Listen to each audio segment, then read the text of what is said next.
Eavesdrop what the stars are saying, earthly tether, slowly fraying, floating helpless from the worst of jealous hunger, selfish thirst. Take a moment, kneel and meet the flowers growing at your feet.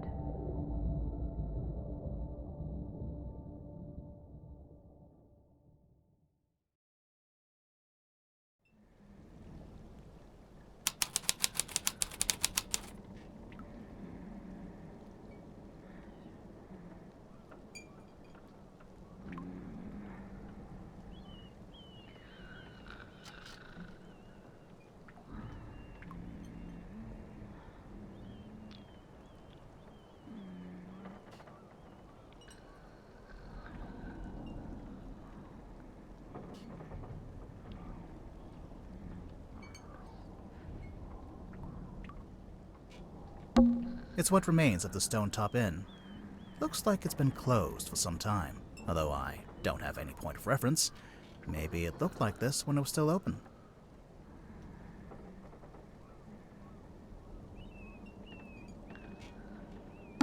Lamps. They've stopped giving out light and taken up dust collecting.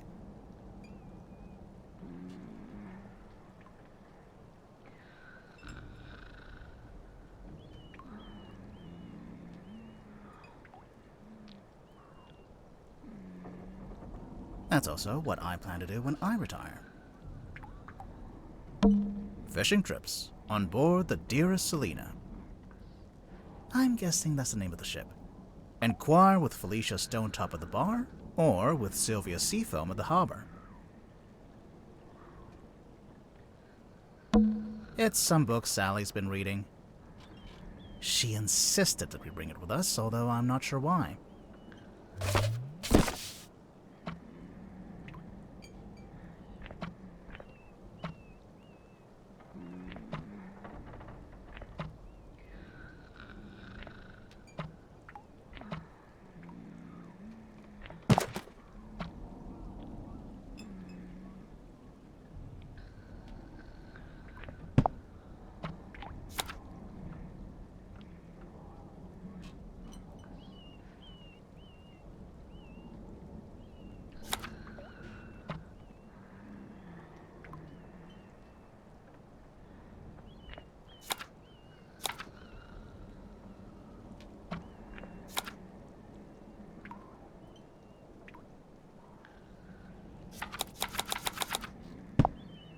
Hex of the Helmsman by J.D. Werman.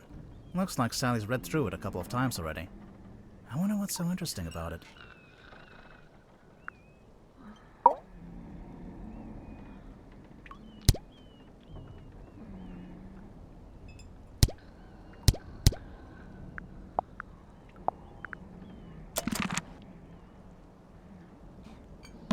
It's a painting of a sea serpent. Wait, is it a serpent if it has legs? What do you think, Sally? Ah, thanks for clearing that up. A wooden carving of a fish skeleton. If the windows weren't boarded up, you'd be able to see it from outside. It's the case file, the reason we're here. It was left for us right here on the bar.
Captain. As far as I know, that's who hired us.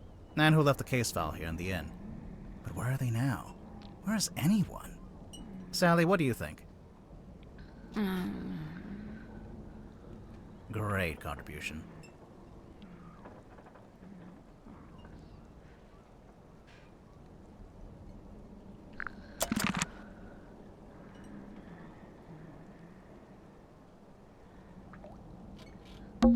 There's nothing written on the barrel. I'm sure they were once filled with some kind of wonderful, unsanctioned local ale.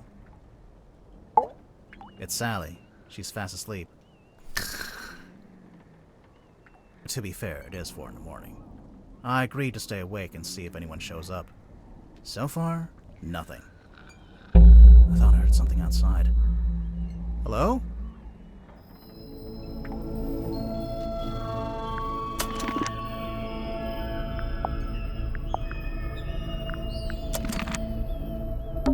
Sally, wake up.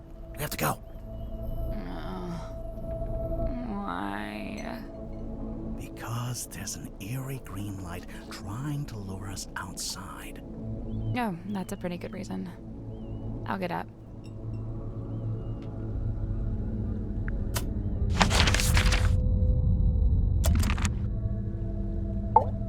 I think it's time to go outside. To move around, use the map button in the bottom left.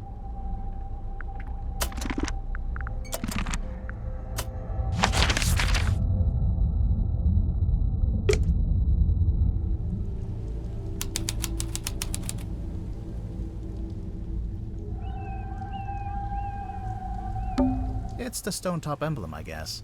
Looks like a snowman. It's not... Why would it be a snowman? Alright then, what is it? I think it's 3 stones stacked on top of each other. Oh, that actually does make more sense. The Stone Top Inn. The best inn in Silkworm-on-Sea. It's the only inn. And therefore the best. The Stone Top Inn. And therefore the best. It's a billboard for a theater. Baroness Fortuna presents Fortuna Hall. Performing tonight, Waylon Wolf. Oh, tonight? Yeah, we didn't come all this way to go to the theater. Also, the sign is several years old. The Stone Top and therefore the best. Are you awake? I thought I was, but maybe not. Maybe this is my dream. It's not a dream. That's exactly what Dream Grimoire would say. Another abandoned building. Mr. Grip's Emporium. What do you think they sell? Currently, nothing.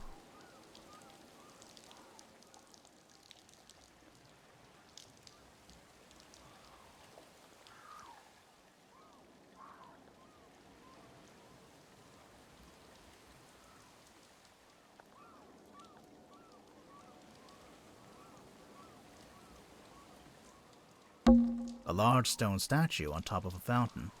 It looks like a fisherman wrestling with some kind of dragon. It says right here, the Silkworm Serpent.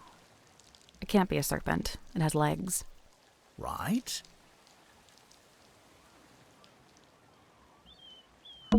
There's an old lighthouse up on the rock. Can we go up to the top? Do you have permission from the lighthouse keeper?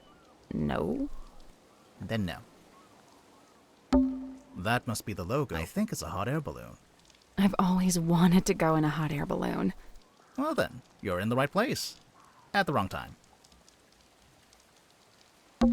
There's something in the water. What is it? I don't know. But whatever it is the source of the green light.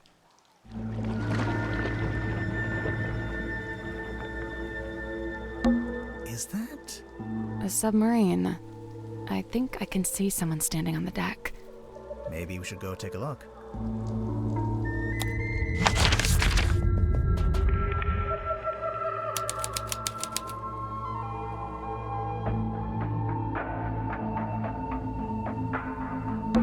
Looks like it initially said Seafoam, but that got crossed out and now it says Mortuga.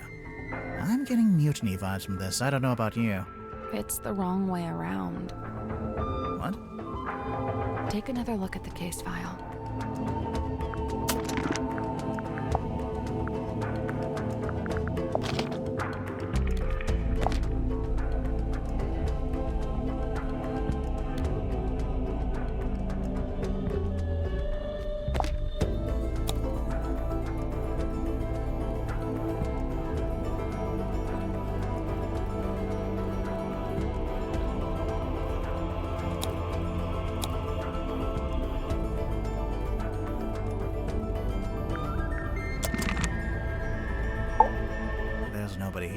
The door's open, though. Somebody must have opened it after the submarine surfaced. Does that constitute an invitation? Looks like it initially said Let's take another look at the case. an old rowing boat. Or What? it only has one oar. Oh! I can see the other end of the submarine. There's another deck back there. That one looks like it's made of wood, though. Presumably that's the aft deck, also known as the poop deck. Yeah, let's go with aft. So this is the Mortuga submarine. According to the case file, yeah. And Mortuga is... He was the captain. Now he's the murder victim. Okay, so where's the new captain? Good question. An old wooden boy. With a face.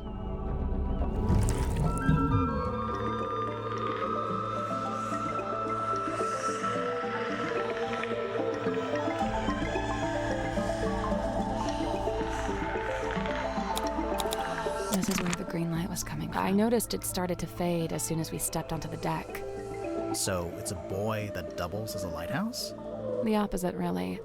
A lighthouse warns you to stay away. But this thing lured us in.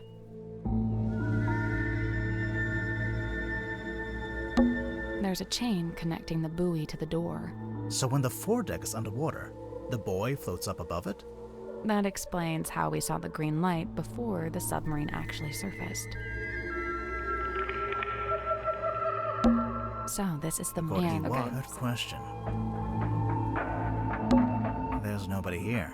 The door's open though. Somebody. Does that count? Ready, Sally?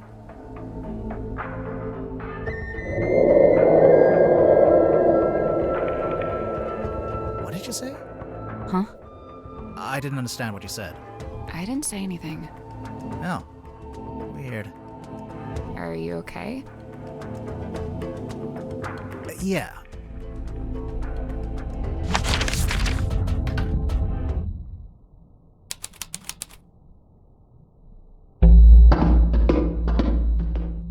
What's at the bottom of the ladder? I can't see. It's pitch black. Should we go back up? Wait, I think there's a lever.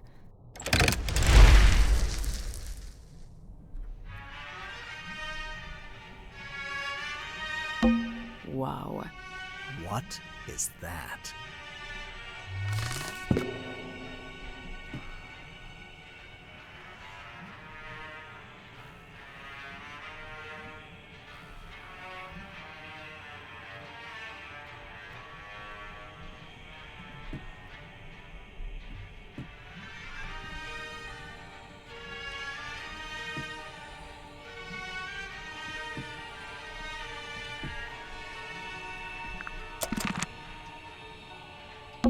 I guess this is what lights up the room when you pull the switch.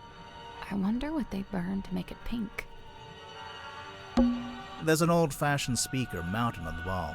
It's playing spooky music. It's the kind of music you'd hear at a fancy party for vampires. I hear it. But the vampires are all wearing masks, and there's one guy who's secretly not a vampire, and... Sally. Hmm? A glass of wine. Ominously left half finished. Maybe the wine was corked. Ominously corked. It's like an old-fashioned drawing room. I don't see any drawings. It's short for withdrawing, as in you withdraw there after dinner. I actually never knew that. This is the lever you pulled? Yeah, so leave it alone. I don't want it to go dark again. I cleaned the couch. What? If we end up having to stay the night. Sally, we are not staying overnight on the murder submarine. But I brought my toothbrush. I cleaned the couch. What? If Sally. But I brought my toothbrush. The candles are actually lit. Some of them, anyway. I'm guessing this place hasn't booked its quarterly fire safety inspection. What's in the frames? They're just ocean landscapes. I think this door leads into the control room. I want to go into the control room. Well, you can't. It's locked. It's taped up on the other side of the door. You don't need to come in here. The crime scene is one floor down at the very back of the submarine. Captain Seafoam. Thanks for the directions, I Do you guess. get the sense that the captain is hiding from us? Why would they do that?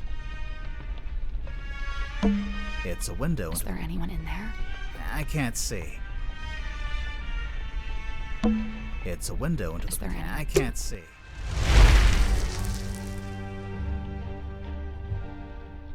It's the ladder leading back up to the floor. I think this door... I want to go. Well, you can't. It's locked.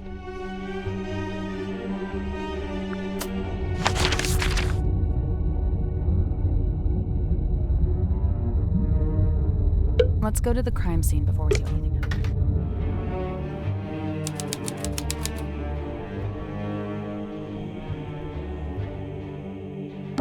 I guess this is the mess hall.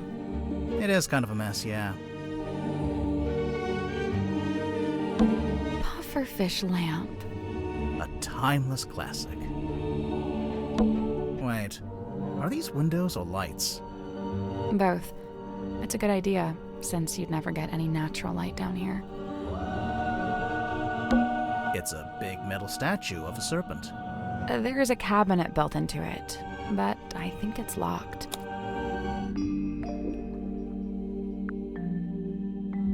Nope. 4 dials, with a window in the center of each one. Turning each dial rotates the shapes that appear in the surrounding windows. What do those numbers mean, though?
There we go. Nice!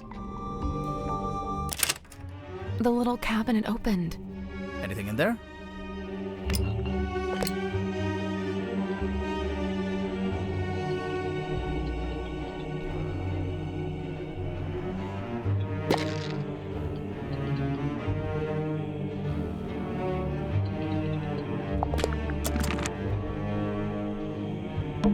Three tables, arranged into a Z shape. It's actually more like an S from this angle. Oh, maybe they were trying to write my name, but they ran out of tables. Playing cards. Looks like someone got dealt a bad hand. Oh, really? I have no idea, I just thought that would sound cool. Three tables, arranged. Oh, and A little pot with a red crayon and a blue crayon. you're not going to pick it up? No? $10 says this turns out to be an important clue. You're on. This looks like dead coral. Is Coral ever alive? Coral are marine animals, dude. What? I guess this is the It mess. is kind of a mess, yeah. Pots and pans for cooking. Hey, it's a kitchen. We didn't have one of those last time. What? Nothing. A picture of a fish. Delightful. This looks Is coral. What?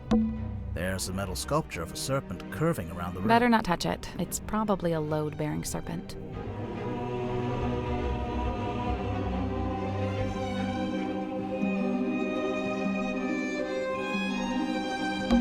A picture. Delightful.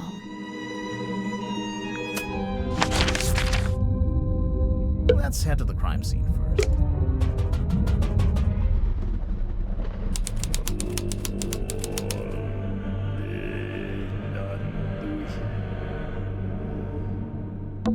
It's a little window that looks out into the endless, dark void of the ocean. Why did you phrase it like that? I don't know. This is the cauldron? Not quite what I was expecting.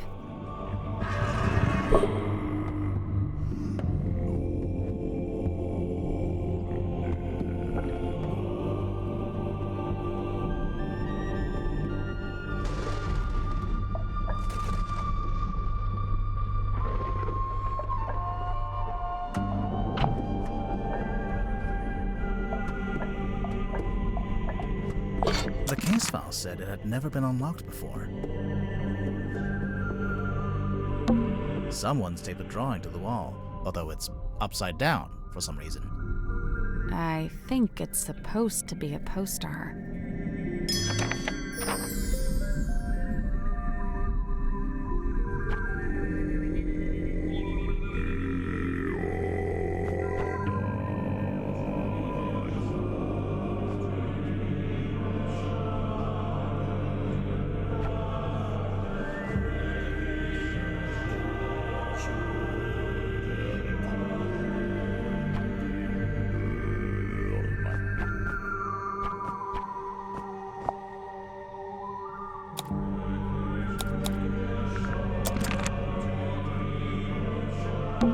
There's a little broken bottle on the floor. I'm guessing Mortuga dropped this when he died.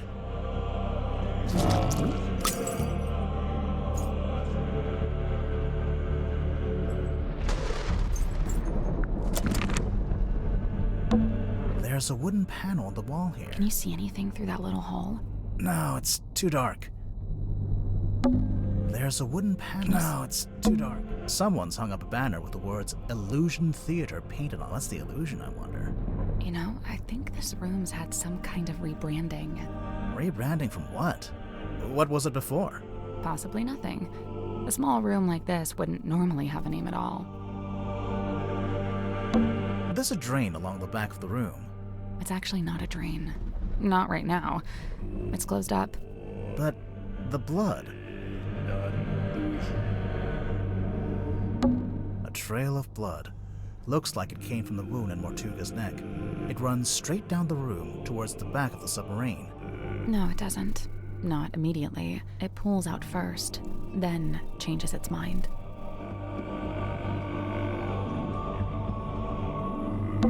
There's a cloth hanging up on the wall.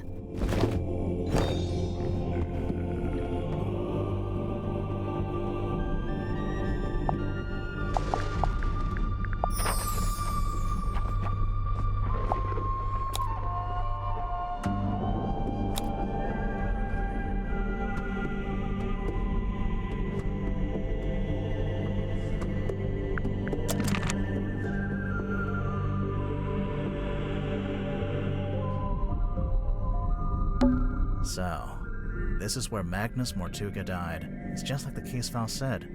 He landed on his back with the cauldron at his feet.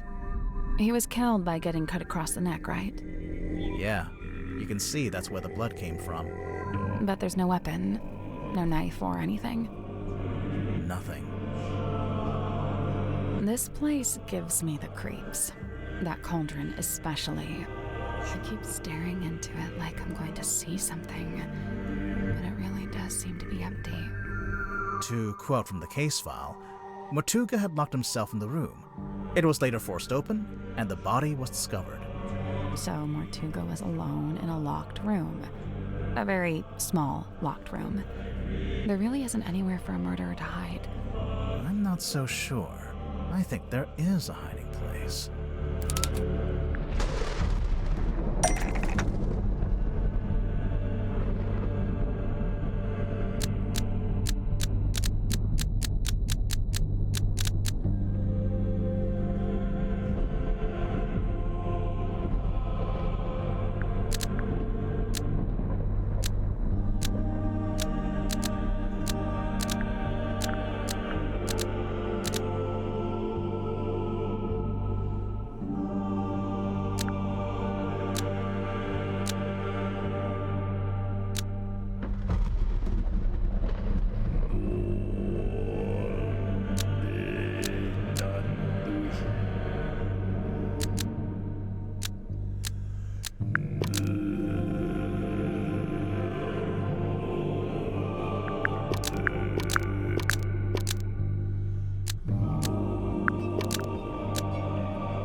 Magnus Mortuga unlocked the cauldron and was killed by what was inside. I really don't think a person would fit in that cauldron. And didn't they say it had never been unlocked before? If that's true, there couldn't have been anyone in there. Right, I agree. I don't think it was a person. Then what? I don't know.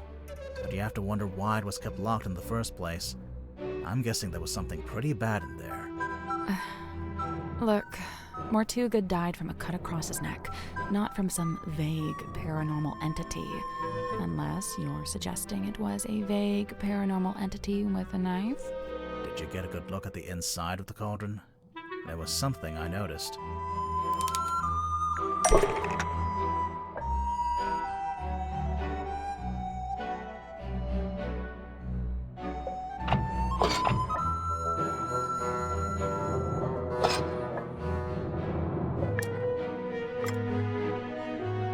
The scratch marks.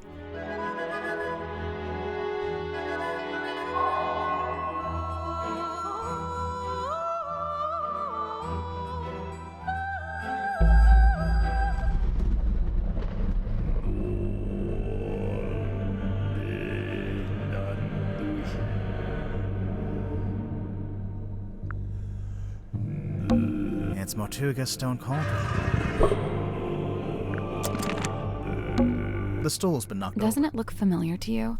over. Sally, it's a standard wooden stool. I don't... It looks exactly like the bar stools in the Stone Top Inn.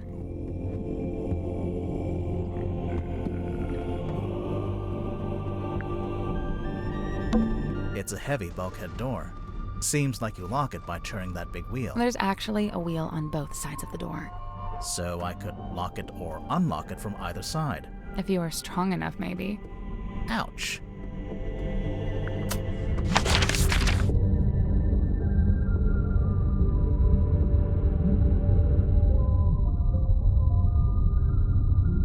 We can't go outside right now. Locked.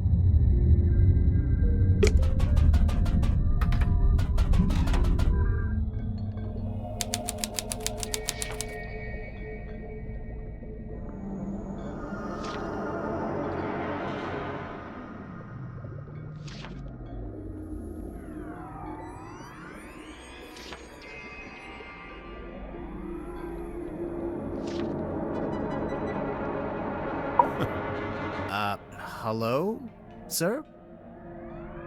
Two strangers, emissaries from the world above. Yeah, hi.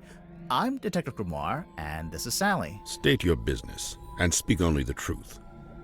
Well, we're here on the request of the captain. Impossible. The captain is dead. Unless you received a missive from beyond the veil. I should have foreseen this, but now that I'm faced with it, it seems inevitable. No, sorry, she meant the new captain. Captain Sifo. Cynthia. She's asked us to investigate the murder of Magnus Mortuga. We have to talk to all the suspects. Speaking of, can I ask your name? Zacharias Zephyr, the Dream Doctor. A dream doctor? I don't think I've met one of those before. That is correct. You have not. I alone hold the title. Because you made it up? That is correct.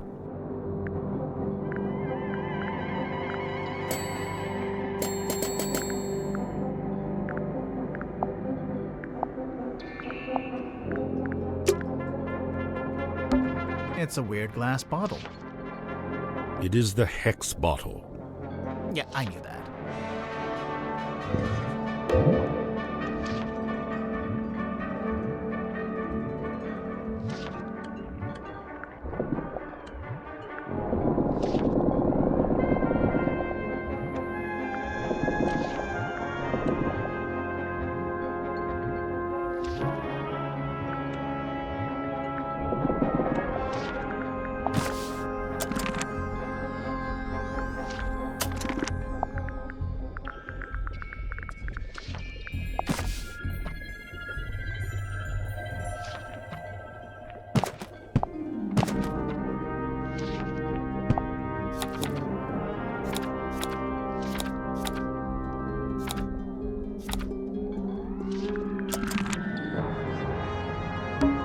What's on those walls? Sacred geometry.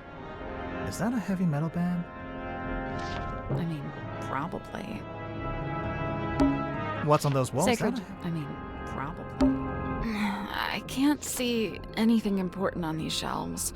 Good, because I couldn't reach the stuff at the top if I wanted to.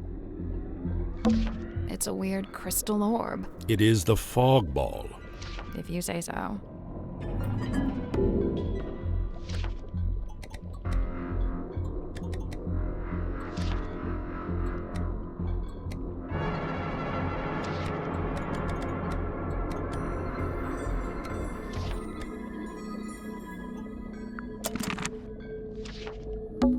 It's a weird metal helmet. It is the dream helmet. Of course it is.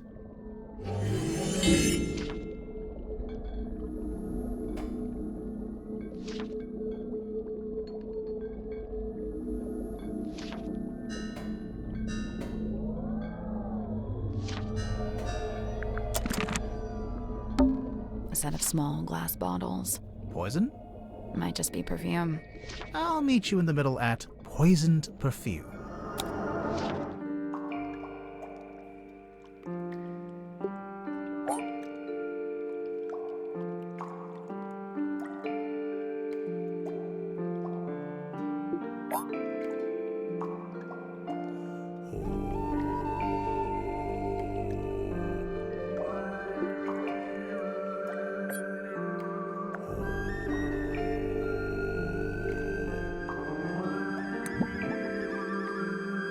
I'll do this later.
Tired? I worry if I slept in that thing, I'd get transformed into a monster or something. I worry that sleeping at a 45-degree angle would be bad for my back. You are old. A set of small Poison? might just be I'll meet you in the middle.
Nope. 6 bottles. I guess each bottle has a specific cap.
Did it. Good job.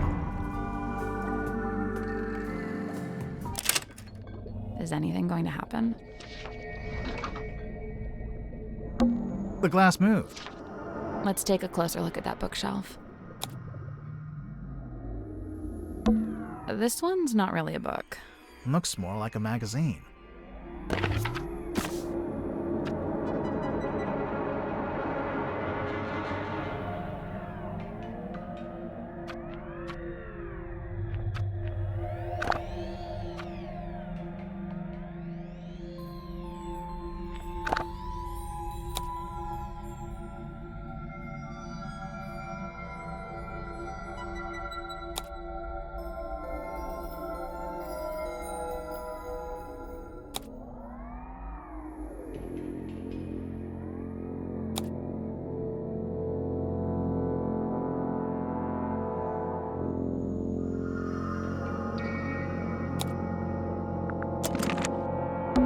A Ghost Rises Before Me by Joseph. The Magician of the Soul by Annabelle. Divine Exolinguistics. It is speaking, if you are listening. The Seven Secrets of Onirology?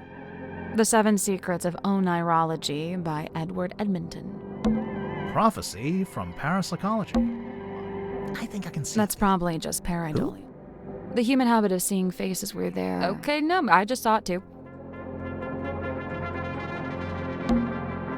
I think I can see. That's probably just the human habit. Okay, no, I just saw it too.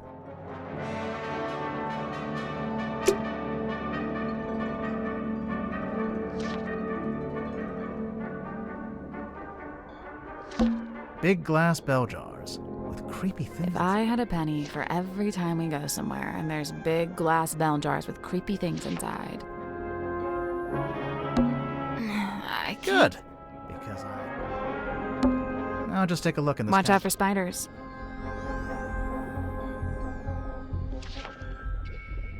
Yeah, I don't think there are any spiders.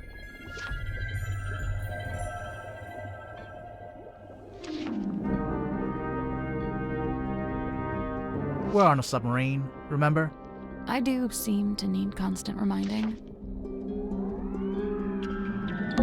Big glass bell jars. If I had a penny for The cabinet's full of scrolls, but, can't think of an excuse not to read them.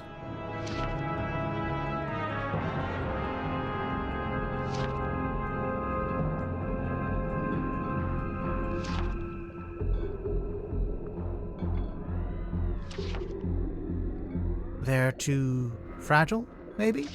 Hell, just say they're blank. No one will know.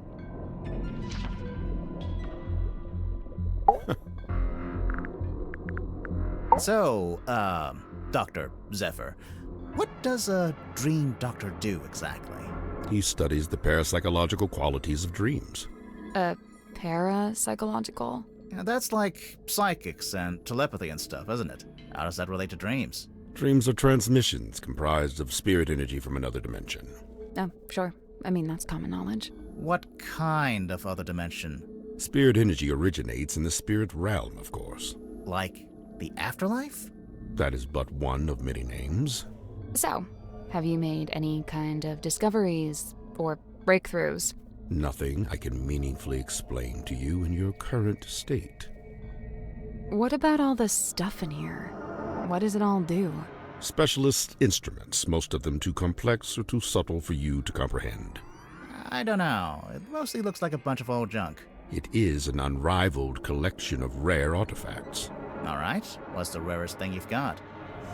My rarest items are not for the viewing public. Okay, now I have to see what they are. The pull of the unknown. I realized I should have lied and showed you something of middling rarity to throw you off the scent. Lesson learned, huh? How come there's a room like this in the submarine anyway? When I arrived, it was but a simple infirmary. After I set up my equipment, we renamed it the Dream Chamber. And how long have you been here? I was the first person to be invited on board. I joined Magnus here shortly before the submarine's maiden voyage. So, presumably, you know why Mortuga became a submarine captain? Why? Yeah, like, where was he going? What was he doing? He simply told me he'd acquired a submarine and would be living in it for an undisclosed amount of time. That's all he told you? Yet surely there was more to it. I don't doubt it. He was a man of secrets, every bit as much as I. So when you started off, it was just the two of you. But now it's, what, 8 people? We were 9 souls, now 8. I'm not counting either of you. Yeah, I figured. Why did Mortuga want so many people on the submarine? Only a few of them were invited on board by Magnus like I was. The others crossed paths with him merely by the winds of fortune. The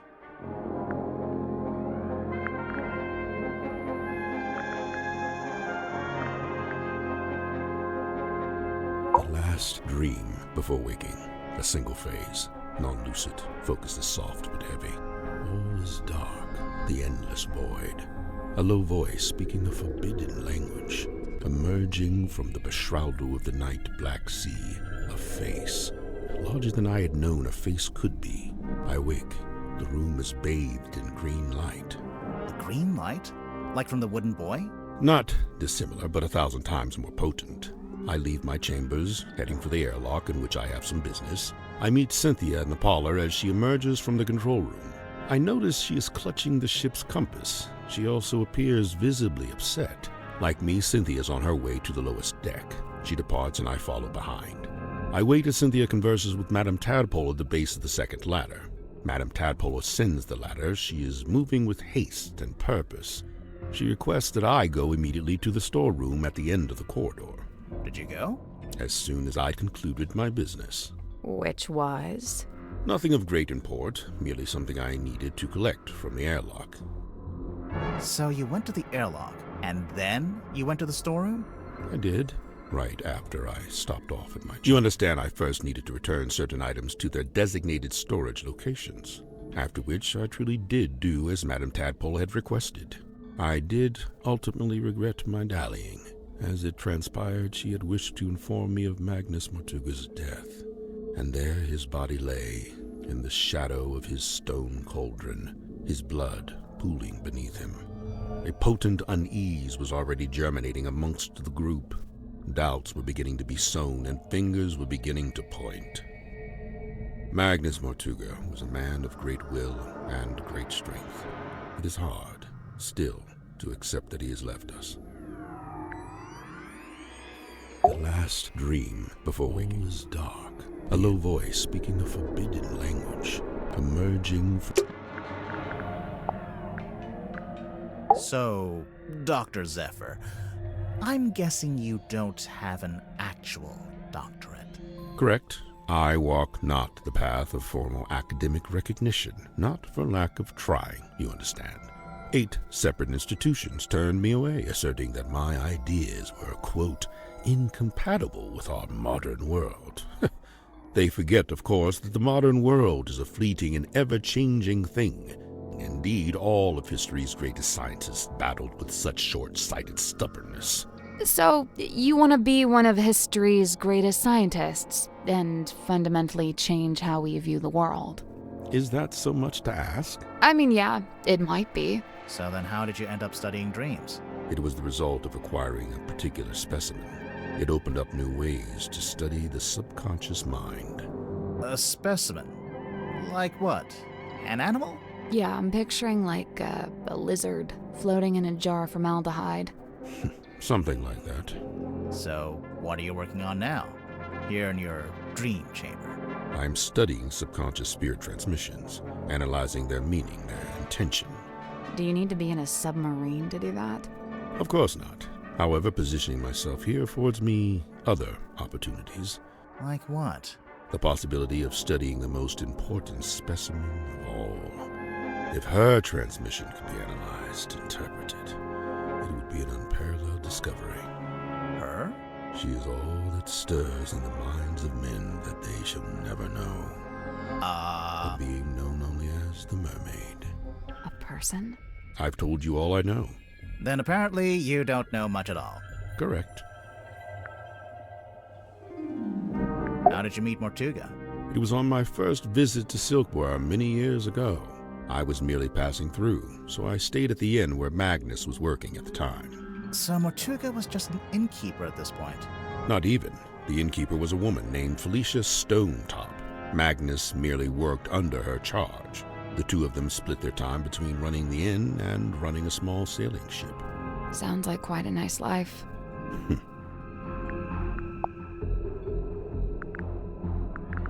A bit of light reading, It's a book about a hex. So I see. A charming pulp adventure by the looks of it. Is it the same kind of hex that's in your hex bottle? Let's see. No, they're quite different. The hex referred to here is merely an abstract form of curse that manifests, for the most part... Sorry, did you just read the entire book? Of course not. Just chapters 1 through 5. I believe this to be a depiction of a being known as the mermaid. However, I've nothing to compare it with, as it's the only depiction I know of. It doesn't look much like a mermaid. It doesn't look much like anything, really. Except for the fact it's got a face.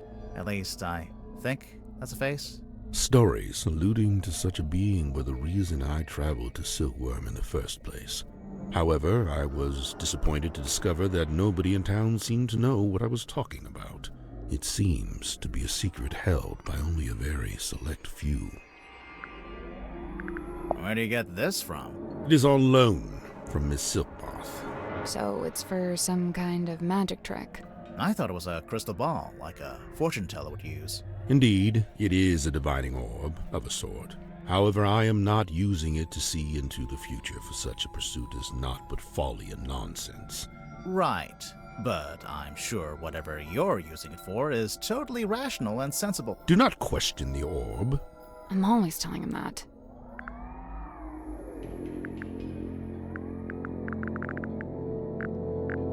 Bottled sunlight. It appears somebody's looking to protect themselves from vampires.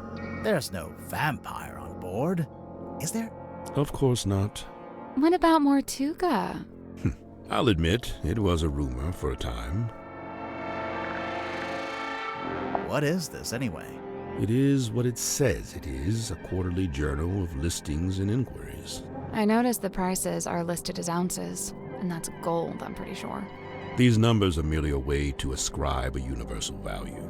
Most transactions take the form of a trade, exchanging items of equivalent worth. Oh wait, so are these things that people have and they want to sell? Or is it stuff people want to buy? Both. What about that last one? The mermaid's tongue. Likely the most contentious item ever to be listed in the journal. Desperately coveted by those who believe, and disdained by those who don't. Those who believe what? That such a thing could even exist. How come the goggles are blacked out? It is a weighted sleeping mask. To induce REM sleep? Correct. What's REM sleep? That's the kind of sleep where you dream. Aha. So what's the big funnel on top? It is an energy filter. So it filters the dreams as they come out of your head? The opposite. It filters the dreams on their way into your head? Correct. Oh yeah, dreams are transmissions from another dimension. I forgot. But what's the point of filtering them? What does it do? To study the transmission, it is first necessary to change the format of the energy signature. Oh, like when you change a WAV to an MP3. This is a syntax with which I am not familiar. Okay, I'll bite. What's a hex bottle? It is a glass container with a hex inside. A hex like a magic spell? I've been forthcoming thus far.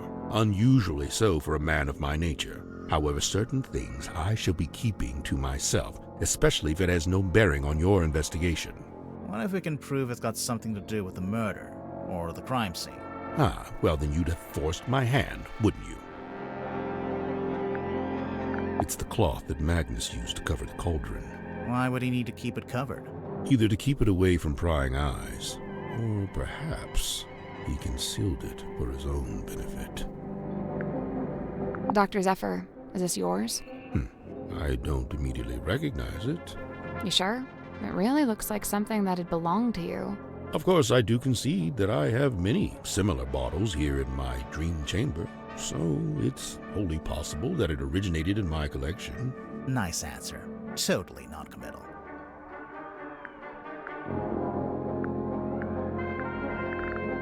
Before we left port on the submarine's maiden voyage, Magnus asked a favor of me. He wished for me to venture into the Stonetop Inn, collect this cauldron, and bring it on board. Why couldn't he do it himself?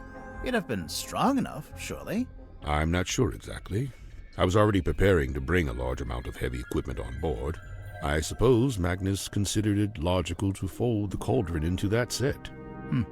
Was it shut and locked? Shut, locked, and covered with the sailcloth. Magnus never told me what he kept inside it, if that's what you're asking.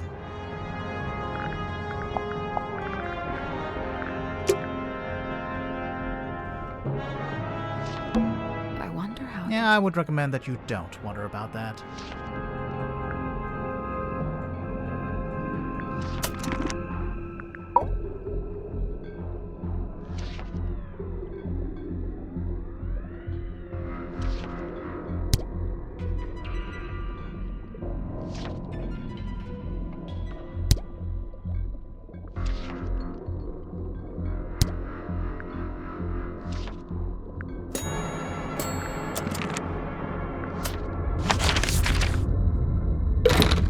Locked.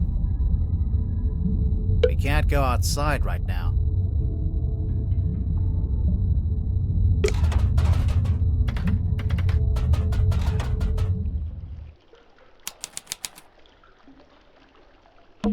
It's almost pitch black. I'm guessing you didn't bring a flashlight. Nope.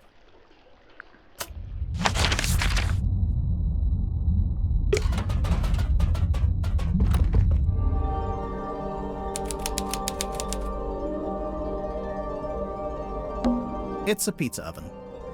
No, it's a furnace. For heating the submarine. Right. But you could put a pizza in there. I assumed it was tea, but actually it smells like coffee. It's unfiltered too, and there's no milk. Hardcore. That's a fire hazard. This whole room is a fire hazard. A submarine can't burn down. It's underwater. It's a little mirror. It could do with a polish. You could do with the polish. I assumed it was tea. It's unfiltered. Hardcore. It's a tent. It's a piece of fabric draped over a rope. Yeah, a tent. Hold on there, bucko. That's private, all right? I enjoyed that she called you Bucko. This is actually a pretty good place to hang laundry. Assuming you want your clothes to smell like the cargo hold of a submarine. It's the cargo hold. It's made entirely out of wood. And? And we're in a submarine, aren't we? A pinboard? I assume it belongs to that woman over there. Right. We'd better talk to her first. It's a big traveler's backpack. It smells like soil and grass. When you're done smelling it, there's something in the pouch I think we should take a look at.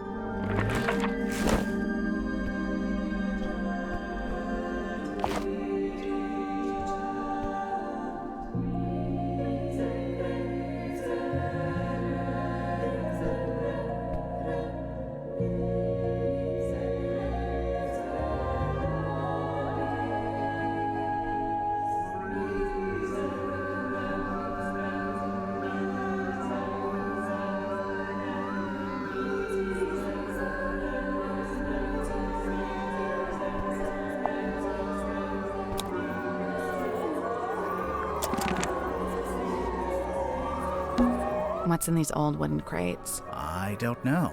I can't get them open. What did I tell you? Always bring the crowbar.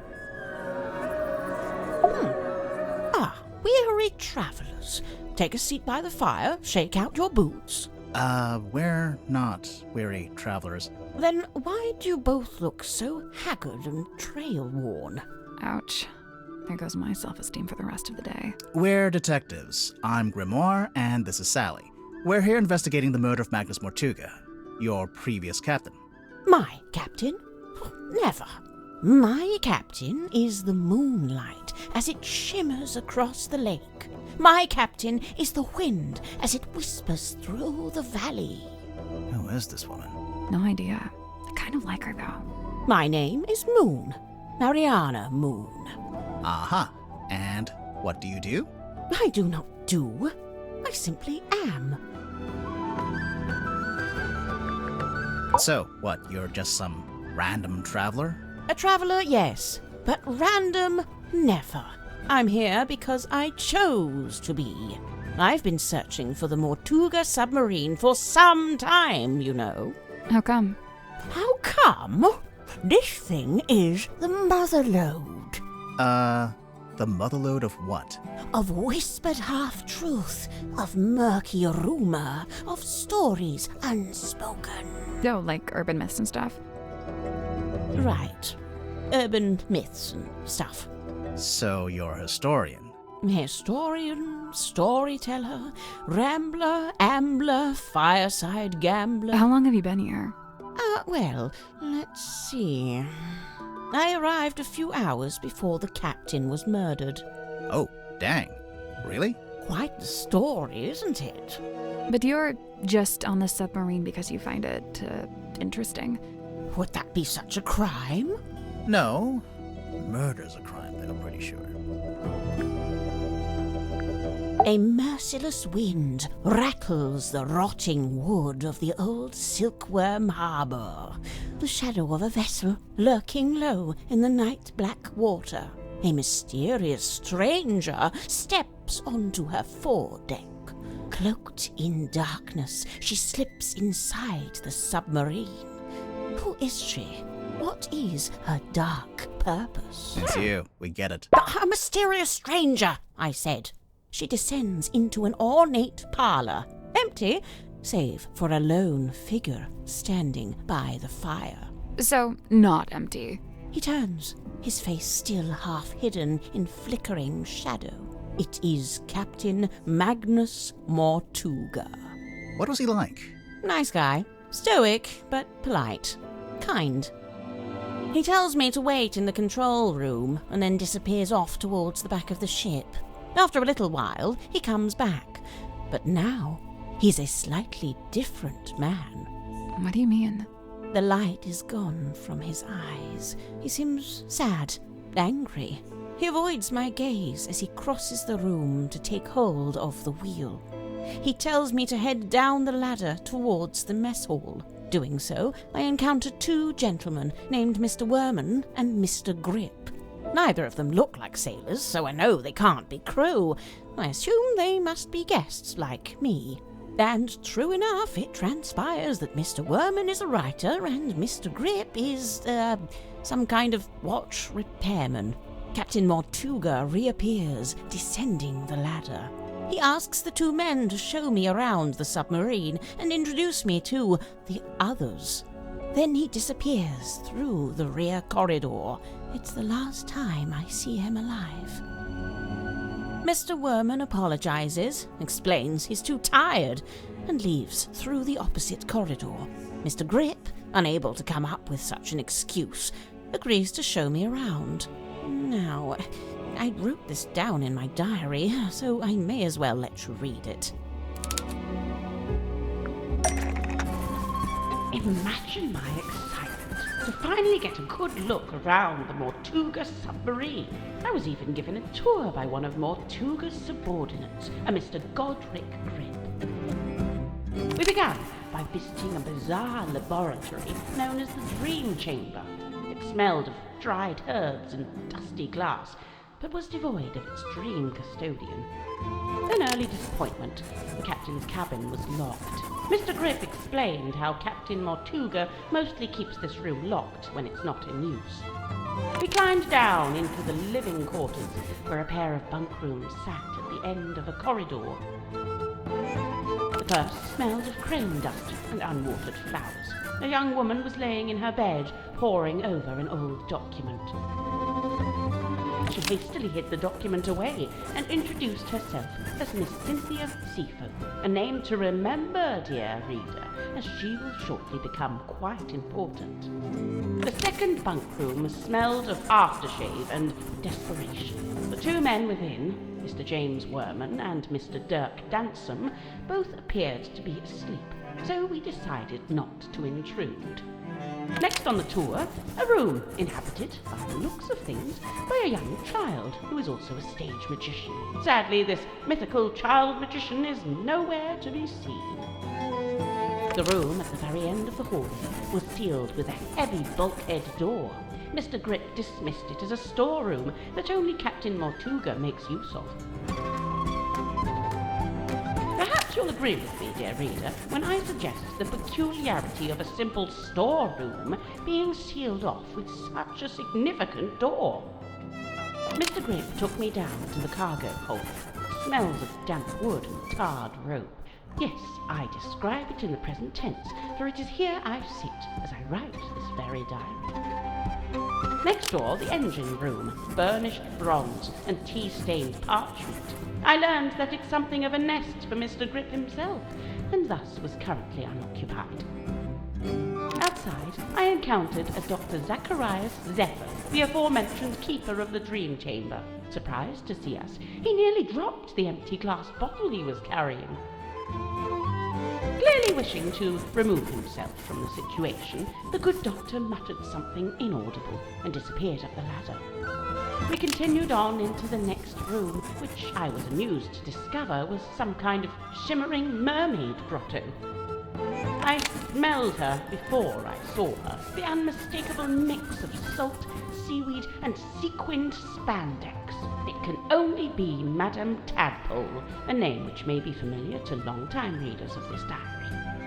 Tadpole and I caught up while Mr. Grip skulked in the doorway, clearly hoping this would mark the end of the tour, but it did not, dear reader. It did not. Right, so, yes, I can see there's one more room to visit. Mr. Grip insists it's just the bilge, a dark, dank and smelly place, ill-frequented by humankind.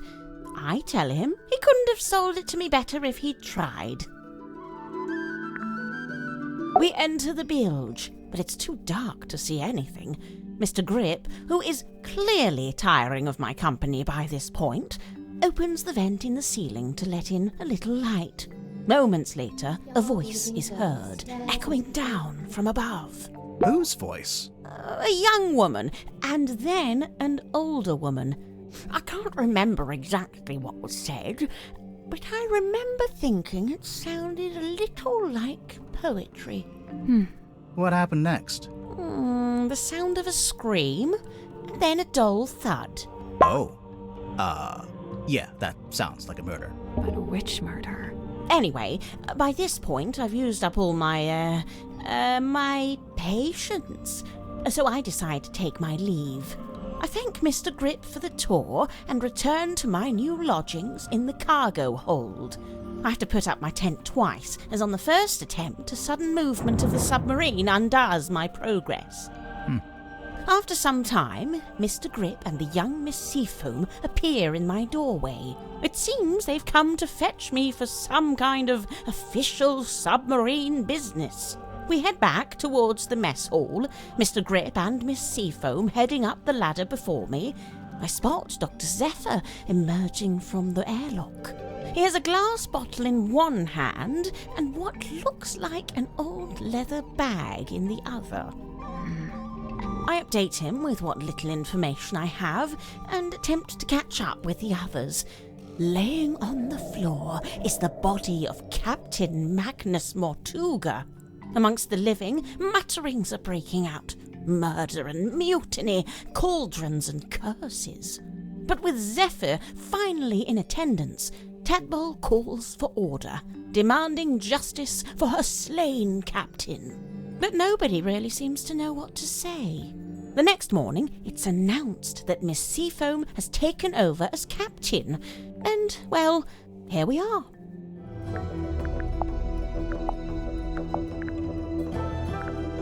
So, Mariana, where are you from? No fixed address. That's the way it's been for some time. Oh, I see. But you came to Silkworm looking for the Mortuga submarine. How come? I go wherever I please, which usually amounts to wherever has the most interesting rumours. I don't want to be rude, but do you ever have to do work to get money? From time to time. I've taken up work as a tour guide, a historian, a performing storyteller. But how did you wind up getting onto the submarine? Isn't it a secret? Well, if it's such a secret, how did you do it? I got a phone call from Cynthia Seafoam, and she told us to come to Silkworm. And then the submarine came up to the harbor so we could get on. Well, there we are. Perhaps that's how I did it, too. Broad shoulders, long arms, good for reaching across a wheel. He had a hard face, but soft eyes. I'd wager he was once a very handsome man. Do you know anything about his life before the submarine? Like if he had a family? I'd never heard mention of his parentage, no. But he lived in Silkworm. Do you know where exactly? The only record I found lists him as living at the Stonetop Inn and working on board the Stonetop family sailing ship. As the captain? As a deckhand, and eventually as the helmsman. So how'd he end up as the captain of a submarine? All I could dig up was a rumour that he bought the submarine from the shipyard. He bought it? Or maybe he commissioned to have it built. Accounts vary on that. Either way, how could Mortuga afford to buy a submarine? My guess is that he didn't pay with money, but made some other kind of trade. I didn't expect to find a fellow herbologist on board. Dr. Zephyr really knows his rosehip from his rosemary. He's a chemist, too. Impressive, don't you think? I don't know. I get the sense his work is more alchemy than chemistry. He does seem rather secretive about it. I tried asking him about his experiments, but he seemed awfully reluctant to divulge any details. Sounds familiar?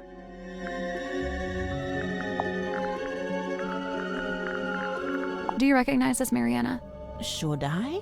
Well, we just figured since there's a moon drawn on the label. So because my name is Moon, all moon-related things must belong to me? Even if it's not yours, do you have any idea what it is? It's a herbal compound of some kind. Valerian, skullcap, chamomile, and seawater. So, not poison. Maybe it's medicine. Would those herbs do anything in particular? I suppose it could be a sleep aid, like a mild sedative. Interesting. I can't speak to what that is squirming around in the bottle there, but the liquid is salt water with a mix of herbs. I suppose Zephyr must have a pestle and mortar. I might ask to borrow it. Which herbs? Valerian, skullcap, and chamomile.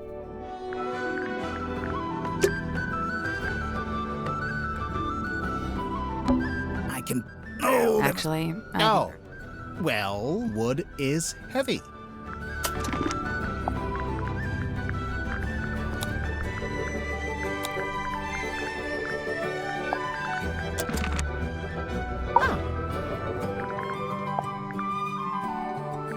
Mariana, can you tell us what these tablets are? It's rather more difficult when it's something synthetic like this. Some kind of vitamin supplement, I believe. All three of them? Yes, the 3 tablets seem largely to be the same thing.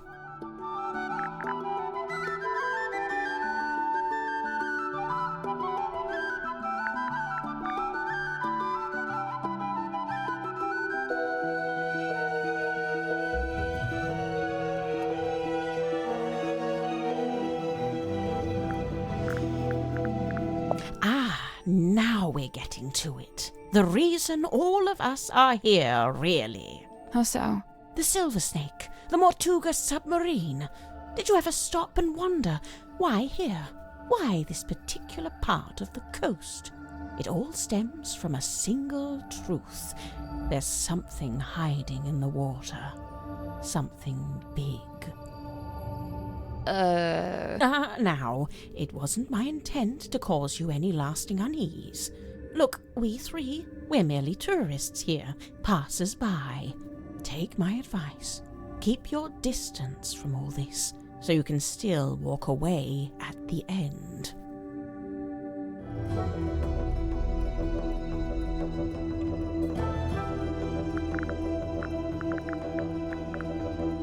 If I'm not mistaken, this little part at the front is actually a microphone. Pass it here, I'll show you something amusing. See this photograph on the inside cover? It's a picture of Worman, isn't it? If it is, it's a very flattering one. It's not Worman at all. It's his rather more handsome father, Mayor Damien Dusk. Get out. Really? No word of a lie. I believe Mortuga used its light to alert others to the location of the submarine, on the rare occasions when he wished to do such a thing, of course. That's how it happened with us. Although I guess it was Cynthia, not Mortuga. You know, for some time now, I've heard stories of sailors seeing a green light in the ocean at night. Well, I guess you have your explanation. The problem is, several of the stories predate the Mortuga submarine.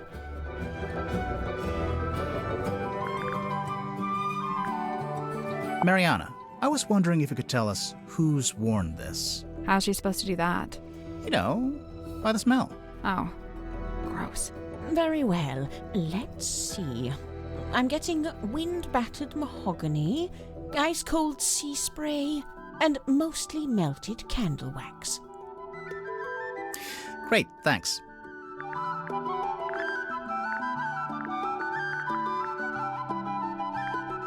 I see you've been enjoying my map. It's barely a map, it's closer to a list. What about the family tree on the back? Most of my research into silkworm has been focused on these two family lines, the Fellows and the Stonetops. Seems like you haven't worked out how Mortuga fits into it. His name is just floating out there by itself. I'm not sure if he does fit into it, to be honest. Mariana, you've got a question mark there. Someone you don't know the name of. Ah, yes. Quite the mystery, you see. I'd heard about... We know her name. It's Freya. You're welcome.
Now, where did you find this? Zephyr had it. Did he now?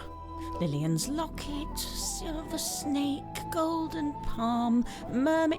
The mermaid's tongue. You've heard of it? Only the name, and only when people were telling me it doesn't exist. Maybe it doesn't. But there's a photo.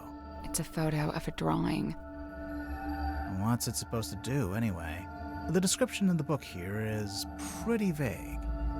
And they say it allows humans to commune directly with God while they're still alive. What?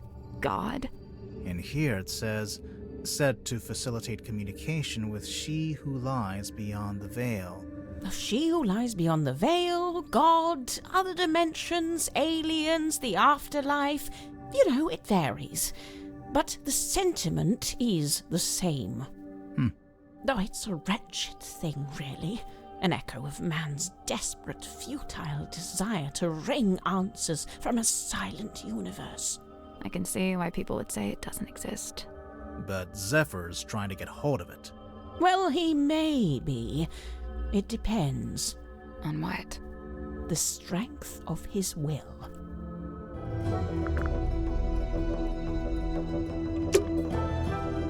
Oh? Mariana, you visited Silkworm before, didn't you? Was Sim's magic show in the theater back then? No, when I passed through, the theatre wasn't showing anything. This very poster was up on the walls, but they'd covered it with a banner that said cancelled. So that must have been after Sim left. But before the theater had booked a new act.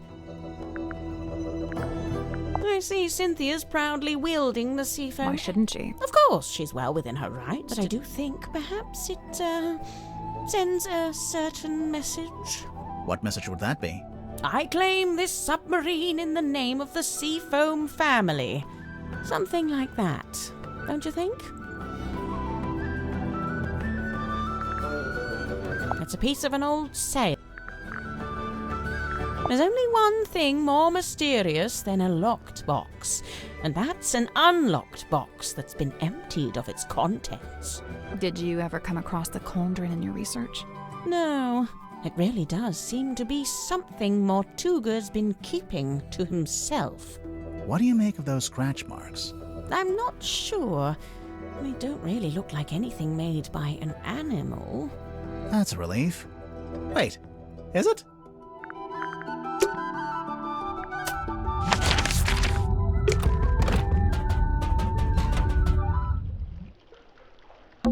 It's almost pitch black. I'm guessing you didn't bring a Nope.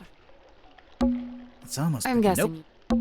It's almost I'm guessing. Nope. It's almost pitch I'm black. guessing. Nope.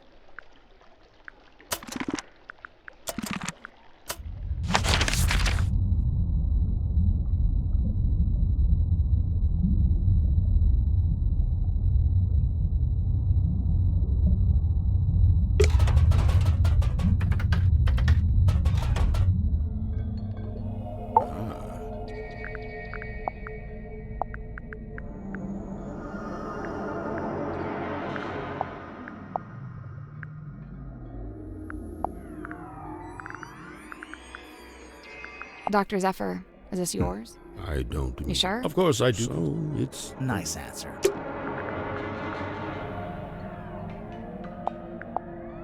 It is hypothesized that Miss Moon was embroiled in some form of deal with Magnus Mortuga. What kind of deal? What would she give him? Money? His heart beat not for money and things. What did it beat for? People. Kinship. So, Mariana gave him a person. Maybe information about a person, or how to find a person.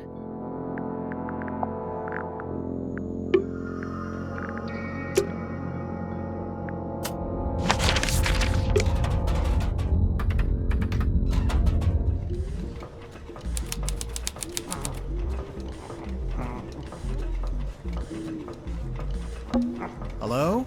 Is anyone there? I think there's someone in that basket.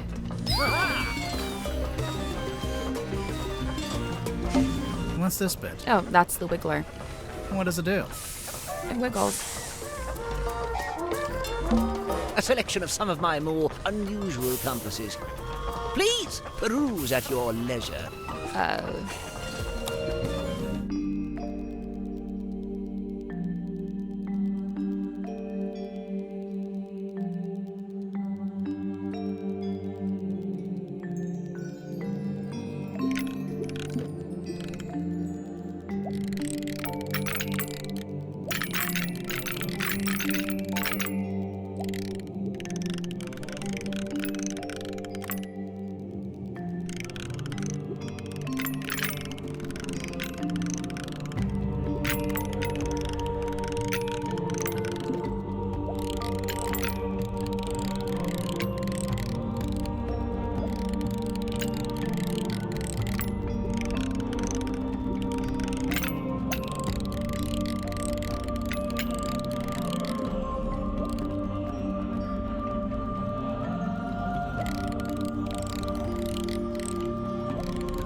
That's the one.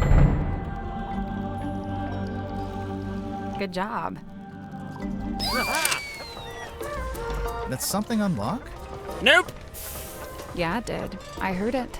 Sounded like a box opening. Pure conjecture. It's open. What is that? Some kind of scroll. That is not for sale.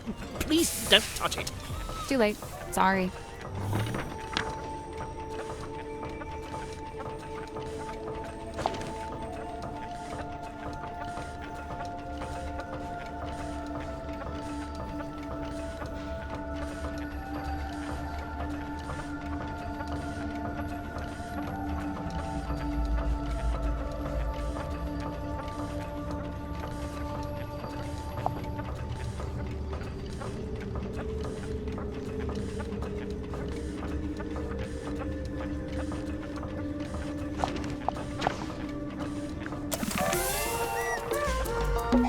We already solved it.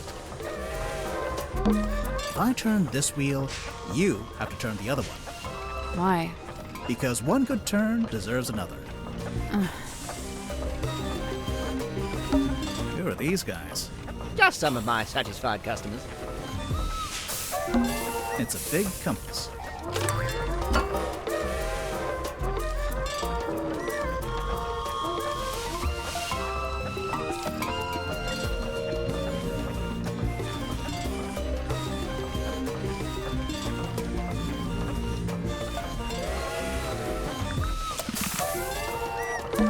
It's a basket for a hot air balloon. Do you think there's anything in there? I can see what's in there. It's a human man. Right. Let's talk to him first. Noisy, dangerous. Yep, it's an engine room. I thought you were talking about me. How many mystery writers does it take to change a light bulb? 2. One to hold the bulb, and the other to give it an unexpected twist. Nice. Noisy, dangerous. I thought you were talking about me. on earth are you doing? Ah, customers! Come in, and welcome to Mr. Grip's Emporium. Wait, what? I guess he's Mr. Grip. What's that? You'd like a succinct yet exhaustive rundown of our operational philosophy? I don't think I said that. Here at Mr. Grips, we plot the unplottable, chart the unchartable, and measure the unmeasurable. No sea too vast, no night too dark, no fog too thick. With the right contraption in your pocket, even the great unknown may be quantified and calculated. So fret not, noble navigator, as we stock all the essentials.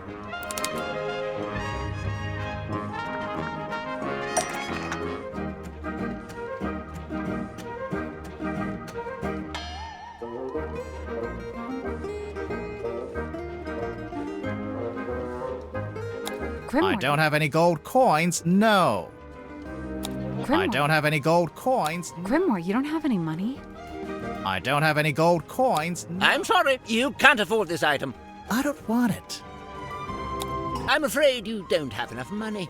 I know. I'm not trying to buy anything.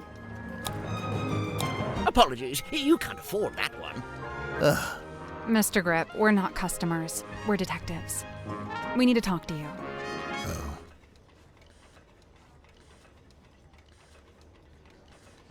Why didn't you say so?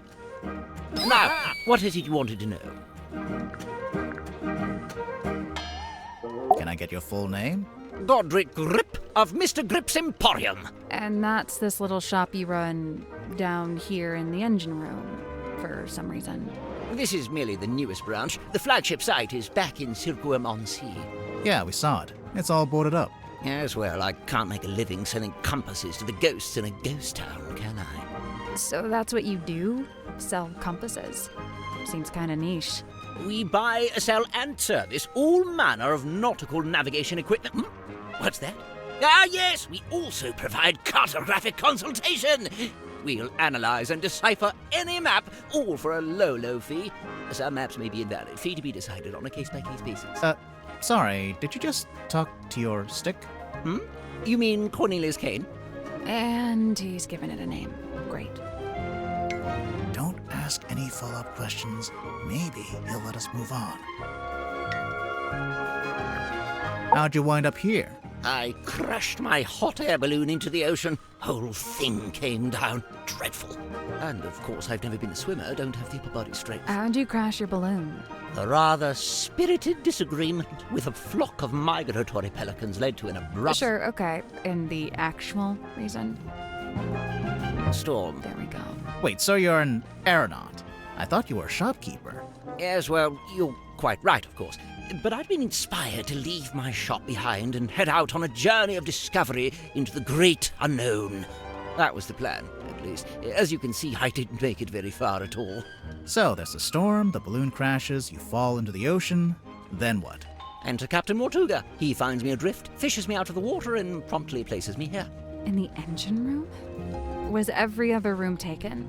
On the contrary, only Mortuga and Zephyr were living here when I arrived, so I rather had the run of the place. Cornelius and I just agreed this would be the best place to set up shop, as it were.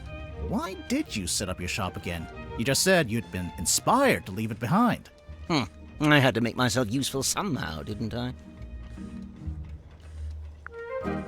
Let's see. I'd taken Cornelius up to the mess hall. Poor fellow needed a little repair work, you see. Were you alone up there? Aside from Cornelius, I mean. No, Werman was there, working away on his typewriter. Then, all of a sudden, somebody new came down the ladder. A woman by the name of Mariana Moon. Werman and I conversed with her for a few minutes before Mortuga himself entered the room. He passed through towards the child's room and the storeroom, but before he left, he asked us to provide Mariana with a tour of the submarine. Werman feigned a sudden fatigue and slithered off back to his room, leaving me as the solitary tour guide. You do kinda look like a tour guide, to be honest. Yes, well, I won't bore you with a blow-by-blow. I'm sure Mariana will cover that in her statement. Suffice it to say, we ended up in the bilge at the very back of the submarine. And there we were, standing in the dark, when all of a sudden, a voice echoed down from above. Mortuga's voice? No, a young woman's. Possibly two different women? The voices were followed by the sound of a blade, and finally a dull thud, like something hitting the ground. Sounds like a murder to me. What did Mariana make of all this? Well, apparently satisfied by our impromptu eavesdropping session, she made her farewells and left. You didn't go with her? No, I stayed a little longer. Did you hear any other weird noises? I did. First, the sound of the storeroom door wrenching open and then closing again. Secondly, some kind of short, heavy scrape, mechanical. And finally, a dull thud, like something hitting the ground. Sorry, again? How many murders were there? I didn't really know what to do with myself after that, but an unexpected lurch of the submarine caused me to very nearly topple over into the bilge water. So I decided to take my leave and return to the safety of my engine room. You didn't want to go upstairs and see what was going on? I certainly thought about it. Ultimately, I think it came down to cowardice on my part. You didn't want to run to the murderer.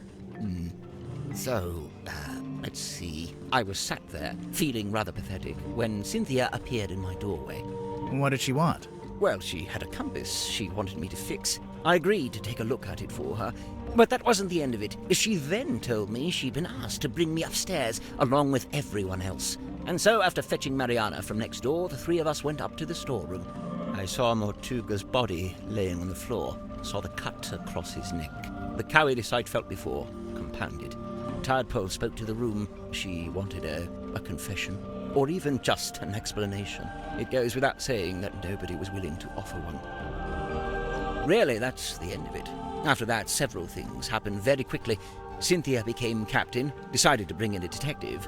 You two arrived, and here we are.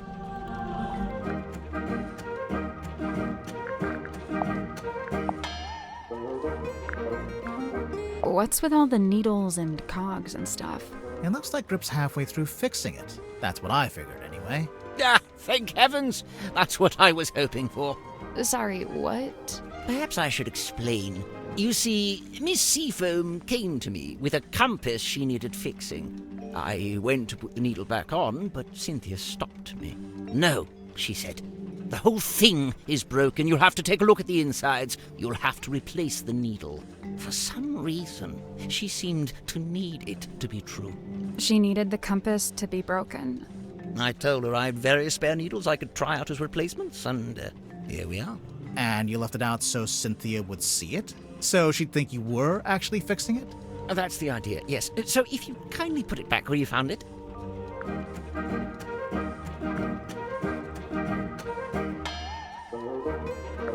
No bladed weapon of any kind was found in the room. Yes, I noticed that too. The missing murder weapon. Classic. Any idea where it might be, or what? Not yet. Let's see here. Nope. Doesn't say it anywhere. No based on, no inspired by. Inspired by what? True events. Then again, I suppose it is largely imaginary and mostly guesswork. I'd imagine that gets him off the hook.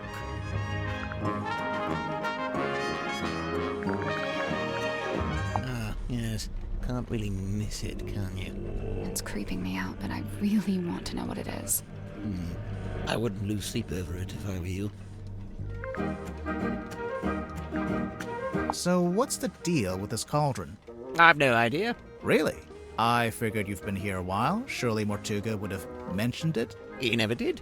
Seems like he was keeping it secret. From who? From everyone. Why would it need to be a secret?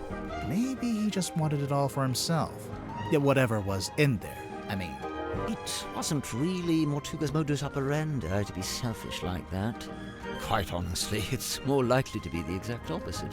What, so keeping it secret was him being selfless, somehow? Like if it was dangerous. He kept it hidden as a way of keeping you all safe.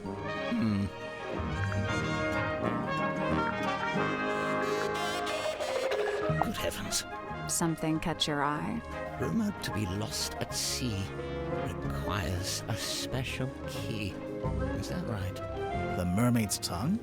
Do you know anything about it? No, can't say I do. Based on this, I wonder if it may not even be real. After all, there isn't even a photograph. That's just a drawing. Do you know if Zephyr made this himself? He must have done. He didn't have it when I first got here. In fact, I'm pretty sure he measured Mortuga's head to get the shape right.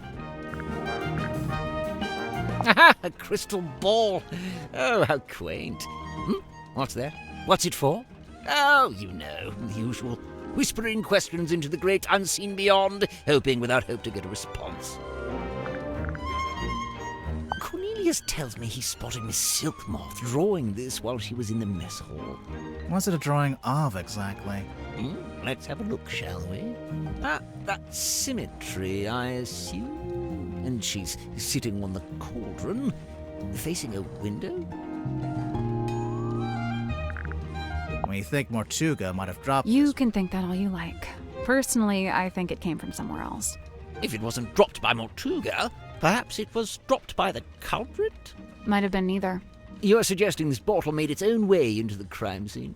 Maybe.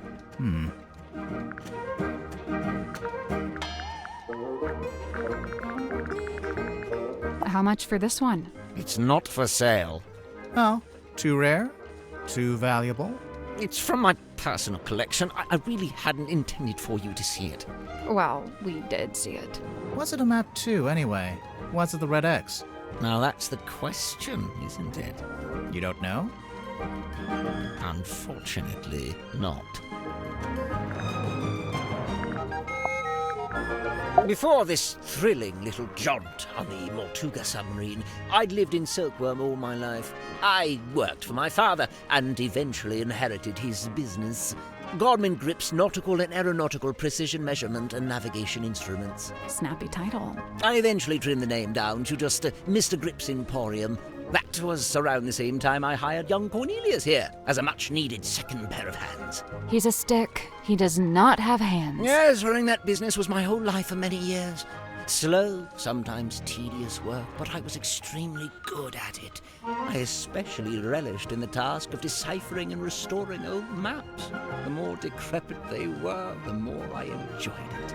And now you live in the engine room of a submarine. Must be a big change. Yes and no.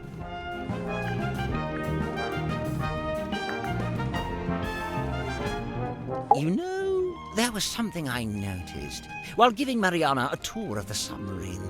Soon after we entered the bilge, she whipped out her tobacco pipe with a strange kind of urgency. Did she smoke it?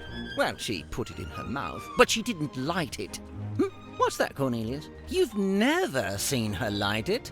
Well, now you mention it. Yeah, probably not a good idea to smoke inside a submarine anyway.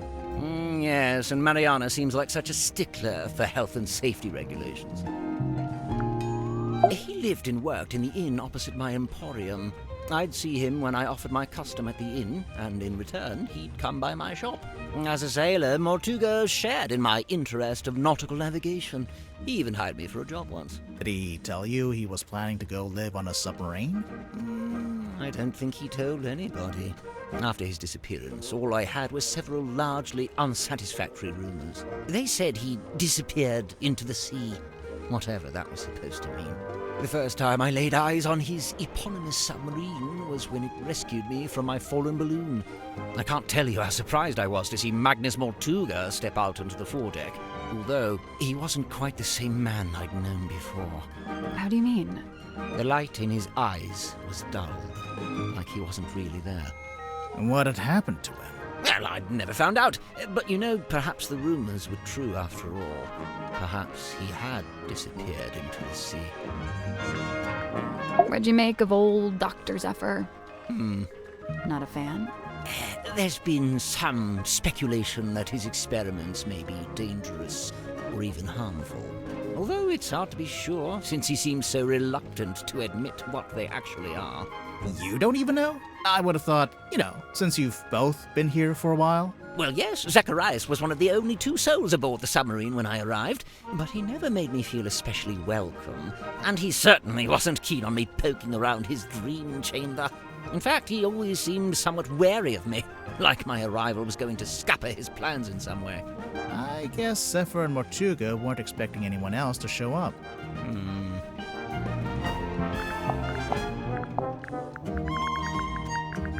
Remarkable. There we are.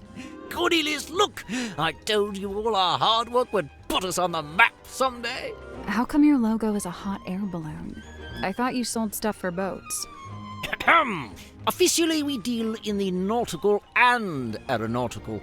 But in truth, the balloon motif was mostly just for fun. I'm not sure there were ever any aeronauts in Silkworm. I wonder if Mariana would let us take a closer look at that pipe of hers. It can't hurt to ask.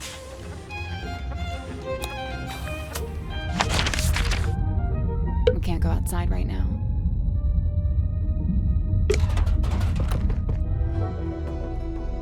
Oh?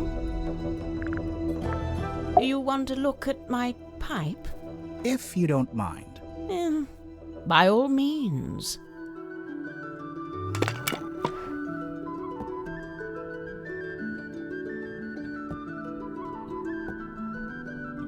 Sally, despite what you may have read in popular detective fiction, this is no time to smoke a pipe. I'm not gonna smoke it. I want to listen to it. You... what? It's a little tape player.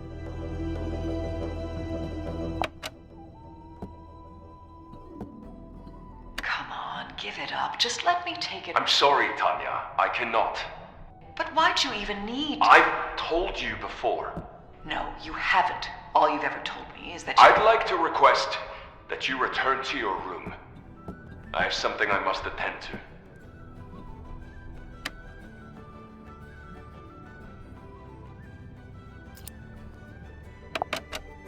Hey, listen, why don't we just kill him? Now, that helps both of us. If he dies, we're both free, right? Come on, I know you don't have any better ideas.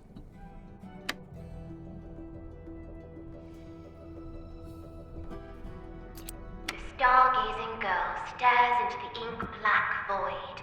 Upon her trembling lips, a question born. A forbidden query of what may be and what may not be. The void, unyielding to the girl's plight, stares back. It speaks. Close your eyes, my love, and be still, for this is the end and the beginning.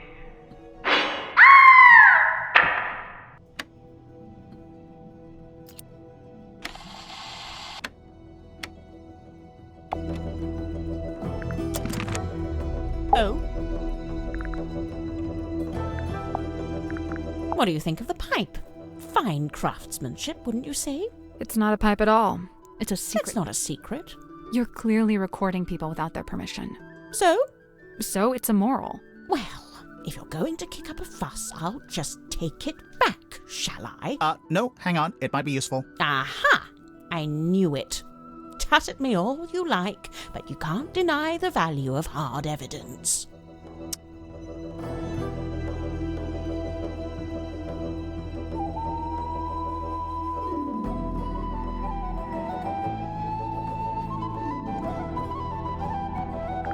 I never needed a compass.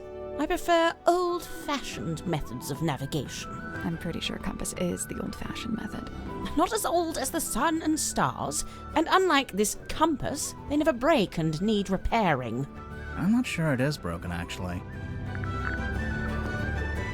As much as I love an old map, I wouldn't know where to start with this. I prefer maps that show some sort of land. Or, you know, some sort of anything.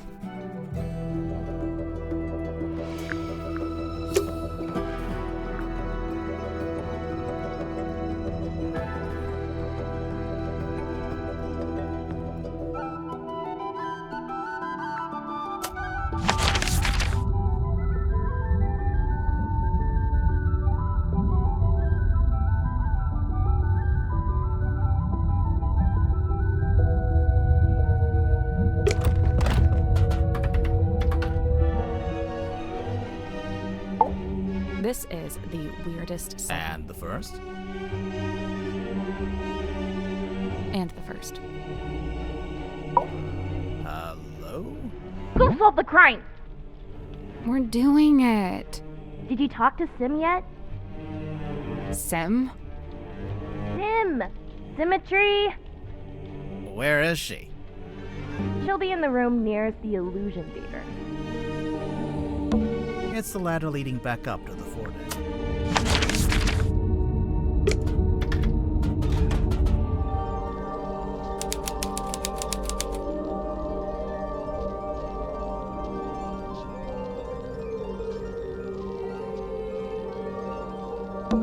An eerie painting of a girl standing in the woods. It is just a painting, right? Sure. Maybe. No. Maybe. It's a wooden chest. What's all this stuff on the top?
Nope. First things first, we need Right. Surely it's the key to knowing where to put it.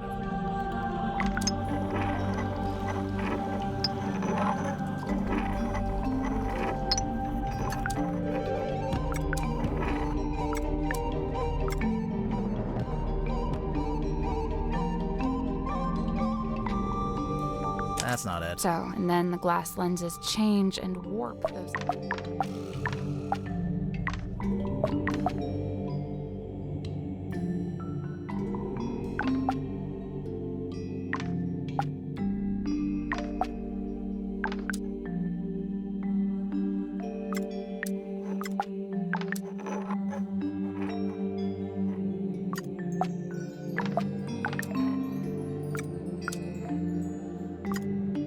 Oh, that was it.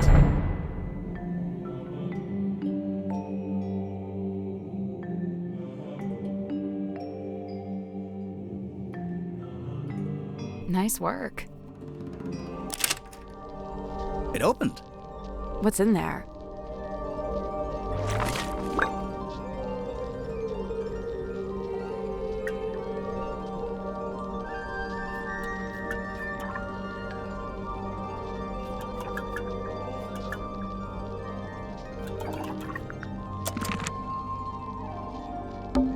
We already solved it. It's a magic vanishing cabinet.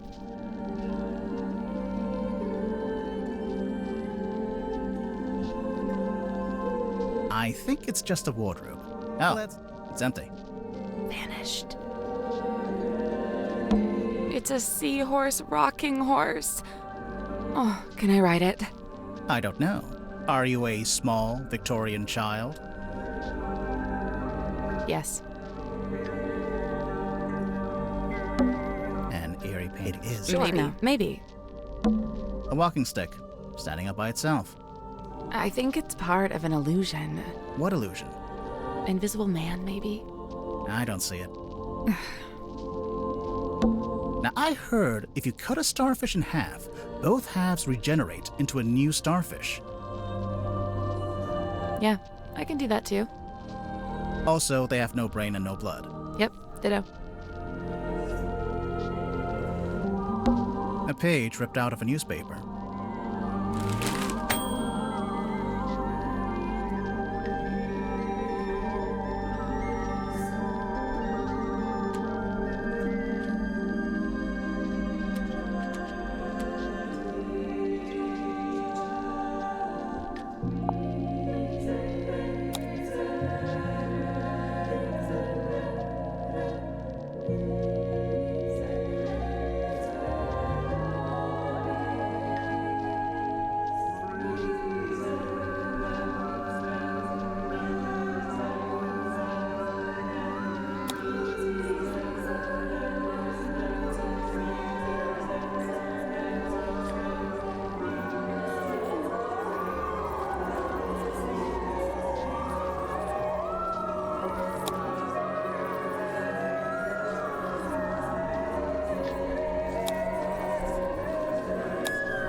It's a model submarine. I think it's a doll's house. Hey, look, Sally. Die. What did I do? Magician boxes. Is this your card? No. Aw. The lamp fell over. Wow, you really are a detective. A set of wooden drawers. A walking stick. I think it's what invisible. I don't see. An eerie painting. Sure, maybe. Anyone important in those photos? I don't think so. Good. It's a model submarine. I think it's a doll's house. Fish hanging from the ceiling. It's like we're underwater. We are underwater. Oh, yeah.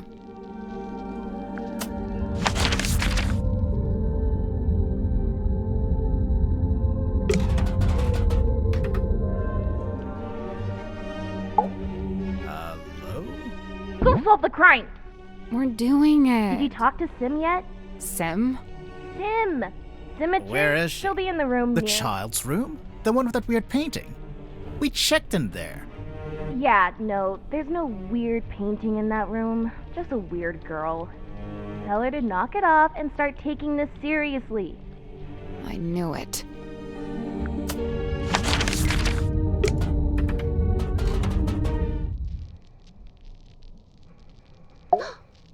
Alas, I am outwitted. My paltry facade undone. I mean, yeah, I could see you blinking. We could hear you breathing a little bit too. Sorry. Bound are we by limitation of the flesh. Your symmetry, is that right? Symmetry Silk Moth, illusionist. And you?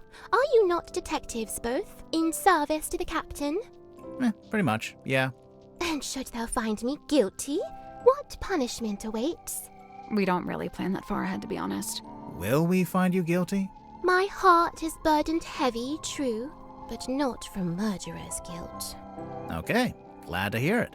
Technically, she just said she isn't feeling guilty. She didn't say she wasn't guilty.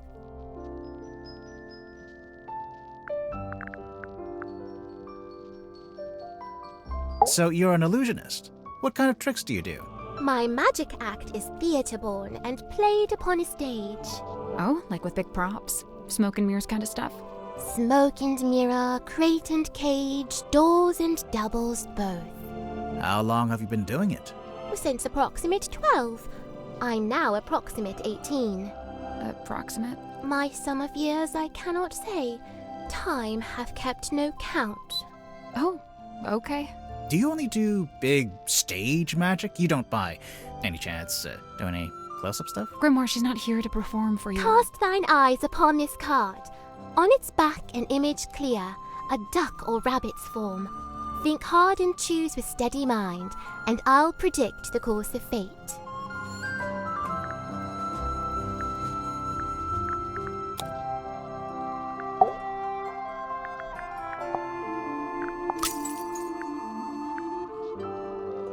Think hard and choose with steady mind, and I'll predict the course of fate.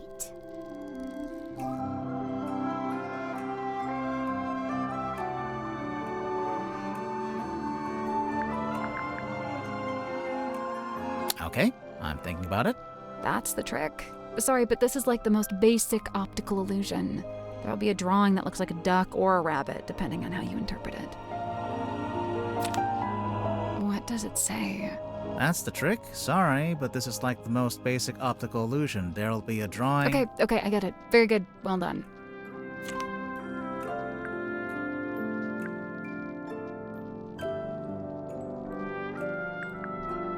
Is this your bedroom?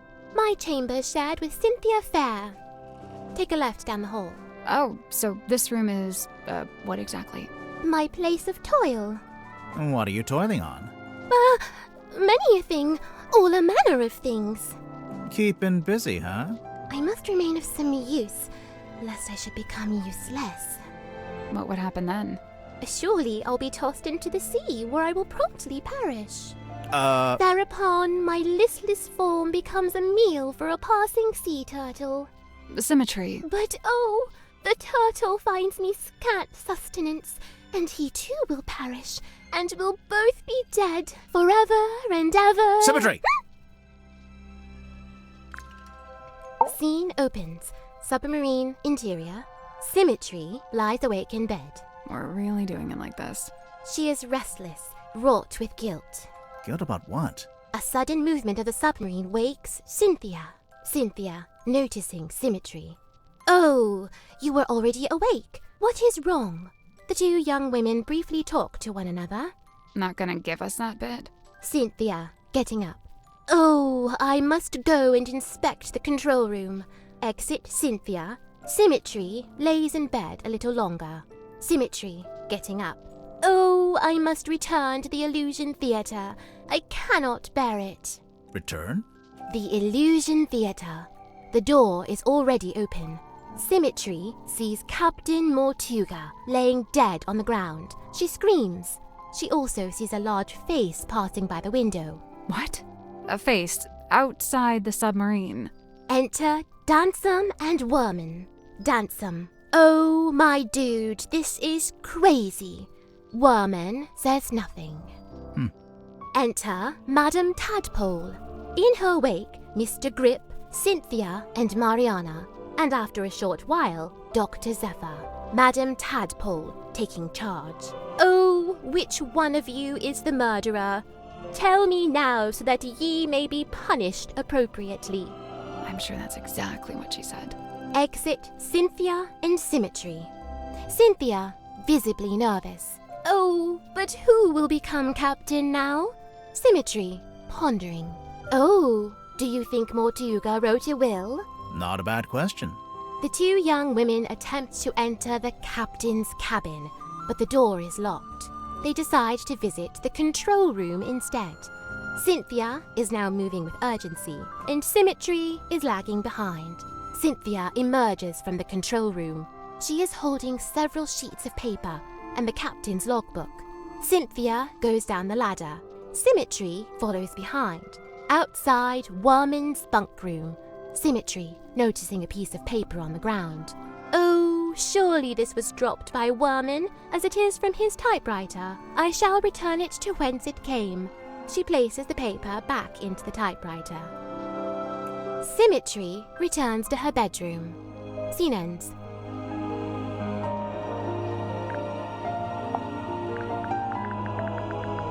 You look kind of pale. Are you getting enough to eat?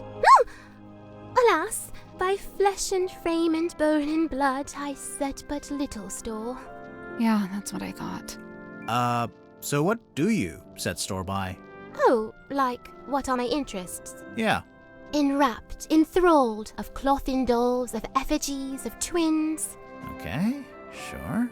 Of glass and gleam, of mirrored eyes, of phantoms falsely cast. Fine. Mirrors, okay. Oh!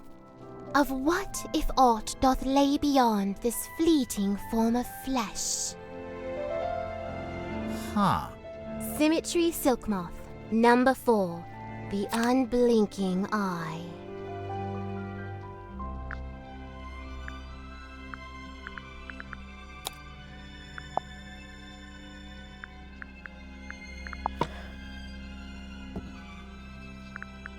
Symmetry Silk Moth, number 4, The Unblinking Eye.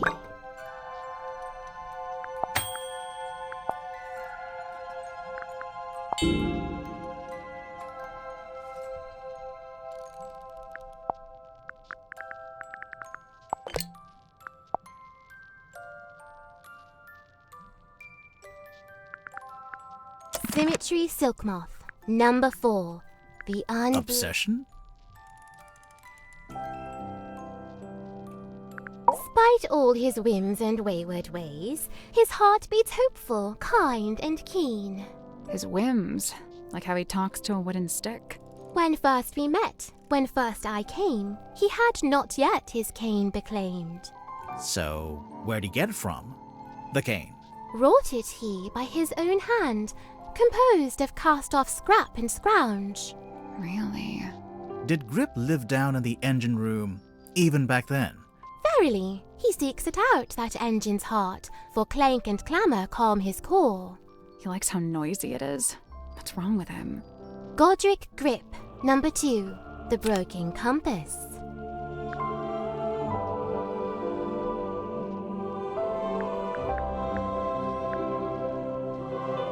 Feeling lost or trapped? His life's long hope to pierce the veil and breach those blackest bounds. Solitary once, no more, for help is found in frightened form of fair and freckled face. She means herself. I'm following. A time bespent in chamber dream and chained to lofty quest. Then lo, a shock! Dismissed, bespurned, rejected. My lonesome purpose lost. Why'd he do that? Zacharias Zephyr, number 3, The Entangled Dream. Deceiving yourself? Like jagged face of coastal cliff, cut coarse by storms and swells of life long spent. Sleep a scant solace, bedeviled by a dream dug deep in folds of ever-furrowed brow. His broad form stood, once ox-strong and stout, now more malediction than man. Doomed to dwell down in the dark, the once light of a life once lived, now too luminous to look upon. Magnus Mortuga, number 1, The Turning Wheel. Taking control? Still estranged, this moon and I, but she and me befind ourselves in newfound kinship joined. What kind of kinship would that be? The kinship of wearing a big yellow locket around your neck. We may need to workshop the name. Mariana's moon necklace? That's a locket? Must be. I've seen her open it up and peer concernedly at its internals. Huh. Mariana Moon, number 9, The Half-Hidden Moon. Being incomplete?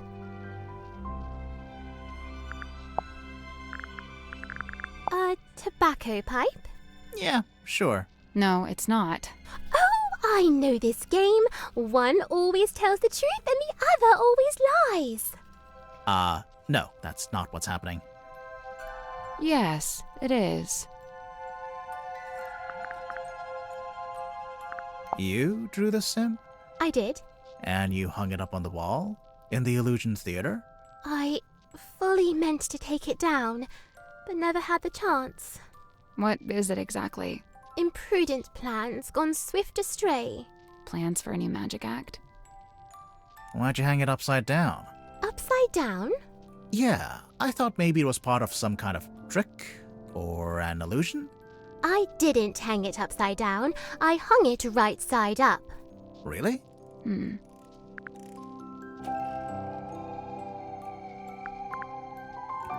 Sim, look, it's you. Oh, long faded yesteryear. I'm shocked you knew that she was me. Yeah, I'm not sure you're old enough to say yesteryear in any context. From the review, it sounds like your old magic show is pretty good. I filled the house up every night. So why'd you give it up? There were other things I wished to learn, things not found upon that stage. Care to explain what this is? Nay. Do you know what it is? I'm not sure if that was a pun or not. Where'd you find it? In the parlor, on the floor. So someone dropped it? So it would seem. Do you know how Zephyr's dream helmet works? His secrets are his own to keep. Okay, but just for the record, you do know his secrets. I am bound to share them not. This cauldron to Mortuga held deep worth, it seemed to me.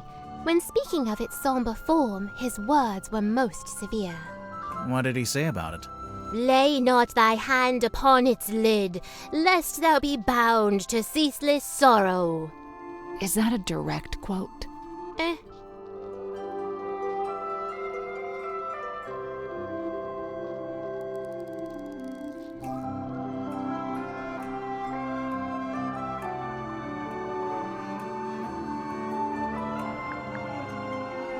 What is it?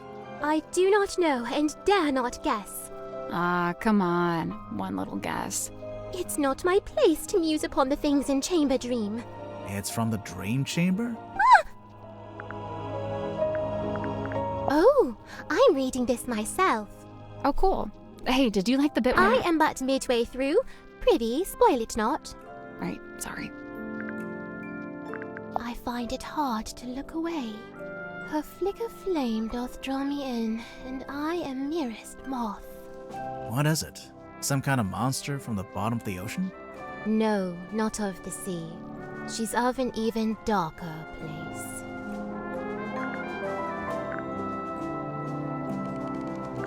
Oh, my fog ball. Your fog ball? As carved and crafted. You made it? What for? Well, thou mayst use it to speak with Gregory. Sorry, Gregory? We never met a Gregory. You wouldn't have. He lives inside the ball. Oh. And he's my uncle. Oh. And he's dead. Oh. And fictitious.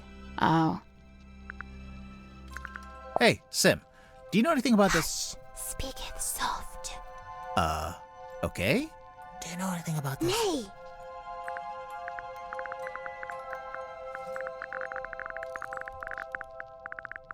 The letter in fair Cynthia's hand, a plan devised by her and her alone. The plan being... Why, to hire a sleuth to seek the truth. That's us.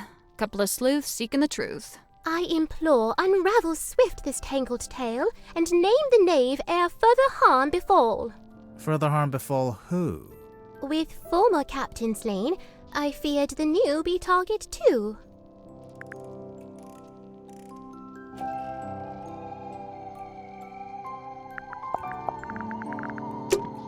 I wonder if Grip would let us take a closer look at that cane of his. Can't hurt to ask.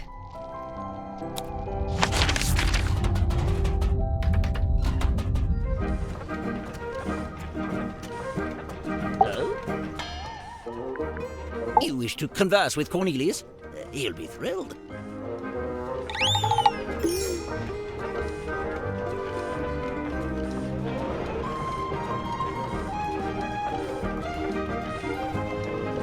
Remove what? The bandage around the middle. Why? I'm just curious.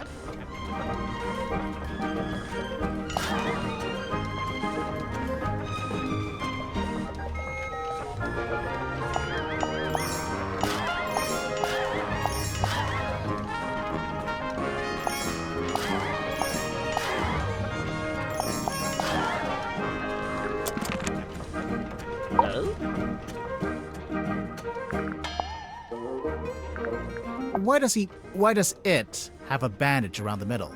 Cornelius? Oh, he fell down On the a stairs. submarine. It's all just ladders, isn't it? I promise you that's not the issue I have with that statement. That's it! Mariana's pipe! She let you see it? She did. And? Did you discover anything? We did. Well, all right then. End of conversation, apparently.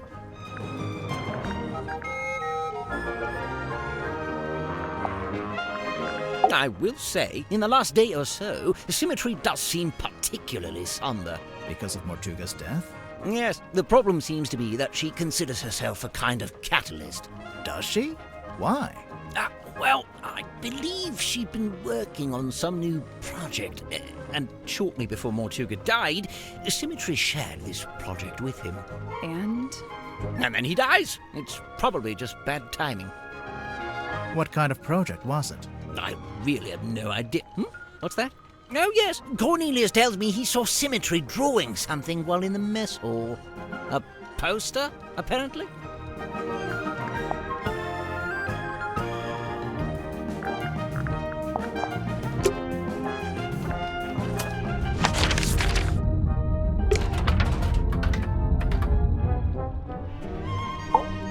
You spoke with Sim? Yeah. And? I'm not about to declare her innocent right here, right now, if that's what you were hoping for. Aw, come on. Do it. We haven't even spoken to all the suspects yet. Oh, which ones are you missing? You. Open the door, Cynthia. Looks like she unlocked the door. Finally.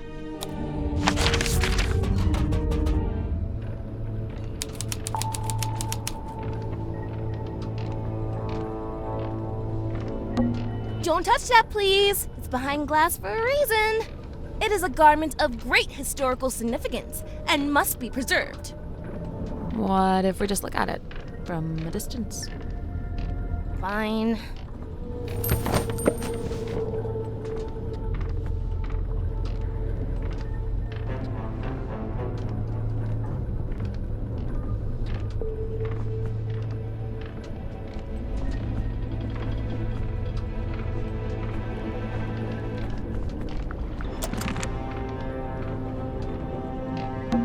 There's even an arts and crafts table. It's a normal table. Currently being used for arts and crafts.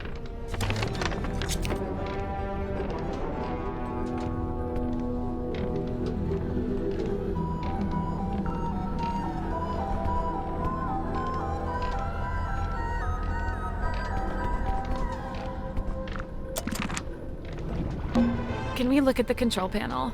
If you promise not to press any of the buttons. I will make no such promise. There's a kind of... I think this is for listening. What are they expecting to hear? There's a kind of wave... I think this is What for... are they expecting? These look like the dials on my oven. You don't have an oven. I meant my microwave. Well, now I just feel bad. A radar? Maybe some kind of underwater imaging system? Either way, it's a machine that looks out into the ocean. A radar? Either way, it's a machine. It's a lever. I think this one's a speedometer. We're not going very fast. Good. I think this one's We're good. Looks like something's missing here. Something with 3 small holes. Bowling ball? Coconut?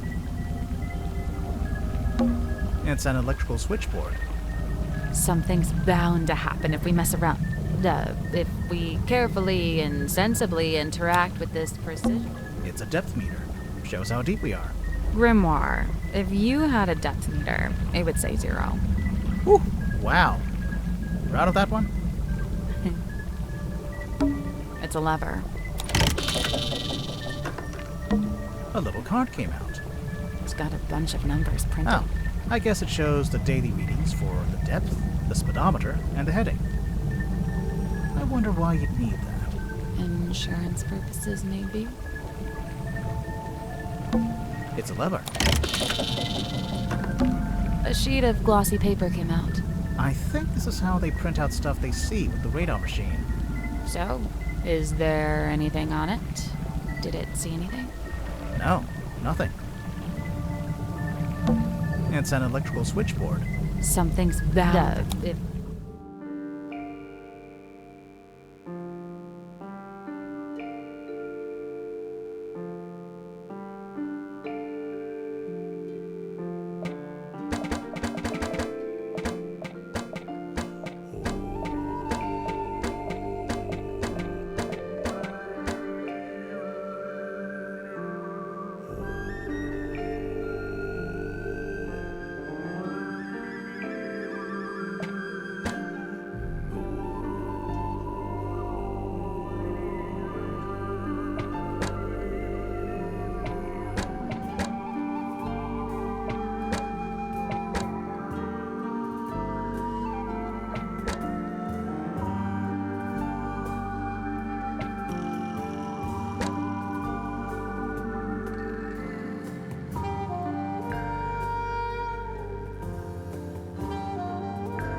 The digital display changes. I guess we have to get it to match the drawing.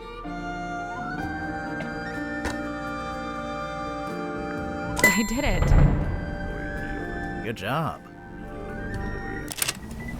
Something unlocked. The hatch opened.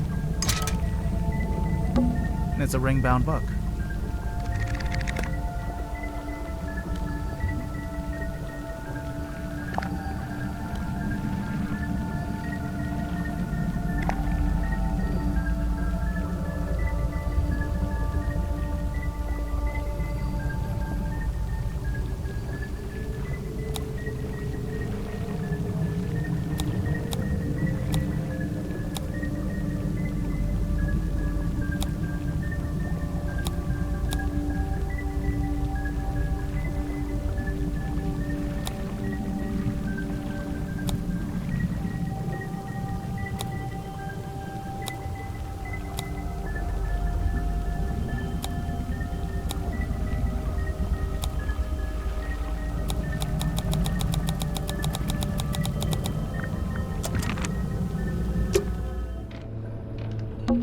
Down periscope.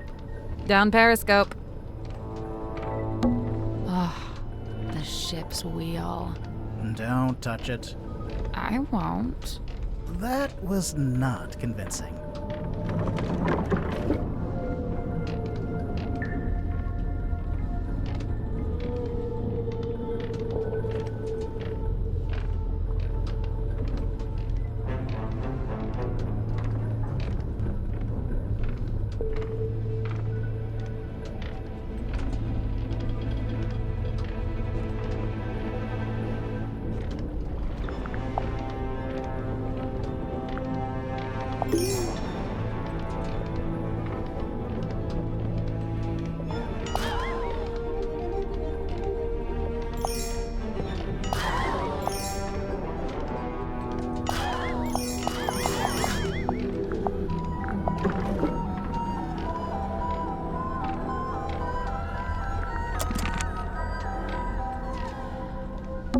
It's a throne.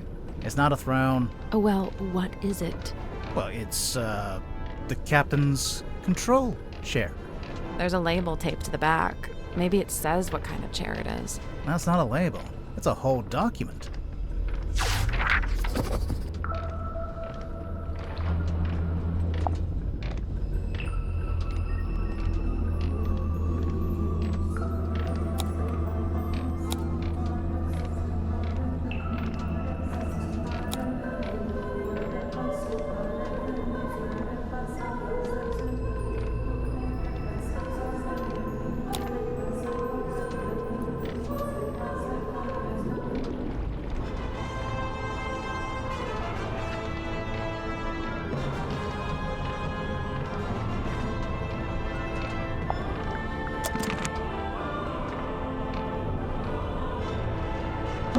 There's a whole raised dais here. What's that symbol in the middle of the floor?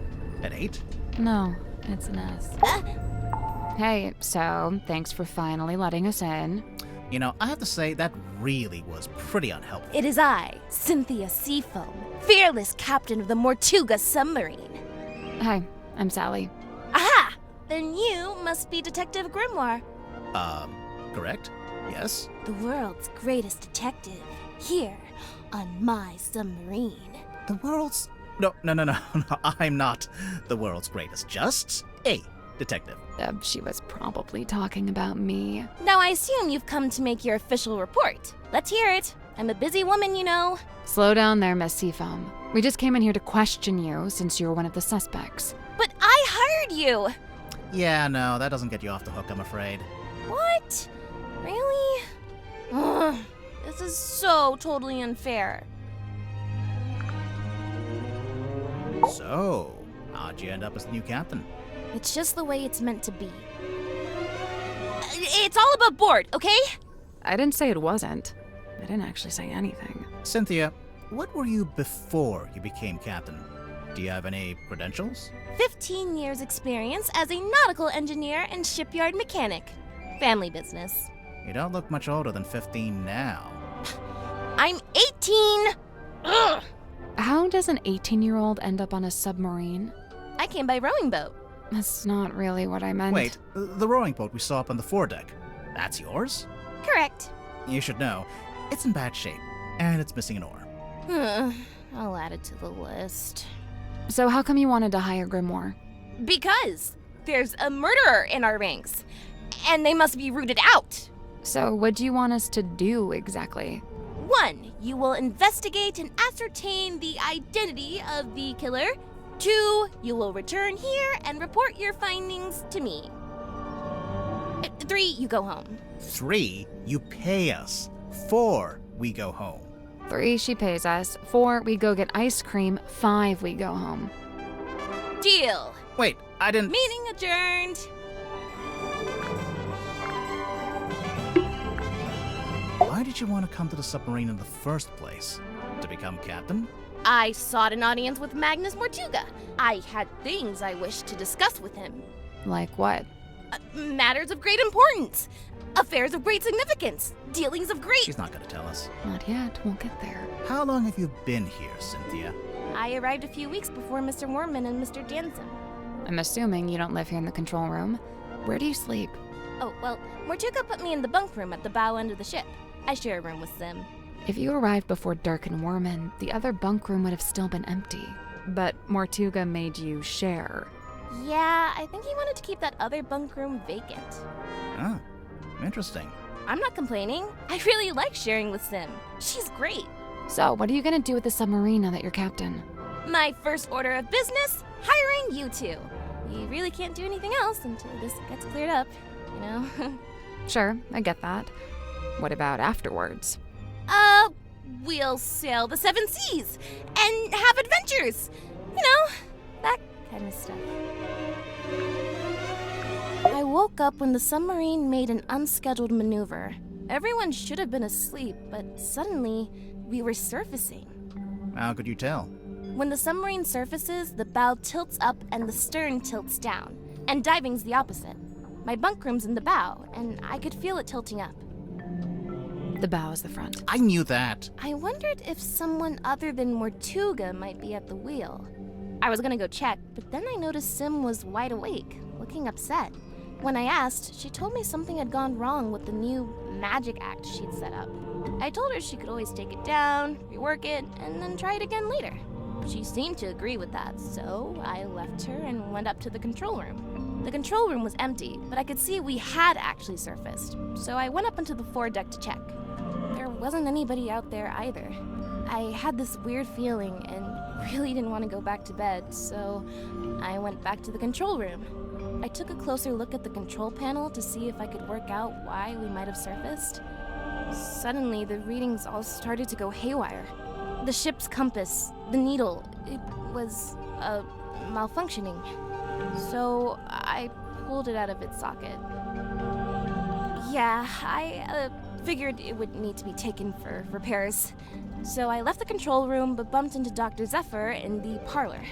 He was carrying a little empty bottle made of green glass. I don't know why.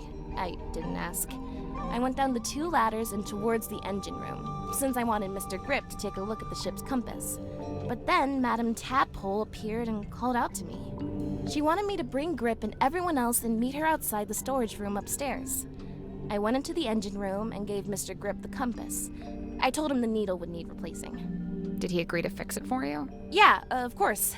He even said he had a bunch of replacement needles he could try out. Anyway, then we went to the cargo hold to fetch Mariana Moon, and the 3 of us went up to the storeroom like Tadpole had asked. We went down the corridor. The others were gathered outside the little room at the end. I looked through the crowd and saw Captain Mortuga laying on his back, dead. Everyone was trying to work out what had happened. Someone mentioned that Sim was the last person who'd seen Mortuga alive. I didn't like where the conversation was heading, so I took Sim and left. And yeah, that's about it. You went straight back to your room? No, I went back up to the control room first. For what reason? I was wondering if Mortuga had left any instructions or any paperwork. I wanted to read the captain's log too. Something tells me that's not the whole story. That's the whole statement, I swear. if you have any other specific questions, I'll, field them separately. There it is, in black and white. Signed by me, signed by Mortuga. Yeah, I can see. Where'd it come from? Mortuga wrote it. I think he used a typewriter. And what? He presented it to you? When? Well, no, because he died. So. But we've both signed it, so yep, it's binding. Any further questions? Yeah. How did you? No? Great, let's move on. You said you're 18? Where are your parents? My stepfather's still in Silkworm. He's too stubborn to leave, even though the town's pretty much dead. Whereabouts? The shipyard beneath the lighthouse. That's where I live, too. Sounds like it might have been an interesting place to grow up. It used to be. Nowadays, it's basically just a big pile of rust. What about your mother? I'm sorry. It's okay. So, Cynthia, why did you want to become captain of a submarine? Not a submarine. This submarine. Like I said, it's just the way it's meant to be. When did you first meet Mortuga? When he let me into the submarine. Oh, it's just, you're both from Silkworm. I thought maybe you'd have run into him before that. My parents did. I know that much. Remind me. The harbor master and the shipyard mechanic. Ah, that tracks. So Mortuga lived an active life back then. He wasn't like recluse? I don't think he's ever been outgoing, but from what I gather, he was very loyal to the few friends he did have. In fact, I'm pretty sure he was trying to reconnect with someone he once knew from the town. Who was it? Did he say? No, I never found out. Mariana Moon?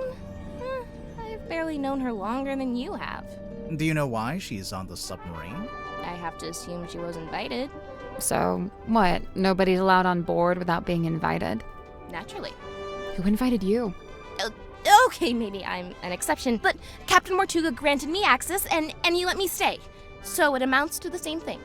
Now that you're captain, you could tell Mariana to leave if you don't like her. I never said I didn't like her. I think she's very interesting. Wow. I'm probably gonna have to draw up some rules on keeping pets. It's not that I want to ban them, but, maybe a rule about not keeping them secret. And, what's this got to do with Zephyr? Oh, I'm pretty sure he's keeping an animal in there, in his dream chamber. But you've not actually seen it. No, I heard him talking to it, though. A few times. What kind of pet do you think it is? It could be anything. Dr. Zephyr's into some pretty weird stuff. And he's got, black market connections. Sim was telling me about it. Black market? Oh, wait. She told me not to tell anyone else. Forget I said that. Sure thing. I can see you writing it down. I found out Mr. Grip wanted to be the submarine's navigator at one stage, but Mortuga never allowed it. After I became captain, I half expected Grip to come and ask about taking on the role. But he didn't? Nope. Would you have said yes? Of course. I have no idea why Mortuga didn't allow it, but Mr. Grip's clearly an expert. I would have welcomed his help. I wonder why he didn't ask. I'd guess he assumed Cynthia didn't want any help. Sorry, Cynthia, but you do give off a kind of I can do everything by myself vibe. Just a little.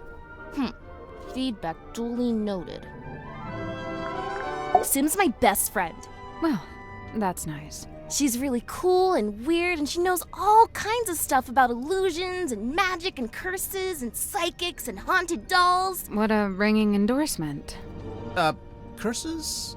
Oh yeah, Sim's obsessed. She's convinced that she's cursed, or even that she is a curse. That's why she wears that locket. I don't know.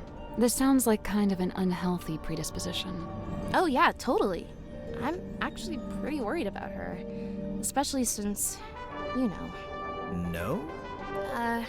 So it's looking like Sim was the last person to see Mortuga alive. They were both in that storeroom the evening he died. The Illusion Theater. I wonder if Sim would let us take a Can't hurt to ask.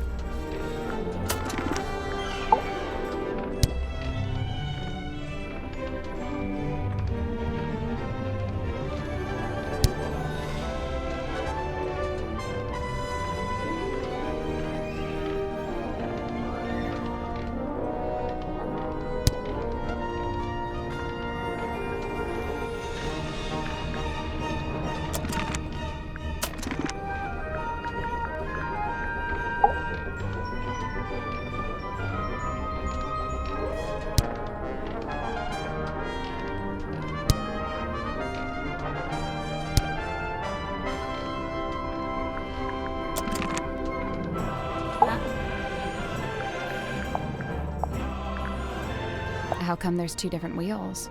The big wooden ones for steering left and right, the smaller ones for diving and surfacing. Speaking of, what does the S stand for? Seafoam. Yeah, figured. Oh, you found the captain's log. Sure did. How does it work? So, at the end of every day, you're supposed to print out one of these little cards with readings from the submarine's movements in the last 24 hours. Then, the captain signs it and writes about anything noteworthy that happened. So the card on the top, that's from the day Mortuga died? Yeah, I figured we should have a record of it. You took over as captain that same night? What of it? Nothing, just asking. It's a work in progress, okay? What are you trying to do, exactly? I'm trying to get a handle on the exact form of the submarine. Is that difficult? Given its messy history, yes it is.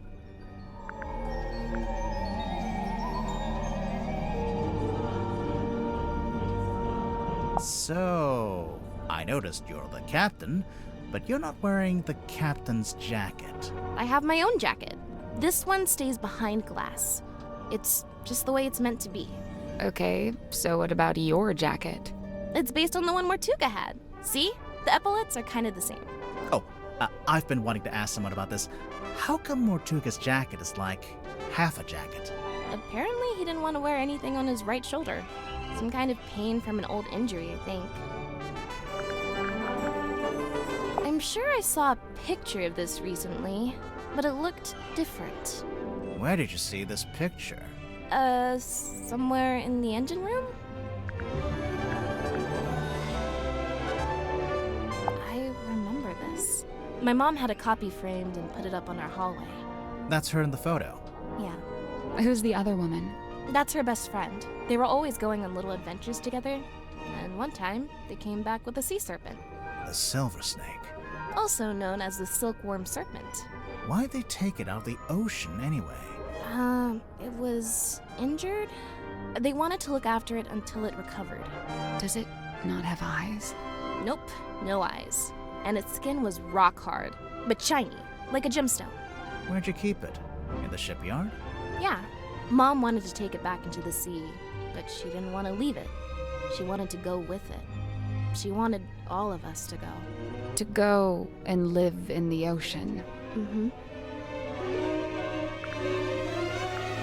Do you know what this is? I don't know. Oh? Does it? Seems like the kind of thing she might have fished out of the sea. This is the ship's compass. From here in the control room. Mm-hmm. Looks like Mr. Grip's already working on fixing it. Good! That's good. Why so many needles? The original needle was broken. Mr. Grip said he had a few he could try out as replacements.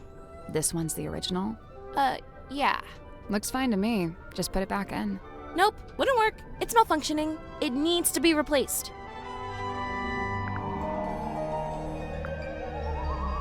So this is what Mr. Worman did after he left town. Why would he need to leave town to write a book?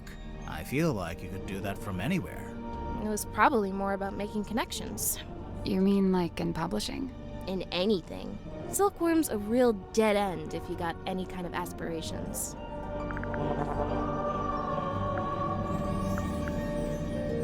Baroness Fortuna. Who is she? She's the theater owner who adopted Sim. Did Sim like living with her? In the theater? Sim's reluctant to speak ill of her elders, but I get the sense that Fortuna wasn't very nice to her.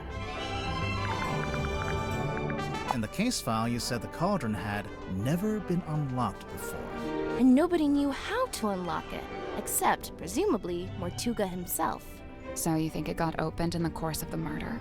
I see 3 possibilities. 1, the cauldron was opened before the murder. 2, someone opened the cauldron after the murder. Someone other than Mortuga. Naturally. And 3, the cauldron was opened during the murder. Like the murder happening and the cauldron opening are one and the same? Maybe. This weird little drawing. It looks kind of like that thing Mortuga kept up on the foredeck. There he is, Mortuga's little mascot. What does he do? Well, you know, bit of this, bit of that. A big green light shines out of his eyes sometimes. Yeah, we saw it. It lured us onto the submarine. That's the idea. How does it work? Do you activate it from in here? Nope. It just kind of happens. Wooden buoy is confirmed to be magical. Aha! I see you found my case file. Sure did. How come you knew about Grimoire? Oh, I read all about the Tangle Tower case in a newspaper. I didn't know that got any press. Someone must have sold their story. I gotta ask, did Fiona end up leaving the tower? Or is she still there? Fifi? Yeah, she and Poppy moved out. Oh, good for them. They got a real nice place out in the countryside. That's so nice. I'm jealous!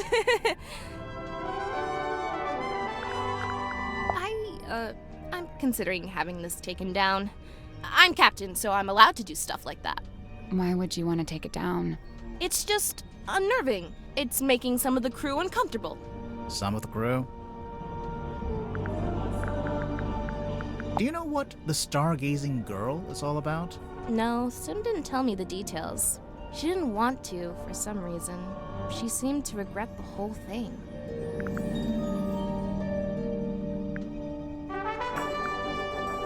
What does it do? We're not sure. My money's on nothing.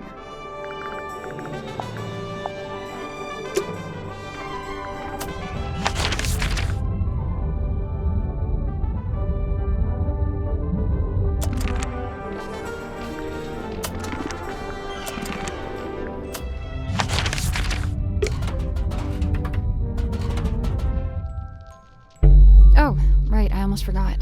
We should be able to get into Sim and Cynthia's bunk room now.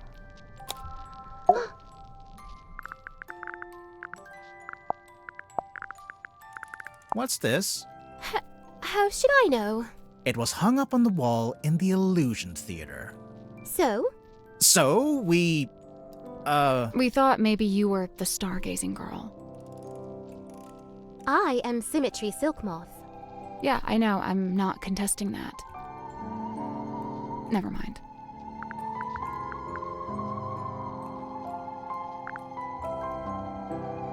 That little dapper hat he wears, I sewed myself from cotton cloth, and now he truly looks the part, mirrored to his master's garb. The king didn't always have a hat? Nay, was not but wood be carved, a simple stick with face adorned. And you thought he should have a hat just because Grip wears one? No, I saw a picture of it. At least I think I did.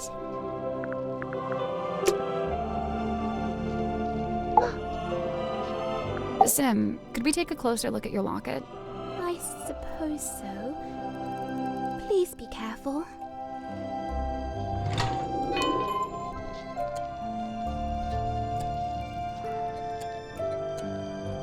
You really think we should open it? I don't know. Maybe. It's up to you.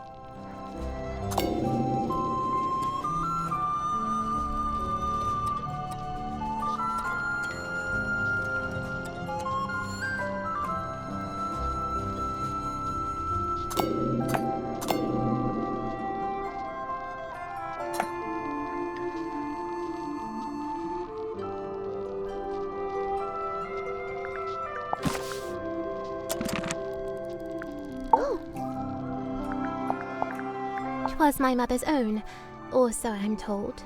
You don't know for sure? I was too young. I don't remember. I dearly hope to ask her and know the truth at last. Do you think you ever will? The question that bestirs my soul. Against all odds, I've been inscribed upon this family tree, bound only by the bloodline of my matron's former kin. Your matron? That's Fortuna Fellow. No longer tied to fellow name, she styles herself as Baroness. Whatever that's supposed to mean. Sim, look, you've got two half-brothers. Kinda. Only in the faintest terms, but there they are, Flint and Felix. We've actually met Felix. Would you believe that? No. Oh, well, we did.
Grip, can we take a look in the basket? Yes. Will you be getting out of the basket? No.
Young Cynthia seems quite convinced that she should be the new captain in the wake of Mortuga's death. Sounds like you don't agree. Well, now, I didn't say that. It's just... You don't think she's up to the task? On the contrary, from what I've seen, Cynthia is a remarkably bright and capable young woman. So much so that I bemoan seeing her spend her best years hidden away down here in the dark.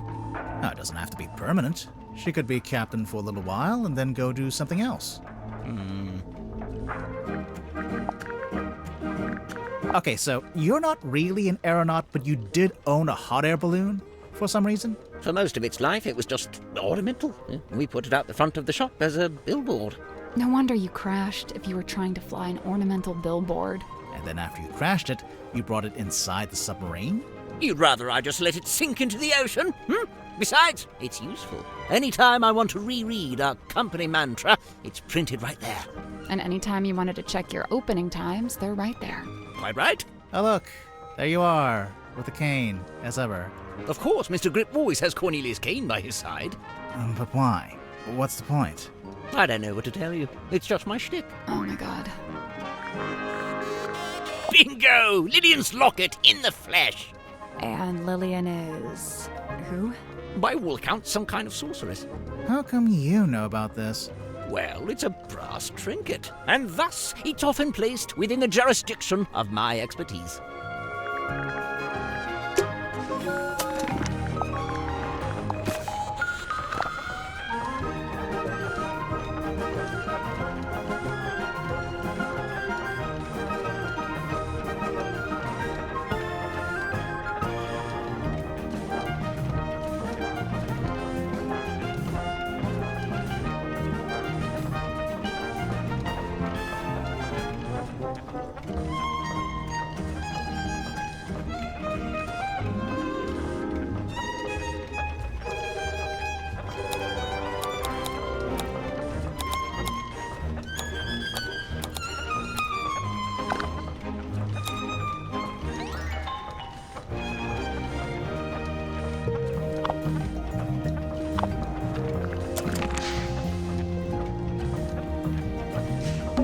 It's a big compass.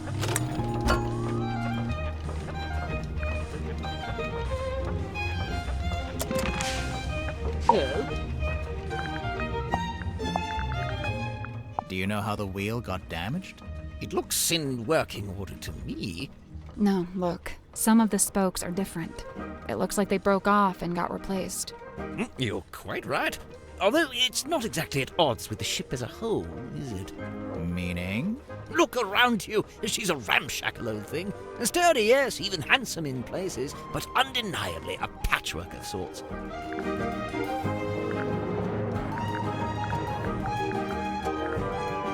What's the deal with this blueprint? It's kind of a mess.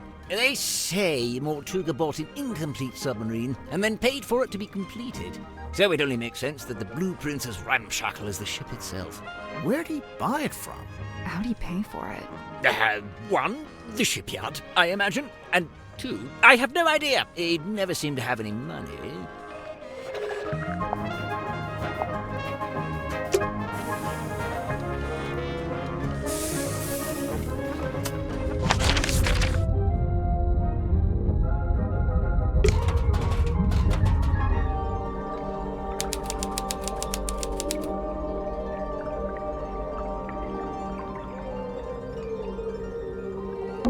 She sells seashells by the seashore. Terrible place to sell seashells. Anyone can get them for free. They're just lying around. It's a collection of small mirrors. You know, it might be fun to start a mirror collection. I could really see myself doing that. It's a diving helmet. One of those old, heavy ones. You think it's a safe? Nah, looks pretty dangerous. A safe. Oh.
Go.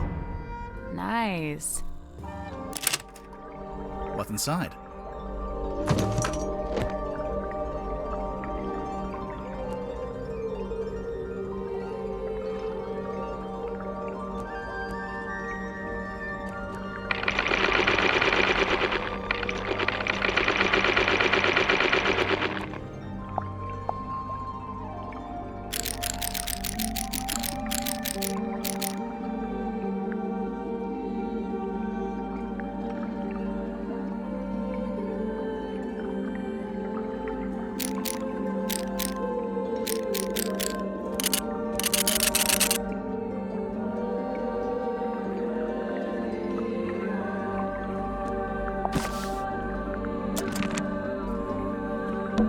Old glass Looks bottle. like they've all been salvaged from the ocean.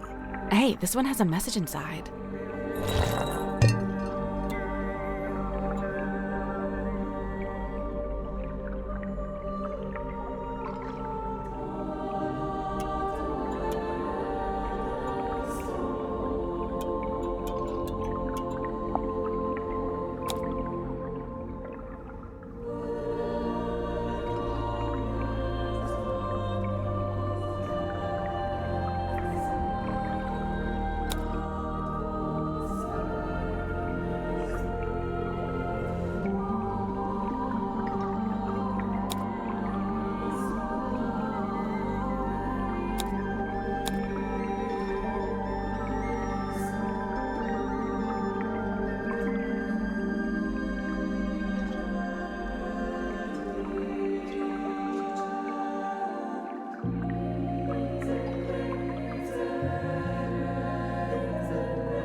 Old glass. Looks like they've all been Hey, this one has a message inside.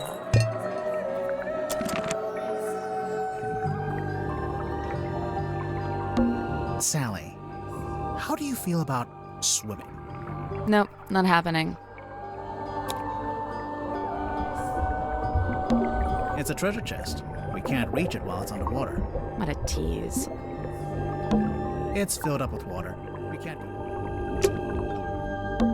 That's a big mirror. It's the kind of mirror you'd walk through to get to Mirror World. You've been to Mirror World? What's it like?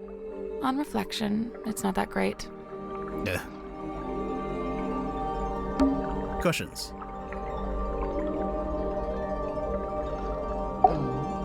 Hey, it's me, Madam Tadpole. Yep, that's my name. First question. Go. Are you a mermaid, or what's the deal? Great question. Half mermaid. The top half, obviously. From the waist up, all mermaid. And as you can see, I have the legs of an ordinary human woman. An ordinary human woman? Who happens to be an Olympic-level swimmer. Second question. Go. So, Madam Tadpole, you're a professional swimmer? Or a professional mermaid? I'm not a professional anything, not anymore. I'm done with all that. Do you have gills? Nope, it's a tattoo. Sorry to disappoint. It's cool. Why'd you get it? I've always been real good at holding my breath underwater, like scary good. The other kids used to call me Fish Girl. Ah, kids can be mean. I'd say they had it right. How come you're here on the submarine? Okay, so I like to go diving. In the sea, deep. Oh, like with an oxygen tank and a mask? No. I don't use any of that stuff. Anyway, so one time I went too deep. I wasn't going to come back up. I was pretty much done for. Somehow Magnus found me, pulled me into his submarine. He brought me back. I owe him my life. Wait, so are you from Silkworm? Were you living in the town? Nope, I'm from far away. Then how come you were diving into this bit of ocean? Oh, well, yeah, I was visiting the town. For work. What kind of work? Performance art. Kinda. Like I said, I'm done with all that. So, Mortuga saved you from drowning, and you just decided to stay? It's where I belong. The ocean. I had my fill of living on land. I've got no interest in going back. Looks like you've made yourself pretty comfortable down here. Magnus offered me one of the bunk rooms, but I turned him down. And yeah, over time I turned the airlock into a nice little home for myself. Where did you get all this stuff? The mirrors, the bottles. Shipwrecks, shipping containers, you name it. If it falls into the ocean, I consider it fair game. You go swimming out in the actual ocean? Of course. Isn't it cold? And what about the water pressure? What about him? That's for other people to worry about. So, how do you get out into the sea? Or do you just go from up on deck? See that hole in the middle of the room? Leads down into a big old water tank with a door that leads outside. I go out into the ocean every single day. Jeez, I'm impressed. Like I said, this is where I belong. How long have you been living here? I stopped worrying about times and dates. It doesn't mean much down here. But I know I arrived after Sim and before Dirk. Do you get on with the other suspects? Oh, sure. It's a nice group. I was closest with Magnus, though. He was one of a kind. I remember the sub did a weird kind of tilt. Don't know what it was, but anyway, it woke me up. So yeah, I'm trying to go back to sleep, but I can't because now there's all these footsteps outside my room. I get up and check outside.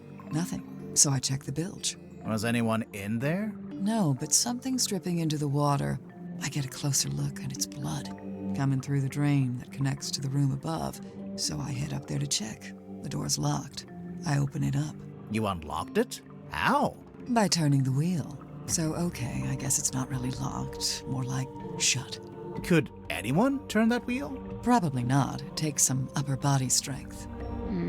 I go inside, and that's when I find him. Dead. Killed, looks like. I get angry. I'm out for revenge. I gotta find the guy who did it. So I run to the mess hall. Nobody. Climb up to the parlor. Nobody. Then I notice the hatch up to the foredeck was left open. Someone's making an escape, I think. Cowardly. I go up on deck. Nobody. I look across to the aft deck. Let me guess. Nobody. Nah, there was a demon. Yep. Glowing eyes, single horn coming out of the head, like an antler, kind of. Was it a person? I don't know, maybe. It was dark. I could only really make out the eyes, and it wasn't looking at me. It was looking out to the side, at the ocean, I guess. Then it starts talking. What did it say? No idea. Alien language. What? Okay, even I'm making notes now. This is the best statement we ever got. Oh yeah, there was this big green light. Not sure where it was coming from, though. It can't be anything good, I figure. Better put a stop to it. So I took one of the oars off the old rowing boat and threw it. Hard. Direct hit. Its head came off, pretty sure. I saw it fall into the ocean. Suspect vanquishes demon with improvised javelin. After that, the green glow went away, so now it's too dark to see anything. I want to be sure, so I jump off the side and swim over to the aft deck.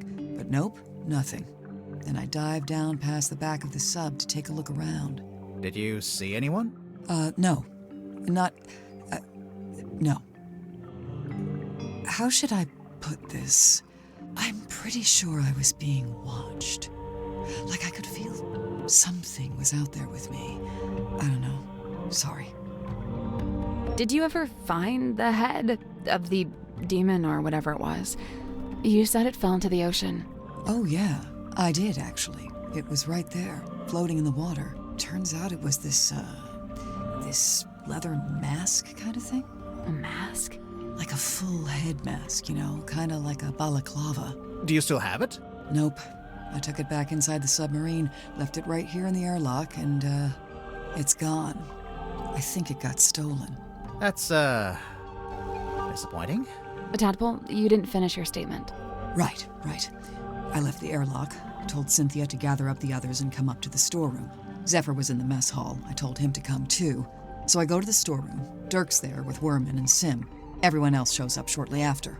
So, you all gathered at the crime scene. What happened? Nobody wanted to admit to murder, so it was a bit of a stalemate. Most of the others made excuses and scurried off. Zephyr, Grip, and I stayed behind. I guess we were the ones who knew Magnus best. That's it. Story's over. Get out of here.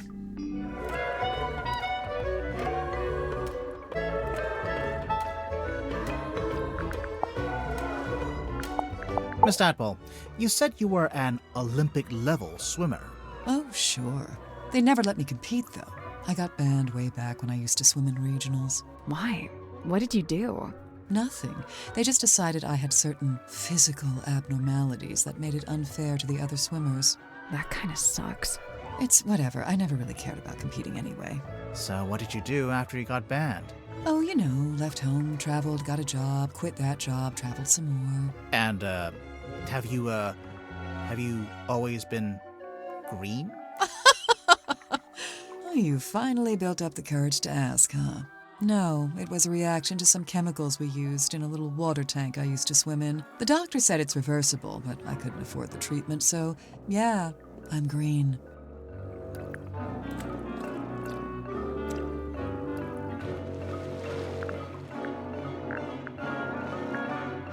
Sim's quite delicate.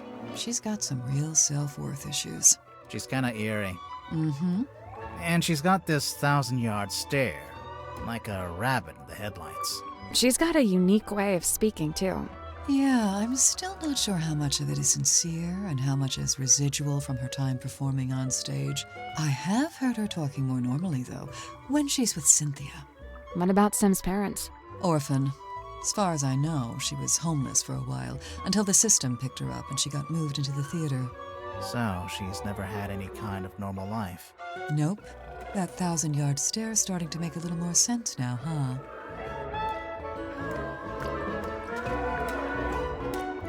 I really liked him. He wasn't like anyone else I've met. What did you like about him?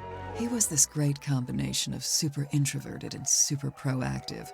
Like you'd be complaining that you had a headache or whatever, and he wouldn't say a word. But then the next morning, you'd wake up and find painkillers beside your bed. Wow. Kinda creepy, sneaking into your room at night. And where would you get painkillers on a submarine? The point is, he actually cared about other people. Really, the only person he was hard on was himself. Go on. Well, for one, he never let himself leave the submarine, even if he wanted to. Did he want to? I think so. Then what was stopping him? I wish I could say.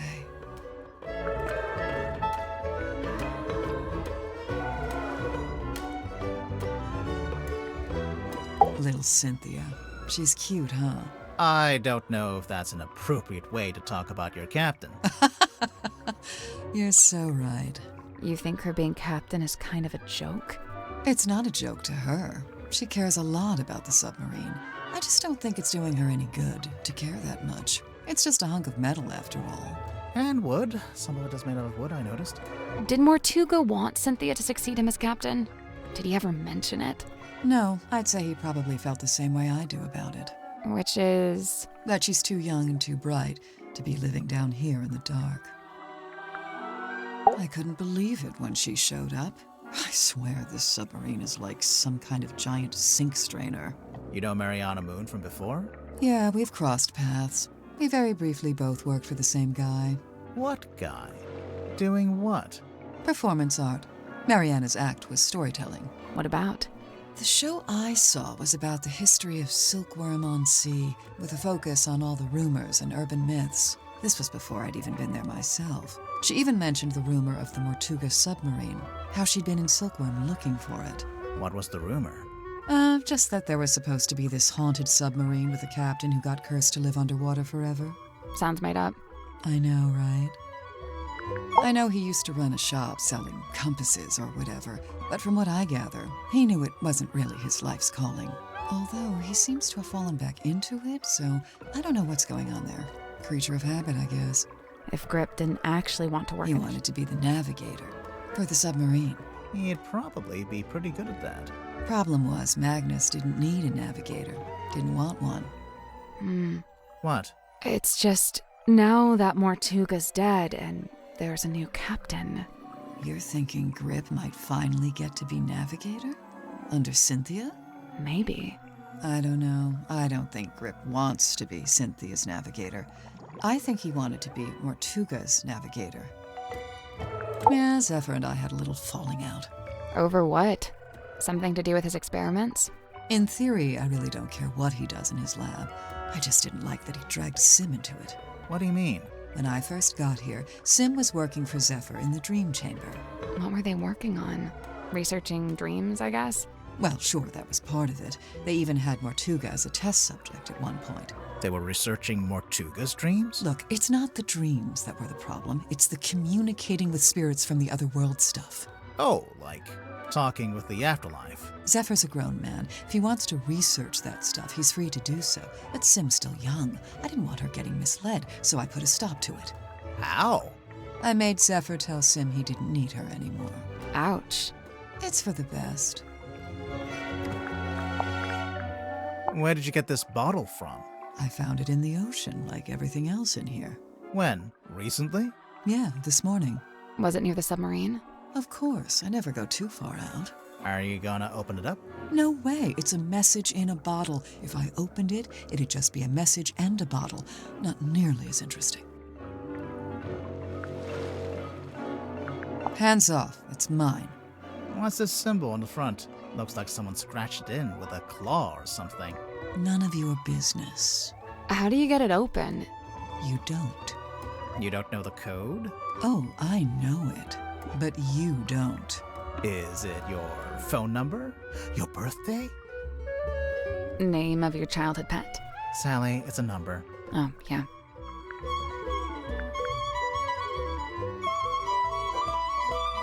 Grip's got his brand figured out, huh? Yeah, just the... So the main character is inspired by Magnus Mortuga? I think so. But Werman changed his name to Marcus Mordu. Nice. Real subtle. Cynthia had to ask my help when writing this up. She wanted to put Magnus's age, but she didn't know it. How come you did? He and I were friends. I was really trying to get to know him. Sounds like that might have been kind of an uphill struggle. Yeah, he didn't really like to talk about himself. Looks like Mortuga chose to use a typewriter for this. To make it more official, maybe? It's more that he didn't like writing by hand. He'd even sometimes ask me to write things for him. Like what? Oh, just little notes, you know. Magnus wouldn't bring this inside the submarine, but he didn't seem to want to get rid of it either. So it must have some kind of purpose. We already know what it does. We saw it on the way in. It shines a big green light so you know where to go to find the submarine. What? I feel like I know what this is. The thing in the painting. You've seen it? Not seen it. More like felt it. I'm pretty sure it's out there. Maybe even right now. Should we be worried about this? That's up to you.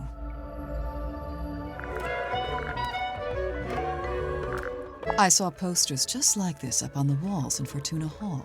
You went to see Symmetry's show? No, by the time I came through the town, she'd already left. But her posters were still up? Yeah, the owner was scrambling to find something new. I don't think she wanted to admit she'd lost her star act.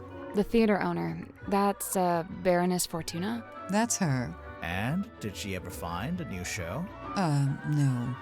It didn't work out.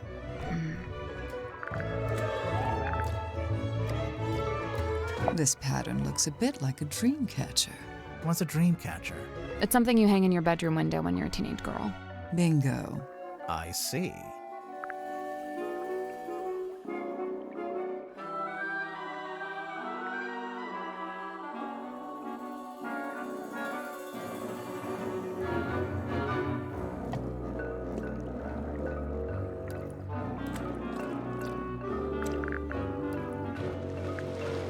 Any idea what Zephyr's keeping in this bottle? Whatever it is, he dumps it into the ocean every single night. What? What do you mean? Every evening, he comes by the airlock and empties the bottle into the water tank below. And the water tank leads out into the ocean. Yeah, and then each morning he comes by with the empty bottle and fills it back up again. Why? What's he doing? I've never managed to work it out.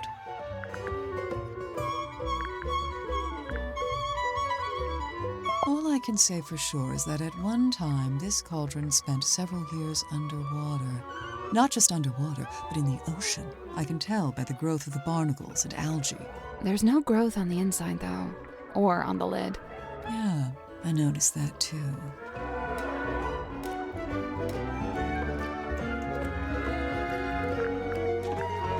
Do you recognize any of these objects? The mermaid's tongue, rumored to be lost at sea.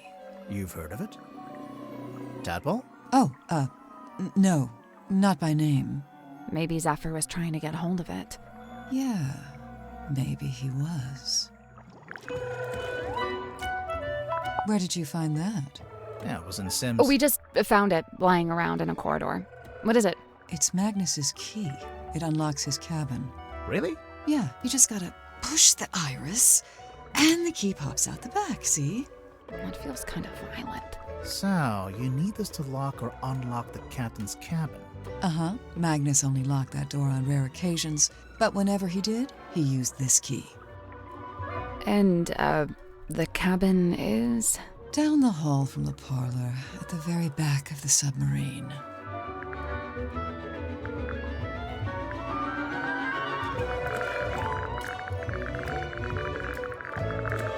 I'm surprised Sim let you see it. Do you know why she wears it all the time? It's some kind of family heirloom, I think. Magnus really wasn't one for record keeping. Well, he did make a Looks like it's just each time someone new arrives on the submarine. That makes sense. Human interaction.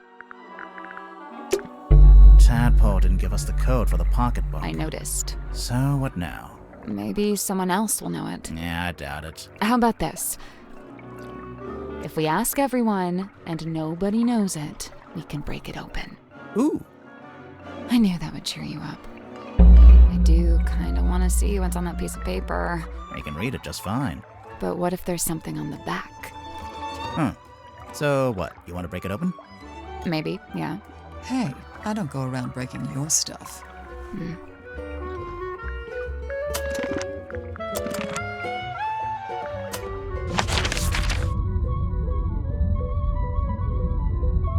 We can't get in there right now.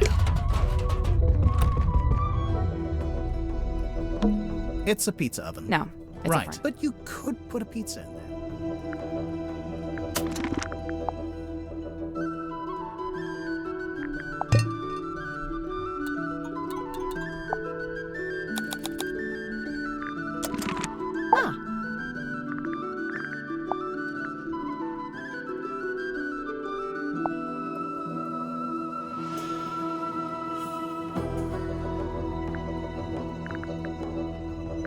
where did you find Zephyr had it. Did he? Lillian's locket. The mermaid. You've heard of it? Only the name. Maybe it doesn't. But there's a photo. It's a photo of. That algae is still... Meaning? Meaning the bottle's been in the ocean, but not for all that long. It carries something of the cadaver about it. Might be the smell, rust and stagnant seawater. Perhaps it came from the ocean. Have you asked Madame Tadpole about it?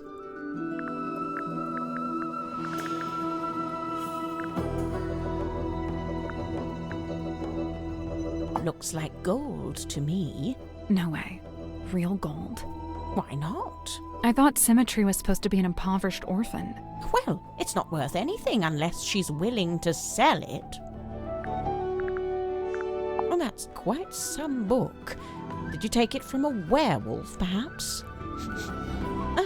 That explains it. No, it doesn't. Sniffing it and saying that explains it does not, in fact, explain it.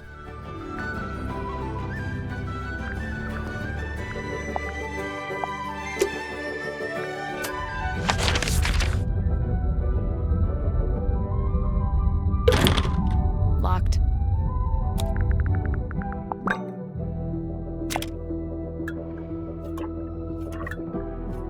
That's the one.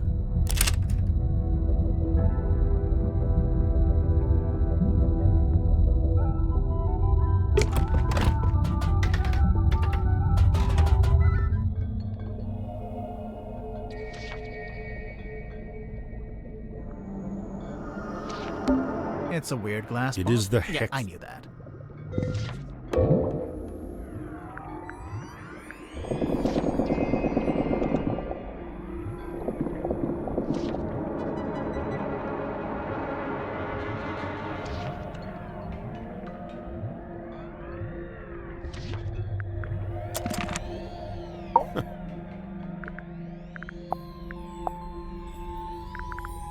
It's an incantation sealed in a glass bottle.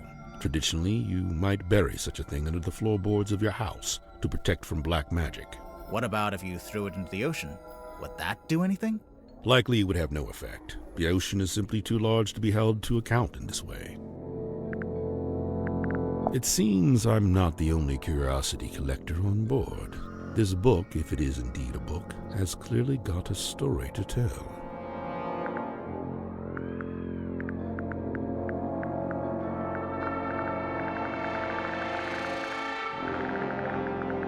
Now this is a talisman, surely. On the surface, it appears so. However, in this instance, I think the concept has been inverted. A reverse talisman. As good as they were, it was not Miss Silkmoth's politricks that interested me. Rather, I was interested in the base mindset they were a symptom of. In particular, her ruminations upon the great unknowns of life and death. There are clues to it, right here. Look at the choice of words. Unfathomable, inconceivable. And on the reverse, you need only look at the chosen subject matter for her newest work. It's a Grim Reaper.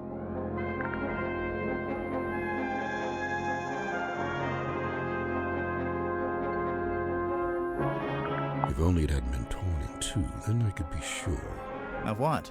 The branch of red coral at the base of the map.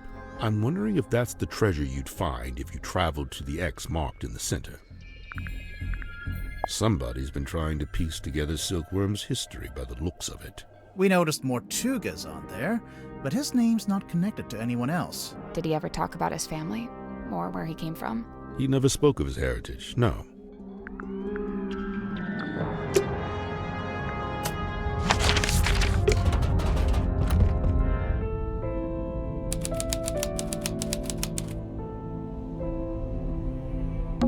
It's an old birdcage. Minus the bird. It's a treasure chest. Someone's peeking out from inside. Hello?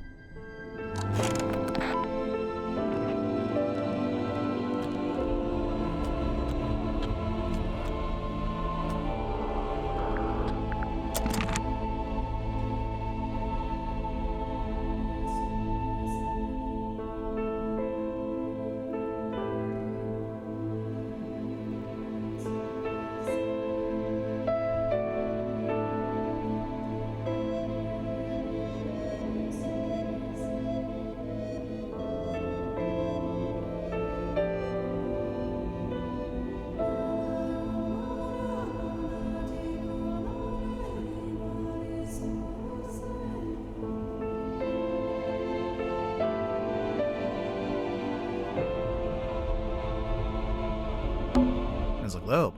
With all 7 seas. Is that a bell? I think so. Why is it hanging over the desk?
What's that saying? If walls had eyes?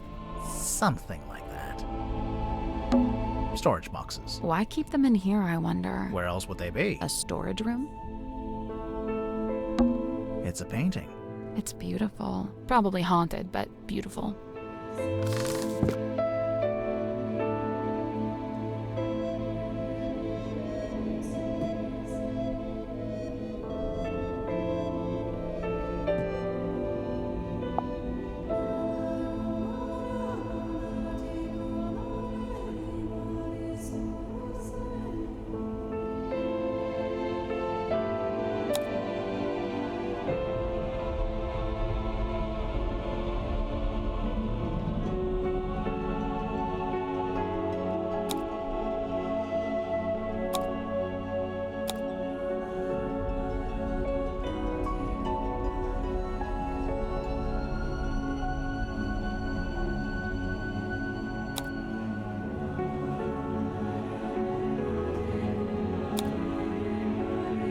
So, who is it?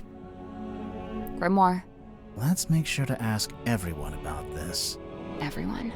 Yeah, I'm curious to see what kind of responses we get.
candle, on a skull, on a book.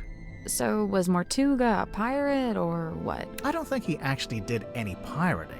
I'd say he was pirate adjacent.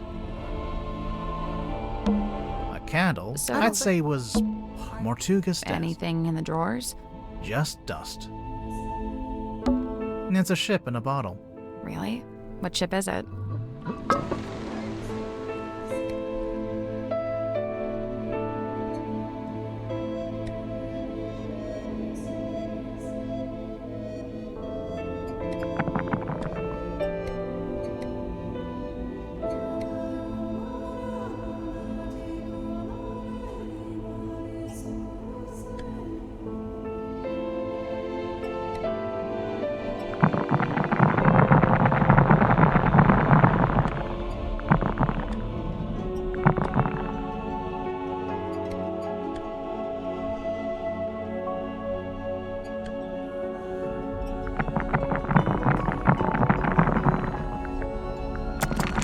Would you not shake it like that? You're gonna break it.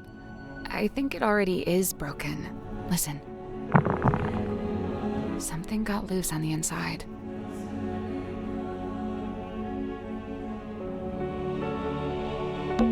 Mortuga's Anything. just... That's one Fit impression. for a captain. Nice. It looks directly out the back of the ship. The ship? Yeah, you know, the submarine. What's that on the wall? No idea. It's written in a language I don't recognize. What's that on the wall? No, it's written in a language.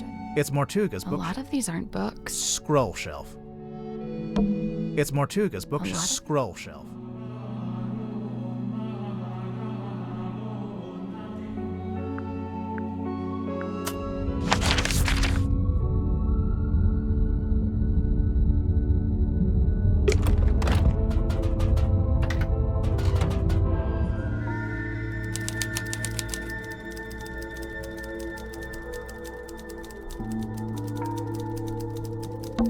It's a cheap light bulb. No shade. It's a punching bag. Looks like it's been recently punched. What? One good thing about living in a submarine. Every window has an ocean view. Notes stuck to the wall. Title ideas. Curse of the Captain. Scourge of the Sailor. Bane of the Bosun. All duds. Notes stuck to the wall. Title ideas. All duds. It's some kind of doll. Sally. No. It's a collectible action figure. Same thing.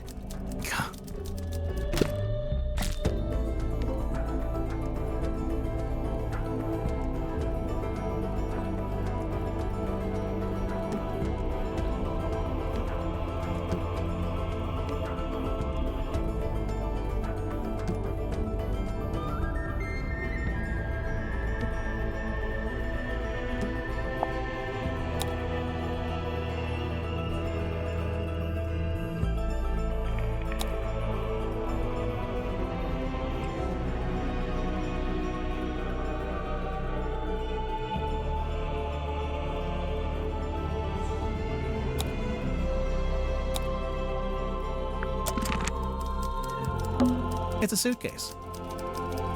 Clothes are neatly folded inside. It smells like men's aftershave. I'm getting bergamot, cedarwood, and notes of citrus. You done sniffing the suitcase? Is that a tuxedo? You never know when you might have to go to a fancy party. What's this in the front pocket? It's a cell phone. That's locked. What do you mean it's locked? How can a phone be locked?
go.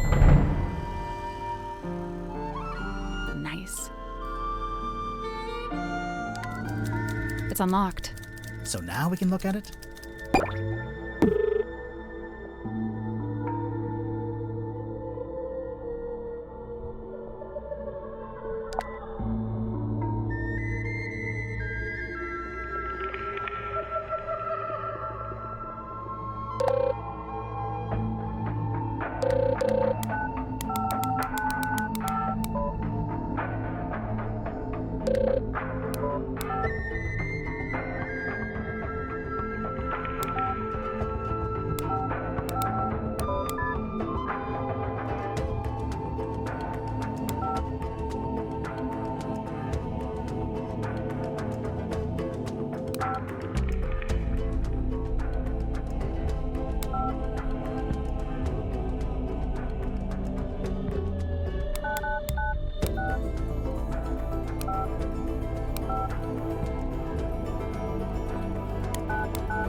It's a huge iron dumbbell, made from nuts and bolts.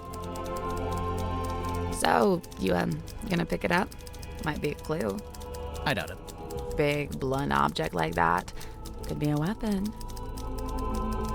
I'd say it looks pretty suspicious. Worth investigating. I disagree.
A bunch of discarded paper. There's something typed on it. Yeah, but I can barely make sense of it. Kinda looks like an attempt at the first chapter of a story. It's a teacup. I've been on this submarine for ages and nobody's offered me a cup of tea. You don't even like tea. Still. A bunch of discarded There's paper. something typed. Yeah, but Kinda looks like an attempt. There's food lying around. Do they want rats? That's how you get rats. Sally, it's a submarine. Either there are already rats, or there are no rats. It's a teacup. I've been on this sub still. Notes stuck. Title ideas. All notes. There's a sink here with its own little mirror. Looks like someone's been using it to shave.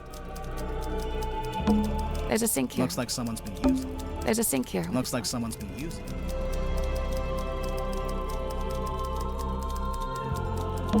Let's at least talk to the guy before we put our grubby little hands all over his typewriter. That's fair. It's a bunk room. I'd kill. And what'd you kill? Oh, I just picked someone from my list. Sir, if you have a minute, I'm Detective Grimoire, and this is Sal. Two detectives, one short, one tall. Tried and true. Hey, I'm really not that much shorter than But which of you is the funny one? I'd say it goes back and forth. You still haven't told us who you are. The name's Werman. J.D. Werman. He's an author. Author, journalist, let's see, what else? Famous, successful, some kind of genius, even. Oh, sure, that's why I got myself trapped in the murder submarine. I know who you are, Mr. Werman. I've read your book. Oh, joy, your fans. Of all the places. I never said I liked the book. Maybe I hated it. There's no way you hated it. The arcs are too tight. Each chapter leads to the next, beginning, middle, end, and bang, not a line wasted. Damn, he's right. So, Mr. Werman, you're a famous author. That's what they tell me. How did you end up on a submarine? I came of my own volition. Why? I wanted somewhere quiet to work on my next novel. Minimal distractions. Not saying it's worked, but... You're writing a sequel? Trying to. Hang on. A sequel to what? Grimoire, are you not paying attention?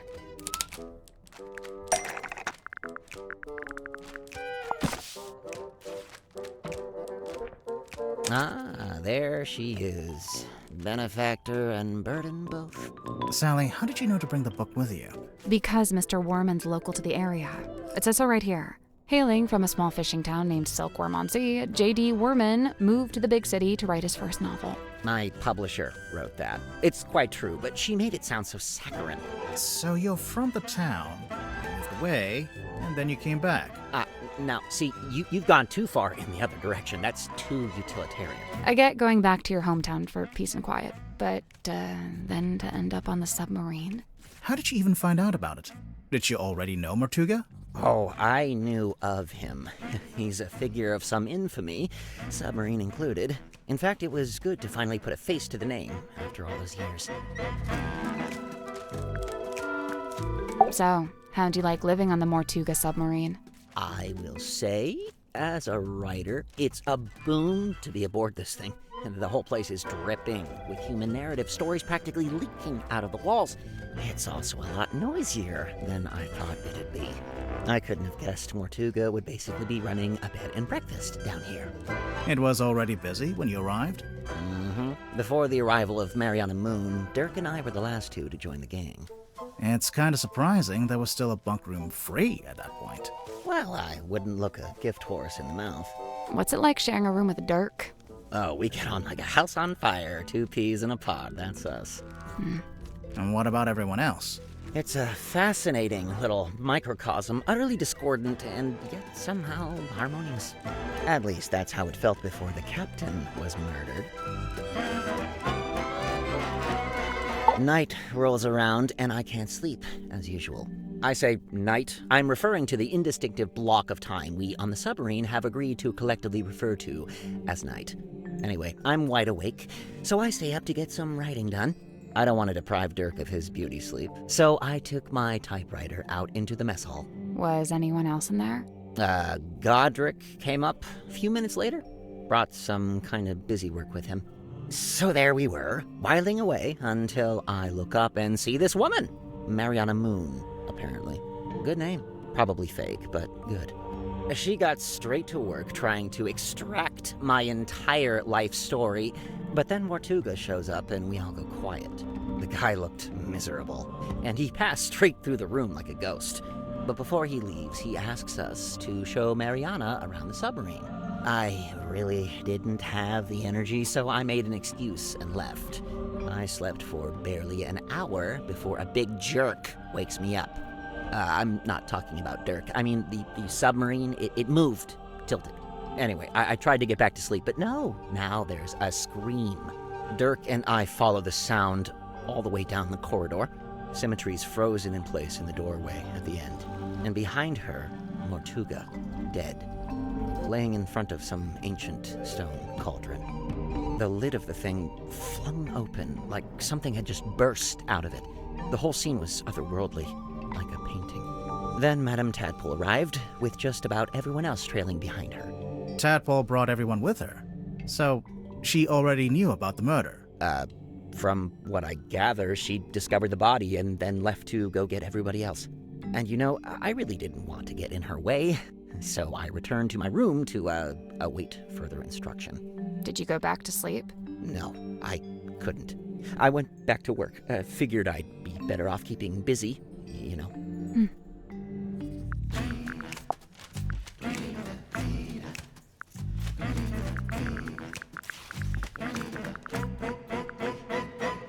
Madam Tadpole. Simultaneously the most laid-back and most terrifying individual I've ever met. Terrifying? You don't feel it? To me, she gives off this indisputable, I will destroy you if I see fit to do so kind of energy. Maybe if you get on her bad side. Oh, I wouldn't dare. She'd crush me like a twig. She does look pretty tough. Who would you say is stronger, Madam Tadpole or Dirk Danson? Dirk's in good shape, but a lot of it's just for show. He's just gotta look good for camera. Meanwhile, swimming works out every muscle group. Did you know that? I didn't. Every muscle group. I don't think Tadpole's about to fight anyone. She's so chilled out. For now. I worry about what'll happen if you two name a culprit. You think she might, retaliate? If she does, I'm not gonna be the one to stand in her way.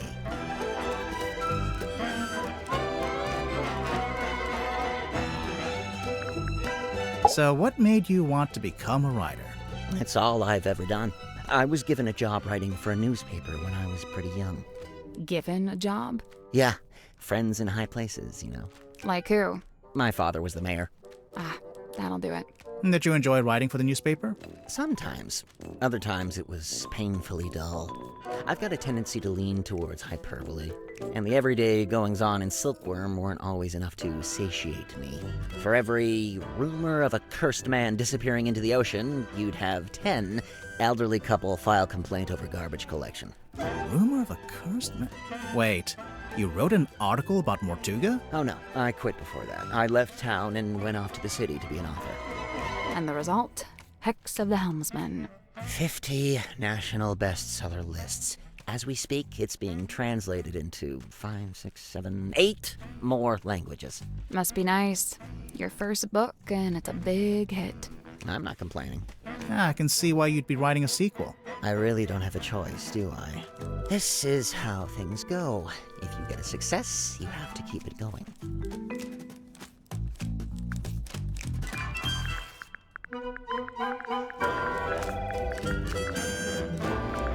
Sim tells me she's halfway through reading Helmsman. Is she enjoying it? No idea. She was just asking what research I'd done into hexes and curses, and was rather disappointed when I told her I just made it up.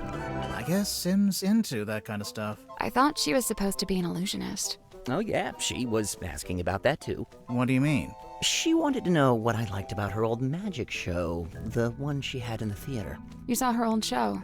Yeah, it was pretty good. And from what I gather, she's been developing a new act and wanted some feedback, to get some direction. I know what it's like to make a follow-up to something people liked. It can be daunting.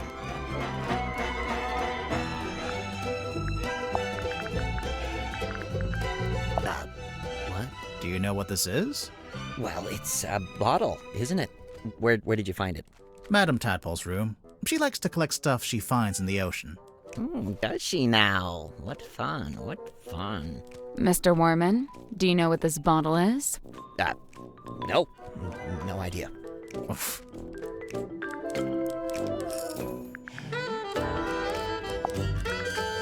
Cynthia. Quite honestly, I give her about a week. A week until what? Until she cracks, packs it in. The pressure's already getting to her. I know the signs, believe me.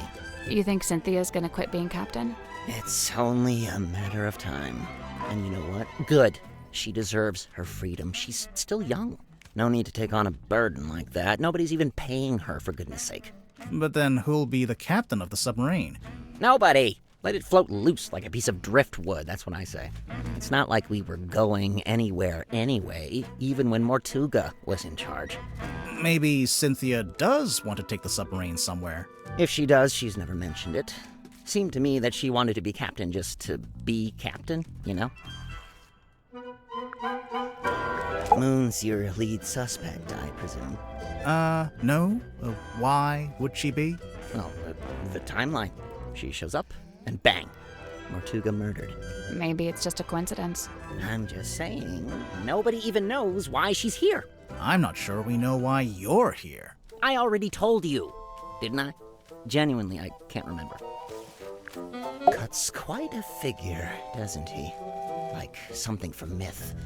He was real, of course. Flesh and blood. I imagine you must have been curious to meet him. As anyone would be. Did you get to know him at all? It's funny. Going in, I'd heard he was, the strong and silent type. But I didn't find that to be the case. So he was friendly with you? In his own way. The day I first arrived, he invited me into his cabin, just to talk, apparently. What did you talk about? He asked me about my home life, my family, my father. Not to be rude, but why would Mortuga care about any of that? To this day, I'm not quite sure. I think maybe he was after some kind of information about the outside world, and thought I might be a good source. You met Godric. What did you think? Personally, I like him. I found him a little irritating, the way he kept waving that cane around. He gave you the old welcome to Mr. Grip's Emporium treatment, eh? That's just what he's like at first. He'll settle down. Why does he do it? So, I have two theories on this. One, he's an introvert who falls back on his rehearsed persona when he gets nervous. Like when meeting someone for the first time. Right, exactly. What's your other theory? He assumes people will find the real him boring, not worth knowing. I don't think your two theories are mutually exclusive. They might both be right. So what is the real Grip like, once you get to know him? I don't know. He's kind of like one of those savants, kind of odd, but seriously gifted. In his case with cartography, I guess, navigation.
I don't understand what his deal is, but I already have a headache, so I'm just not gonna worry about it. What did he say he was? A dream doctor? Great. Good for him.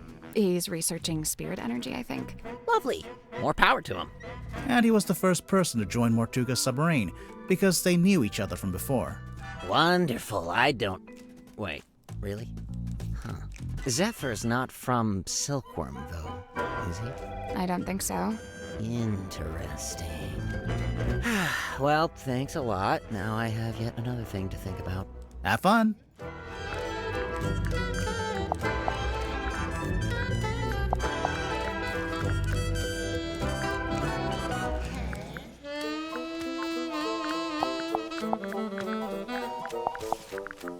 Oh, I can't stand these things. A procrastinator's worst nightmare.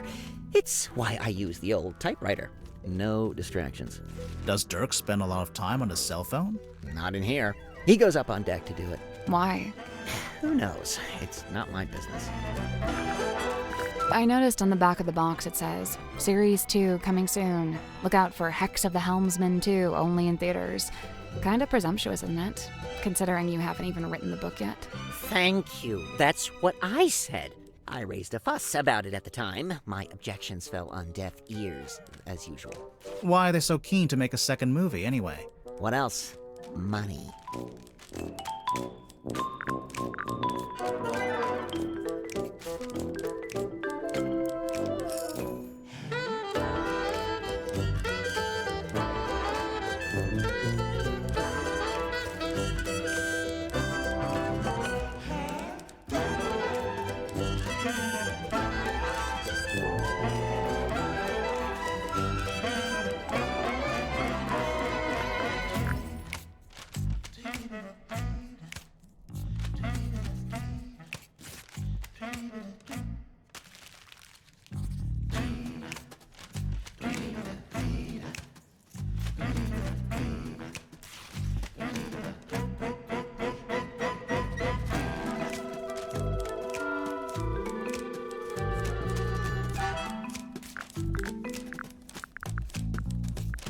So, you've read it, Sally, but Grimoire hasn't?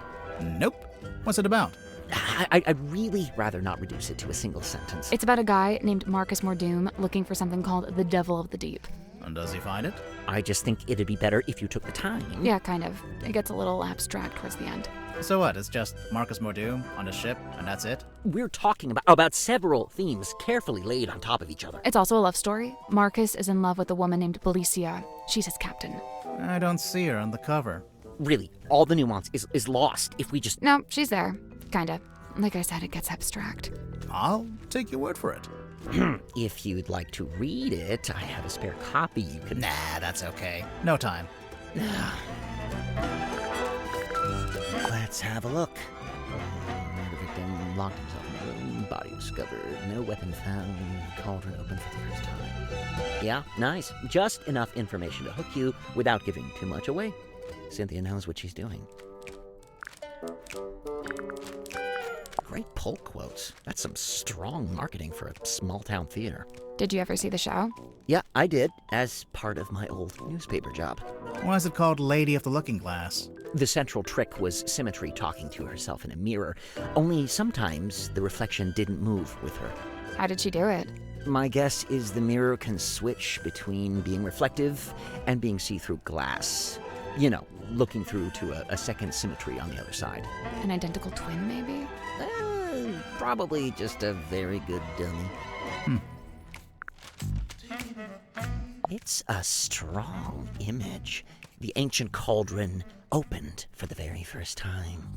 It can't be the very first time. Someone must have opened it before. Semantics. So, what do you think was inside? Does it matter? I'm pretty sure it does. It might explain how or why Mortuga died. True. The murder weapon, maybe? Like a knife? Sure, why not? It would explain the scratches on the inside, after all. I guess.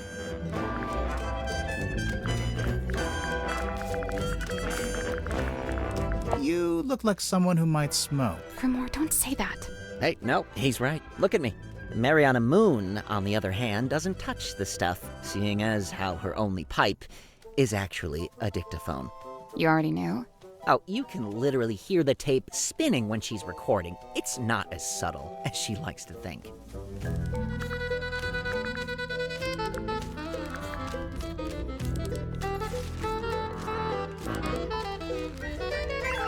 Fascinating piece of ephemera, this. Do you recognize any of the objects? Yeah, the golden hand. I've seen it, and so have you. What? Where? It's attached to Dr. Zephyr's left wrist. Zephyr's prosthetic hand is solid gold? Not quite. It says here it's made of an unknown material 90% similar to gold.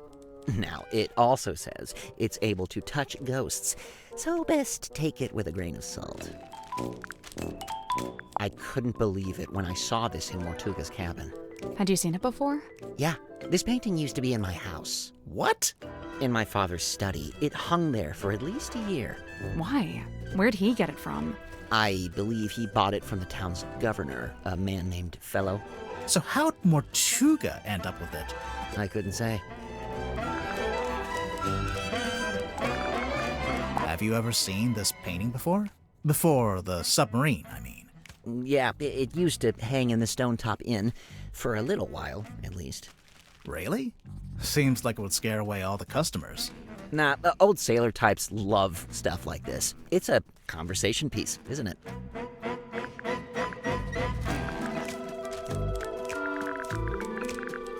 Now this is a throwback. I cut my teeth writing local interest stories like this. You wrote this? The review of Sim's old magic show? I did. But it says theater review by James Dusk. Oh, wait. And she finally works out what the JD stands for in JD Werman. Sorry, your name is James Dusk, and you changed it?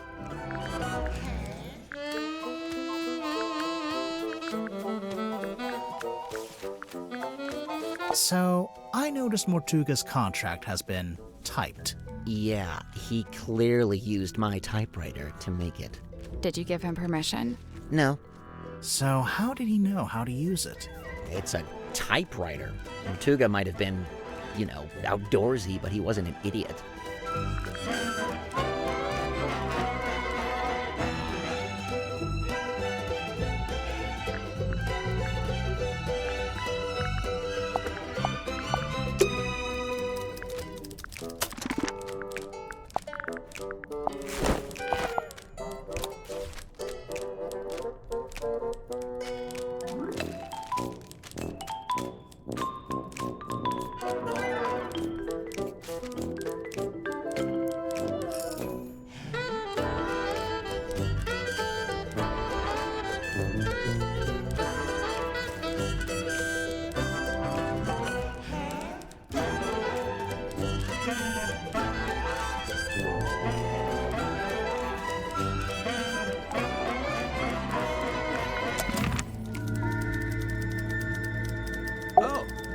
Hey, what's up? How's it going?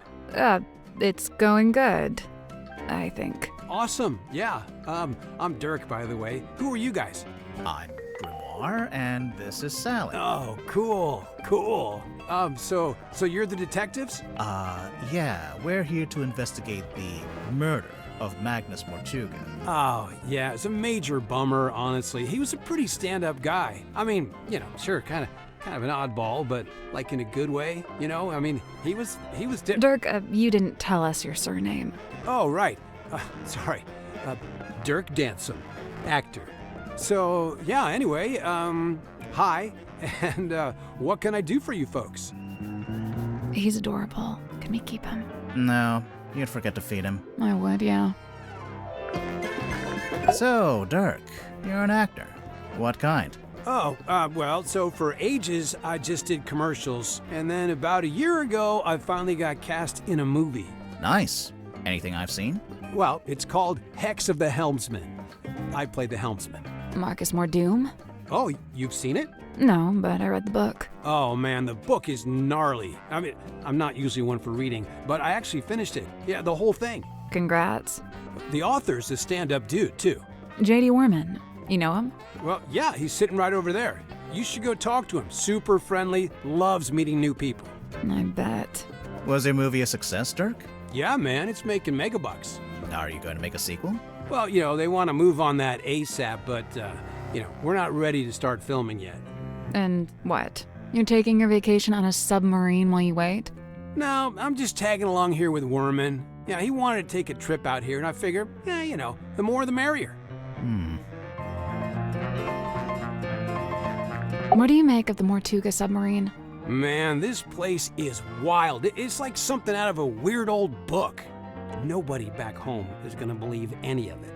How do you like living here? Honestly, mixed bag. So I love meeting all the weirdos that ended up down here. All kinds of people I'd normally never rub shoulders with, But man, is it dark. I mean, there's no sun, no day, no night. You barely even feel the time passing. Listen, if you're not careful, it'll get you. No, for real. You seem to be holding out. Ha, well, thanks. So far so good. How long has it been? Werman and I arrived a couple of weeks ago. We're the most recent arrivals, aside from Mariana. It's lucky they still had this room free. You ended up with pretty nice living quarters. I guess. I never really thought about it. Dirk, you're basically just a passenger, am I right? You don't have a job here on the submarine? Well, you know, I set myself personal goals. Like what? Like, well, I was trying to find out everyone's birthday. I got Cynthia's, Grip's, Tadpole's.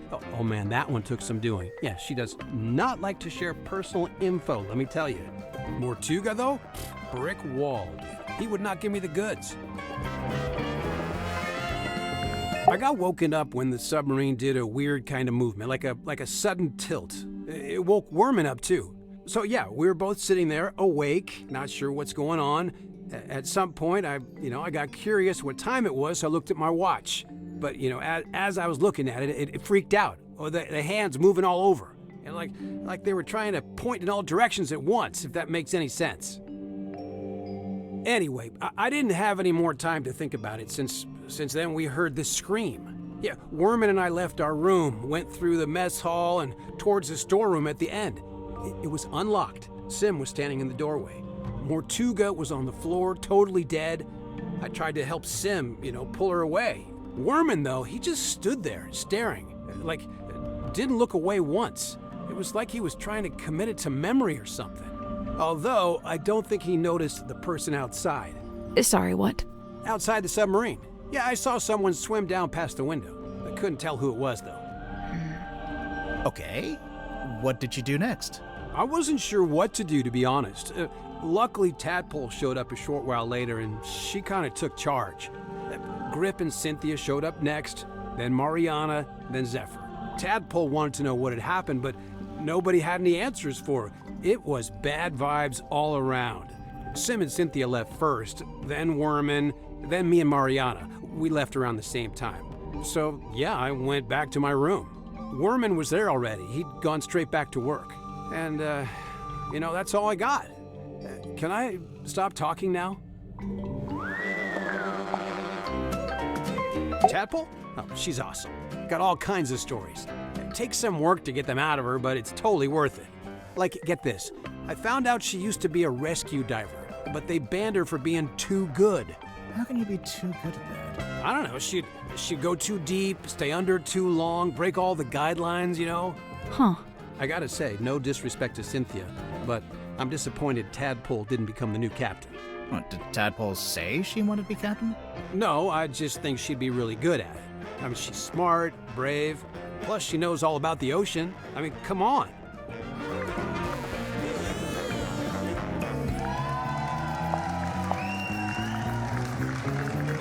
So, Cynthia hired you to solve Pretty much. How much do you charge? Is it like a day rate or what? Oh, it depends. Just ballpark it. How much did you make from the last case you solved? Good question. Grimoire, how much did we make from the Tangle Tower case? Well, extenuating circumstances, being what they were. You never secured the payment, huh?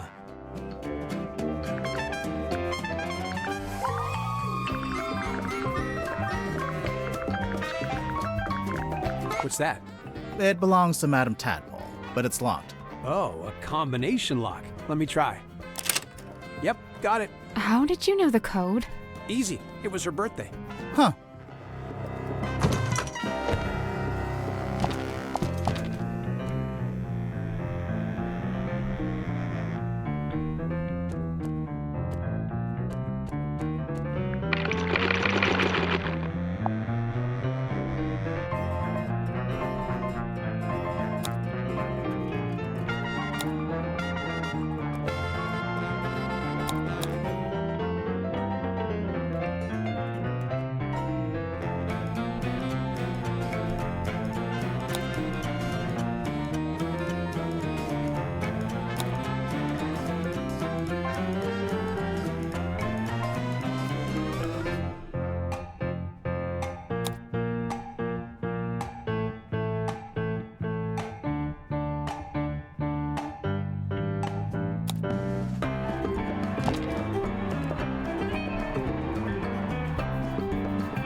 I am officially living the dream. How many people can say they're an action figure? I'll admit it.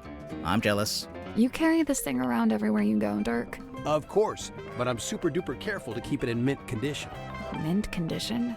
I really wouldn't say. Yeah, they told me if I leave it in the box, it'll be worth way more in the future. Yeah, do you have the whole set? Looks like there are 2 other figures in the series. Oh no, they only gave me this one. My co-star Julie has the other 2. This is yours, Dirk? We literally found it in the pocket of your tuxedo. How'd you know for sure it's my tuxedo? Dirk, show me one other living soul on this submarine that could even conceivably own a tuxedo. What a babe. I mean, yeah. This Mortuga's girlfriend or something? I don't think so. Of course he'd land a girl like this, of course. I don't know. Wasn't he kind of a gloomy loner? Yeah, chicks eat that up, man. A radio? What's the range on that thing? No idea. I'm pretty sure it's broken It anyway. might get a better signal up in the control room or up on deck. Down here you get nothing. The walls are way too thick.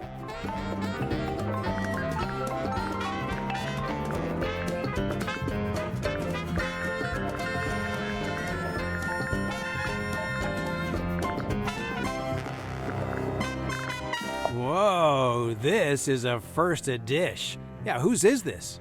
It's mine. You gonna get Wormo to sign it? No, I hadn't planned on it. He'd do it if you asked. I bet he'd even do a little doodle on the inside cover. Okay, maybe I do want that. I assume you've read it, Dirk? Of course, dude. First thing I did when I landed the part in the movie. What did you think? Loved it. I never thought about the sea so much in my whole life. It's almost like the ocean in the book. It represents something bigger, you know?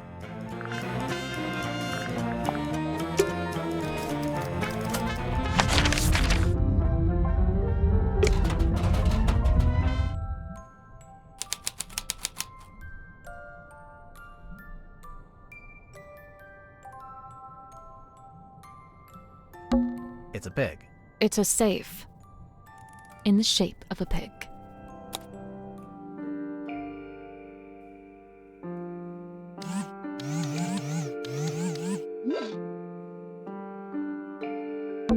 These ones aren't buttons. It's just some kind of display.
That's not it. There's a bunch of stuff we can fiddle with on the And front. on the back, there's some kind of display.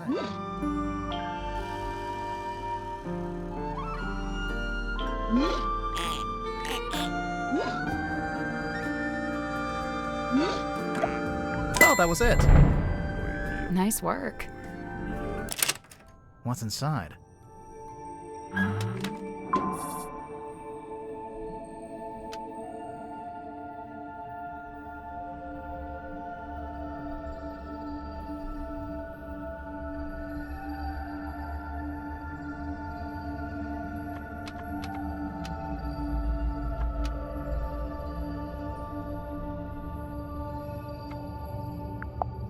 What is it? I don't know.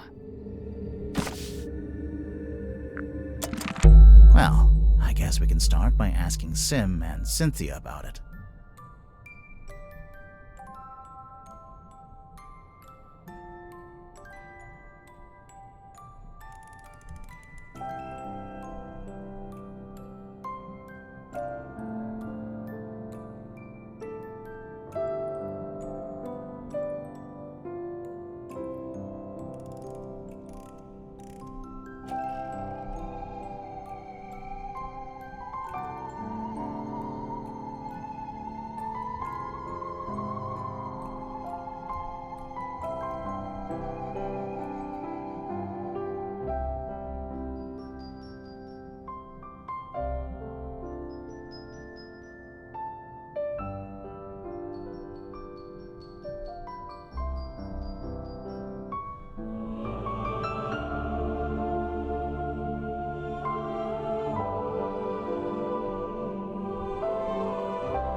It's Sim and Sim. Pretty cozy.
a few drawings. A mouse, a girl, a leaf. They're, not good.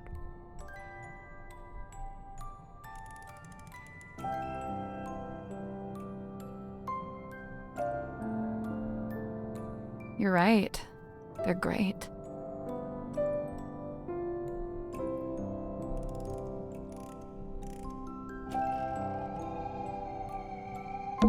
What flavor? Sun-ripened tomato. Dang. Sounds good. A little wooden box with art supplies inside. Instant photos. The kind you have to shake. That's a myth, actually. You shouldn't shake them. It damages them. Well, that's my life turned upside down. A framed photo.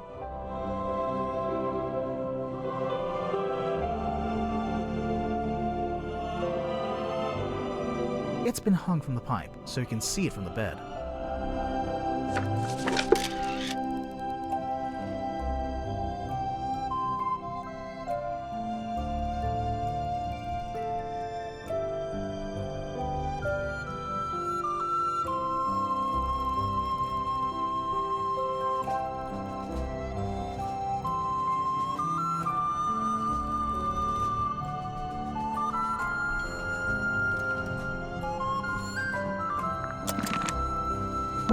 It's Cynthia's bed.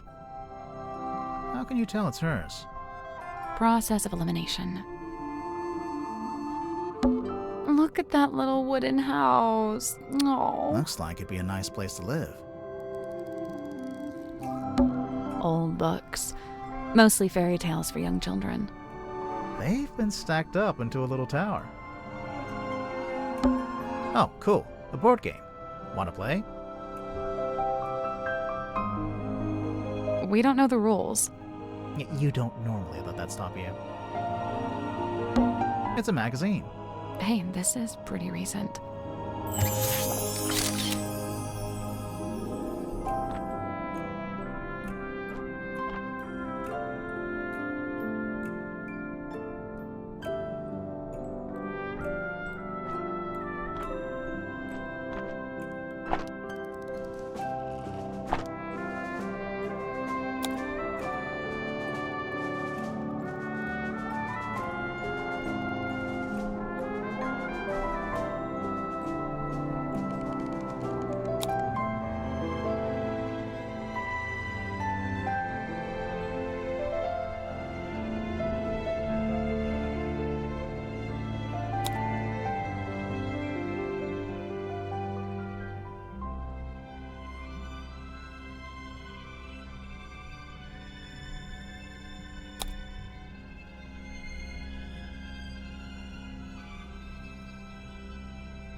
It's Sim's bed. How can you tell? It just has her energy. It's an origami bird. The movement of the submarine makes it look like it's blowing in the wind.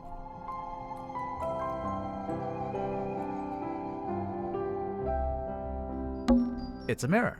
Sally, you can use it to fix your hair. My hair is perfect and does not need fixing. It's a window. It must be a light, too, since we're underwater.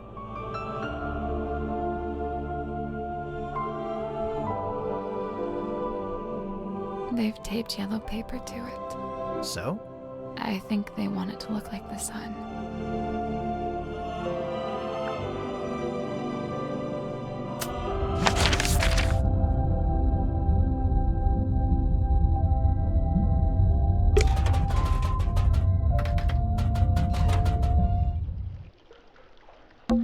It's almost pitch I'm black. guessing you didn't bring it.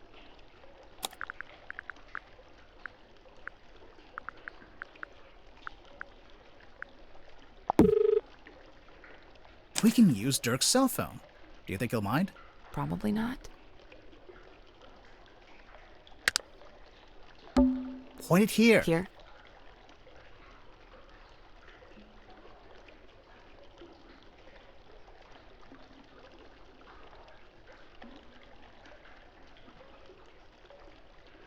You're not pointing it at anything. Well, where should I point it?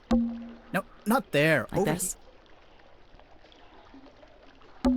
You're doing it wrong. Point it Over over here?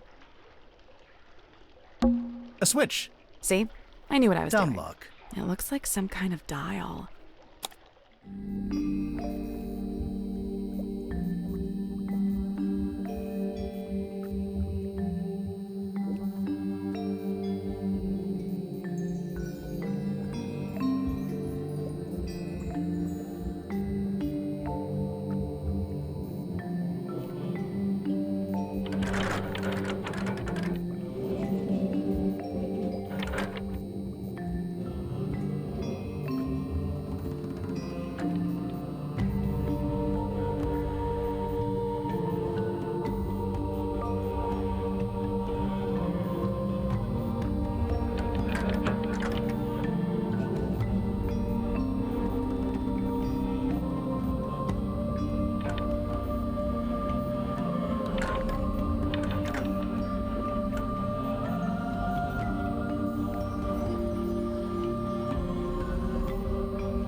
There we go. Nice.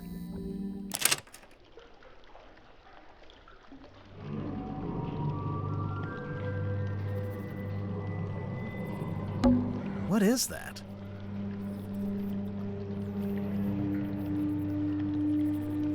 I have no idea. It's some kind of strange device.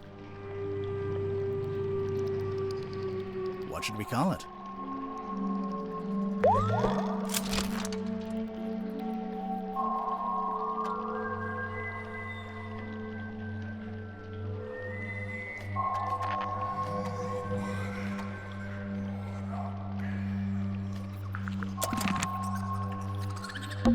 A glass bottle.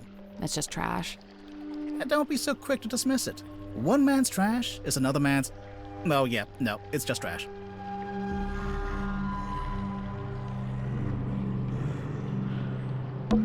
What's this?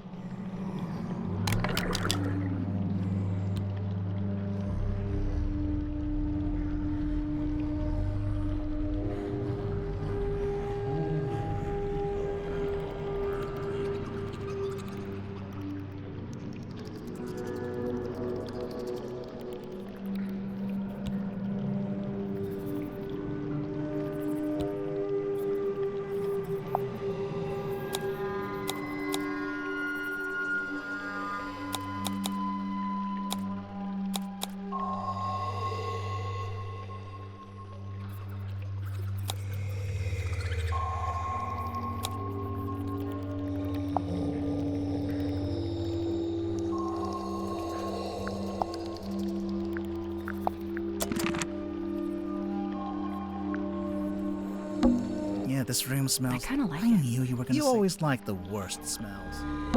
The light is coming through an open drain in the ceiling. A drain in the floor of the room above, you mean? Literally the same thing. Yeah, this room smells like... I rust. kinda like it. I knew you were gonna say You always like the worst smells. The light is coming through A drain in the floor of the literally the same.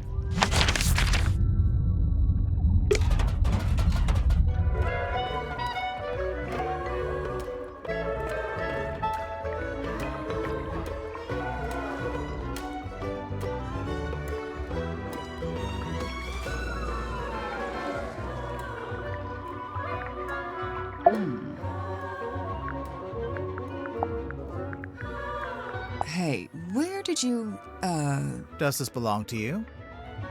We found it in the bilge. You dropped it, maybe? Ocean Rescue Divers Association. Is this an organization you used to work for? Maybe. Looks broken. Does it? How can you tell? I just assumed it was waterlogged from the bilge water. How did you know we found it in the bilge? Because it smells, and it's still wet. Oh yeah. Ew. Sally, you take it. I don't want it. Ugh, you keep it. Yeah, see, this is what I'm talking about. Dirk looks way better like that. The beard, the long hair, the outfit. You like the rugged pirate look, huh? I can't help it if I have a type. Tadpole, is this a photo of you? Why'd you say that? It's an underwater photo, and it kind of looks like a woman's face. I just thought... All mysterious underwater women look alike, is that it? No, I'm kidding. For the record, I don't think it looks like you. Right, it doesn't.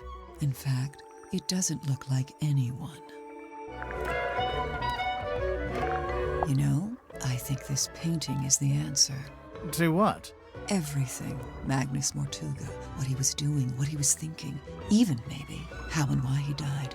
I swear, there's always a painting with a secret in it.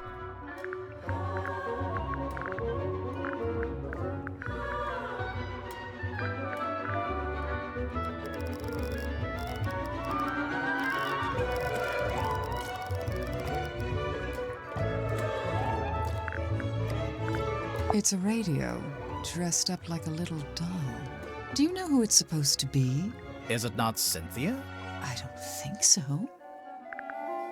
Oh, this thing weighs a ton. Reckon you could pick it up? You're pretty strong, right? I could maybe get my arms around it, just about. What about Mortuga? Probably, but he had real big arms, like me. But for anyone else, it'd be a two-person job. Yeah, I think so.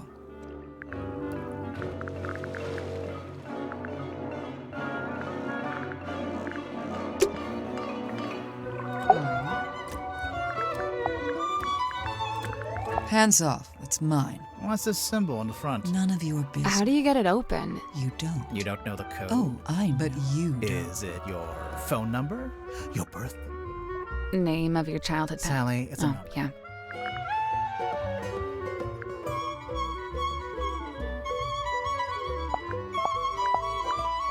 Dirk's got a little crush on me, pretty sure.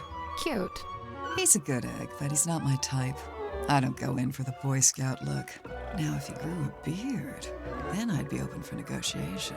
Sure, I could see that. Sorry, could we maybe talk about something more relevant? Now, when Werman got here, that's when things got interesting. Why? Because he's a famous author? Oh, no, I don't care about that. I don't read pulp literature. Oh, right. Then what's so interesting? Okay, so, Werman's from Silkworm, just like Mortuga. And after he arrived on the submarine, Mortuga spent a lot of time talking with him. Wait, you think they knew each other from before? From when they both lived in the town? No, but I do think they share a connection. Like maybe they have a mutual friend or something? Something like that. Then it seems like Mortuga would have wanted Werman on the submarine if he had something to gain from it, even if it was just information. What information, though? What was Mortuga trying to find out?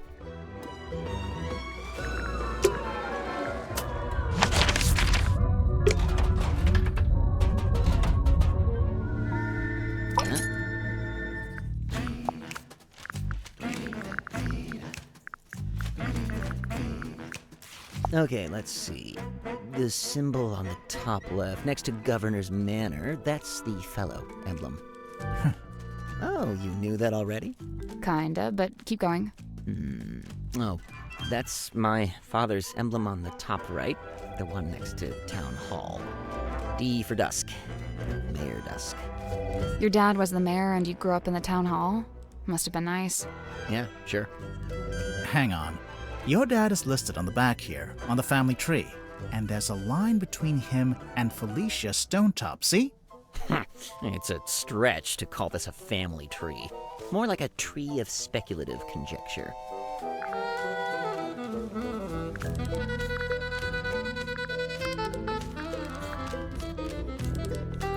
A treasure map? I was looking for something like this. Why? So I was really banking on Mortuga having some kind of exciting secret mission. Something that justified the whole submarine thing, you know? But he didn't? No. In fact, he was weirdly aimless. Like he didn't even want to be here.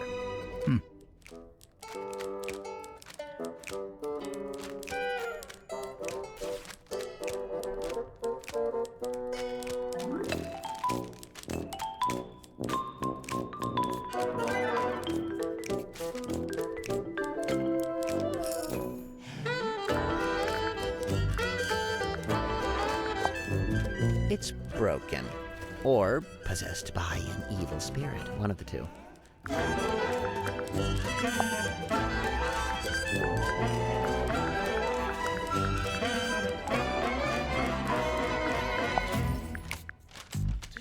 That man on the right, that's Don Drummond, the shipyard mechanic. You know him? I interviewed him once, working on a piece for the newspaper. Or I tried to. He was a tough nut to crack. He looks kinda grouchy. Well, he was a lighthouse keeper. Comes with the territory, I guess. That belongs to Dirk, I think. We found it in the bilge, floating in the water. Well, that explains the smell. What is it? I assumed it was a movie prop. You know, a sci-fi thing. Has Dirk ever done a movie like that? Not to my knowledge. But then, why? No idea. You'd better ask him, hadn't you?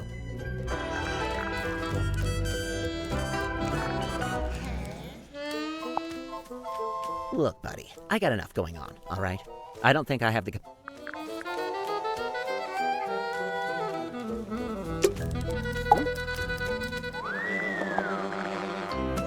Oh. You know what this is, Dirk? Laser gun? A laser gun. Well, whatever it is, I think it's broken. Wait, really? I mean, oh, what a shame. Looking good, Julie. I assume this is yours, Dirk. Yeah, I let the kids borrow it since there weren't a lot of other magazines on board. I noticed on the back there's an advert for your movie. Yep, that's me on the left, all dolled up as Marcus Mordoom, the titular helmsman. Right, you're the title character, but there's only one name at the top. Oh, you noticed. Julie was already a big name, so, she got her name on the poster. Seems unfair. Oh, well, I'm sure when they make the sequel, Dirk's name will be front and center. Right. Now, you're featured in the interview, though. Right at the end. And they spelled your name wrong. Are we done looking at the magazine?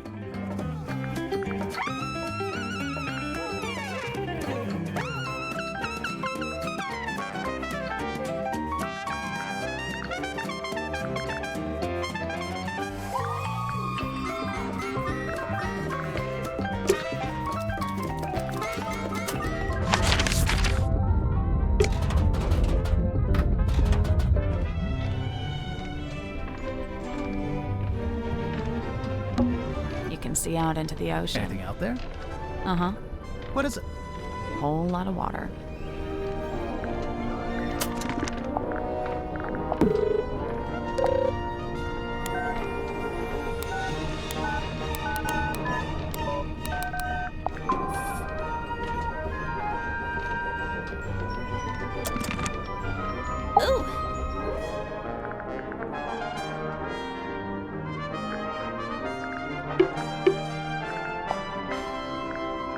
Mr. Warman? I usually just try to stay out of his way. He's kinda grouchy. Did you know him before the submarine? No.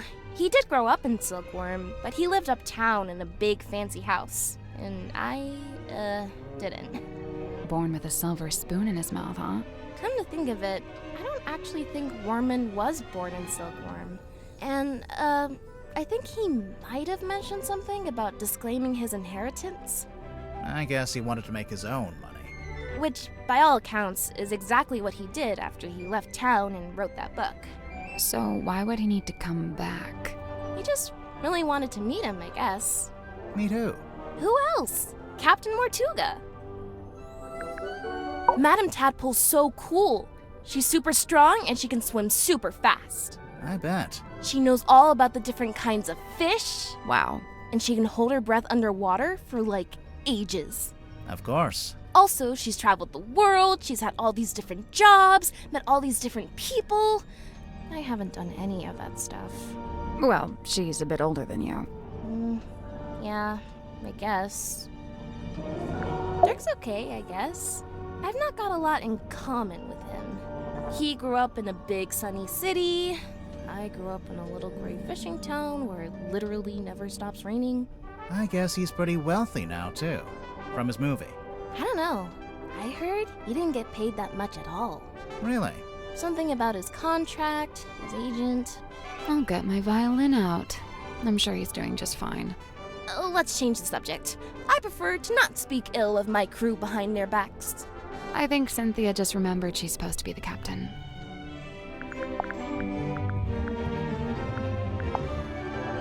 I locked it in the safe. I didn't think... What is it? The night of the murder, when I was in the control room by myself, it was right around the time the ship's compass was freaking out. You used the underwater imaging system? I don't know why. I couldn't resist. But then this came out. I wish I hadn't done it. I put it in the safe so I wouldn't have to think about it. I can understand that. Really? Yeah. Sometimes you gotta compartmentalize. One thing at a time, you know? That's true. Cynthia, is this the phone you used to call us? No, I used one in the town when I went to drop off the case file. I never actually had my own cell phone. Do they all have flashlights like this? Oh wait, that's a flashlight? Could be useful. It gets pretty dark down here.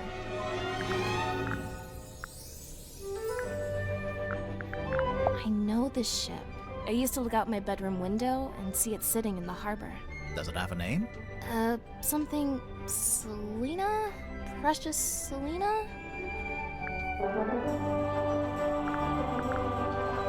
I remember one time I went into Mortuga's cabin and he was standing in front of this painting, and he had his hand held up to it, like he was touching it.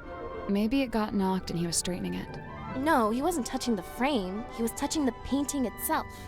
Okay, well, he is within his right to do that. I don't know. Might be worth a second look. What do you know about this bell? That's no bell. It's got a fluted drive tip. A what? For a fluted socket with 6 flutes. Oh, yeah. I agree completely.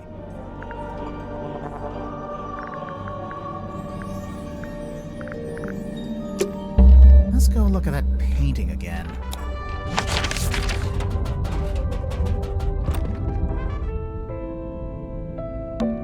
Maybe we should take... Is that the sun?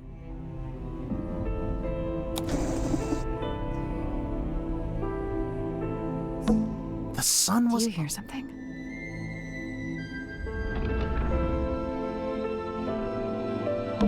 So this was Mortuga's... Where did he sleep? It's not his bedroom. It's more... That's it? What? It's just going to hang in the middle of the room? You can reach it, can't you? Yeah, but... Then I don't see the problem.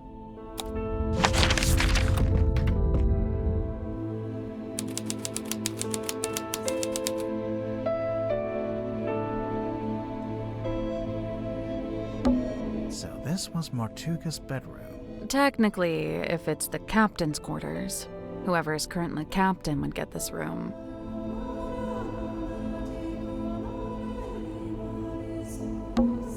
is that? It's a model town.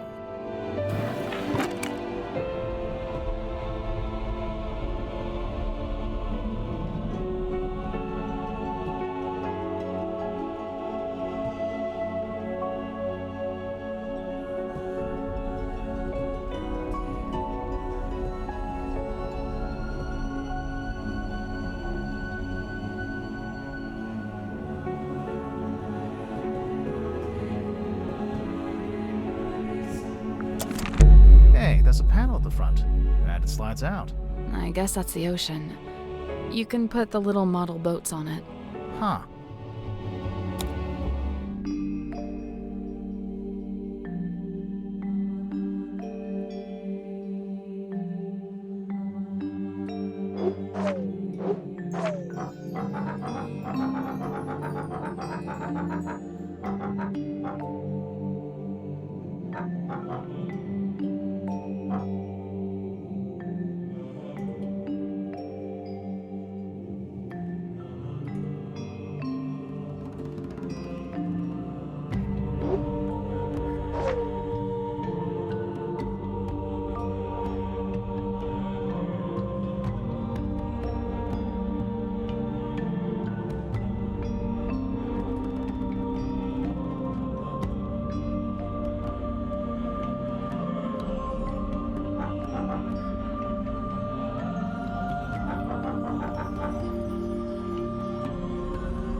That's not it. So, we can tap the boats.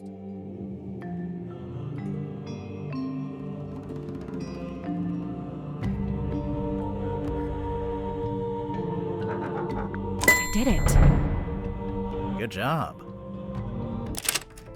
The little lighthouse. It opened up. And there's something in there.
What's that on the bed?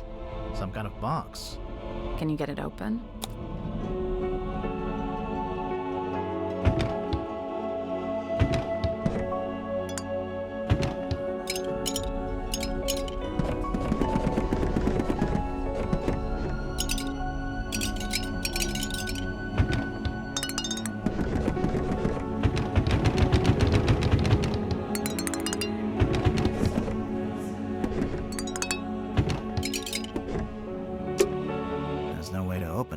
Seems that way.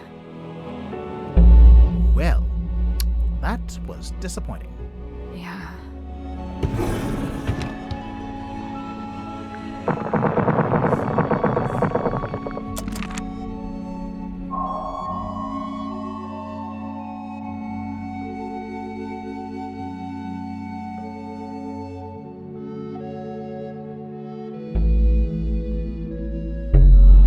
suspicious about Mariana.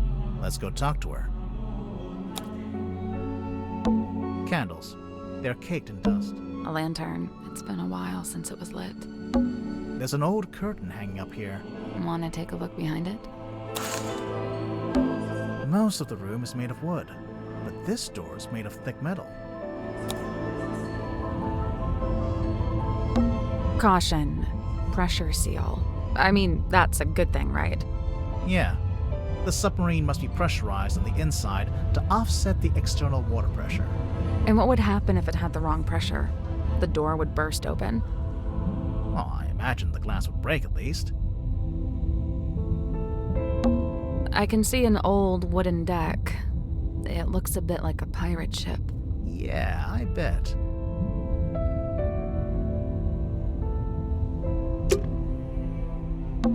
A little window. An empty box. A wine bottle. The wine is long gone. We can't go outside right now.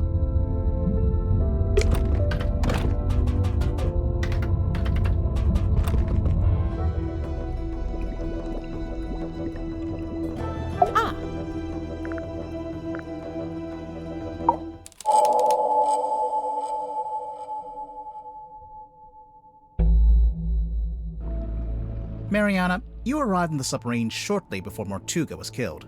Correct. And yet, you still haven't told us how or why you're here. I find that pretty suspicious. Oh, it's most suspicious. I quite agree. She's not talking.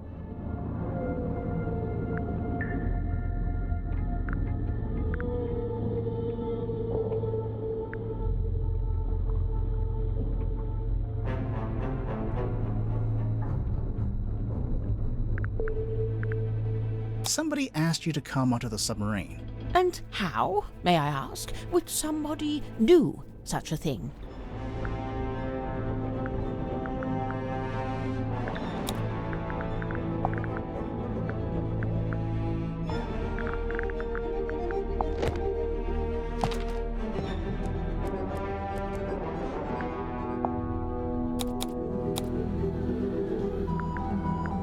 And how, may I ask, would somebody do... They called your phone. A phone, you say? Well, not me. Oh, no. I'm no good with technology. Huh. I'm not sure that's entirely true, is it?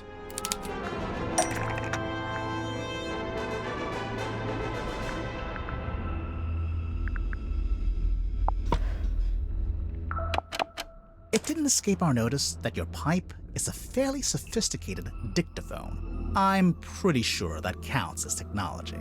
A dictaphone, yes, but not a telephone. But you do have a phone.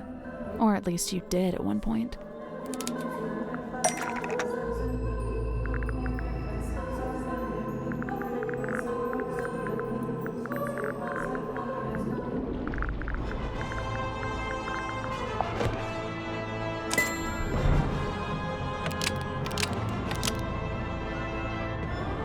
This is the right clue, but we want a specific aspect of it.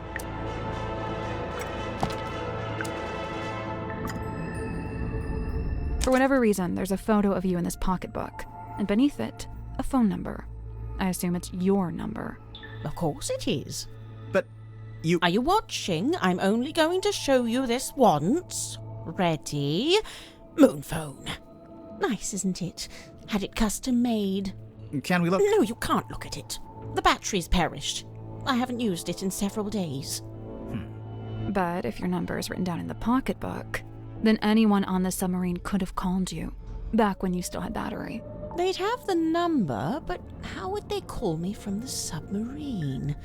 There's nothing resembling a phone or a radio hooked up in the control room.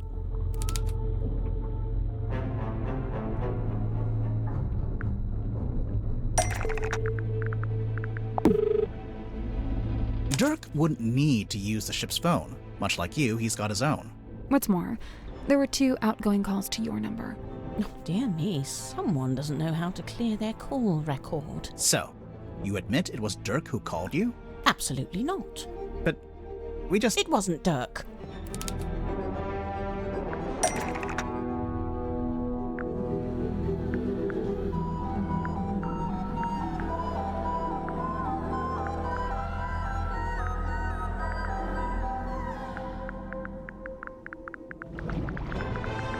That's not right.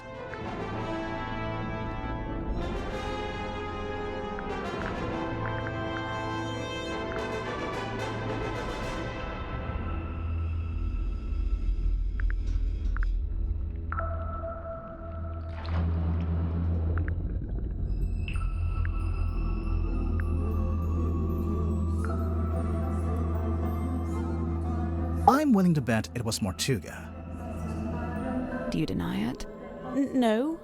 I just need to be careful what I say next. Well, with this in mind, I think I can say why you're here on the submarine.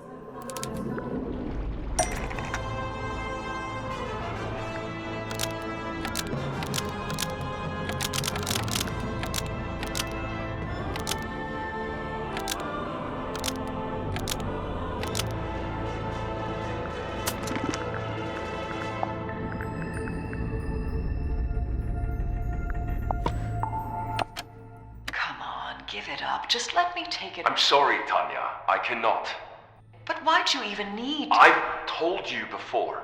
No, you haven't. All you've ever told me is that you... I'd like to request that you return to your room. I have something I must attend to. Hey, listen, why don't we just kill him? That helps both of us. If he dies, we're both free, right? Come on, I know you don't have any better ideas. The stargazing girl stares into the ink.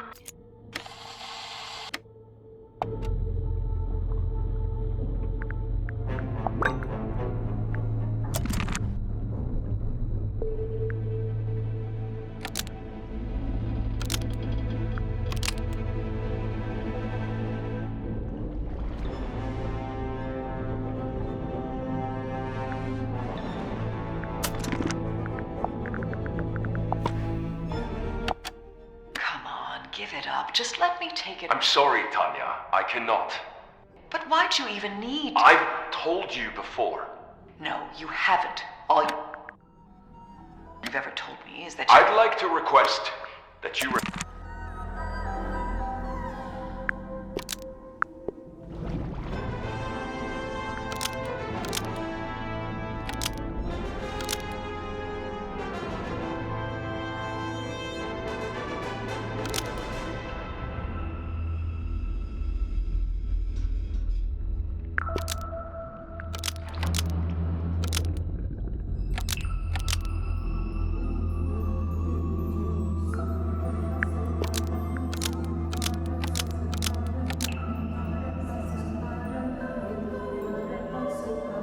Madam Tadpole brought something onto the submarine to give to Mortuga. Almost. Maybe just change one thing.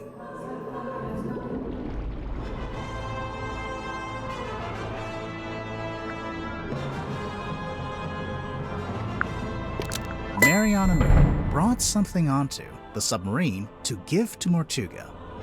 You brought something onto the submarine. What was it, Mariana? I can't say.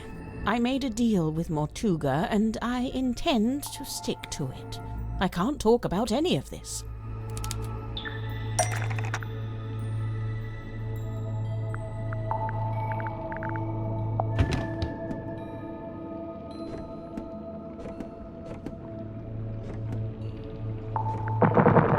We found this box in Mortuga's quarters. You don't happen to know how to open it, do you? I can't say. Sorry. Thus confirming that this is what you brought on board for Mortuga. Otherwise, you'd be free to talk about it. Damn. So, you're only on the submarine because Mortuga asked you to bring him this box. What did you get in return? Money? The answer was right there in your question.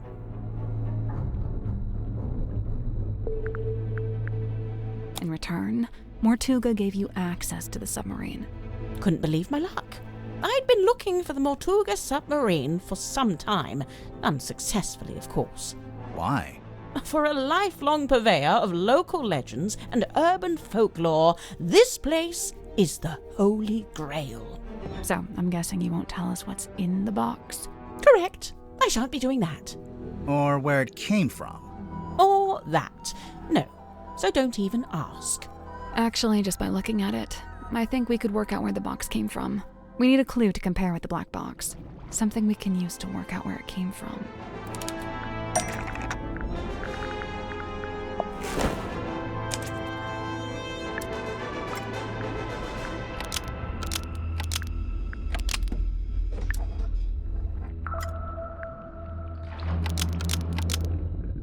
This F emblem is the same as this F emblem, suggesting the box is from Fellow Manor. That's what I get for diligently labeling my map, I see.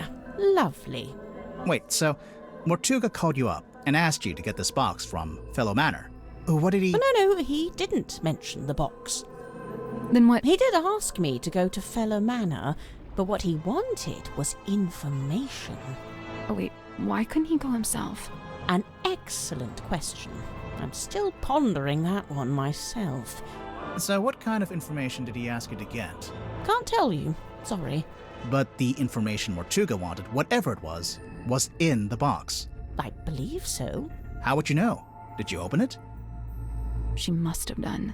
And when you gave it to Mortuga, he must have opened it too, to check it had the information he wanted. As I've said, I came on board the submarine via the foredeck, and Mortuga met me in the parlour. He took the box and told me to wait in the control room while he went down the hall into his cabin. So I waited in the control room.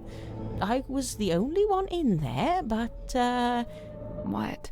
I could hear Mortuga opening the box. How? I've no idea. He was on the other side of the ship, but I could hear him quite clearly. Although it was quite a thin sound, rather like it was coming through a telephone. I wonder...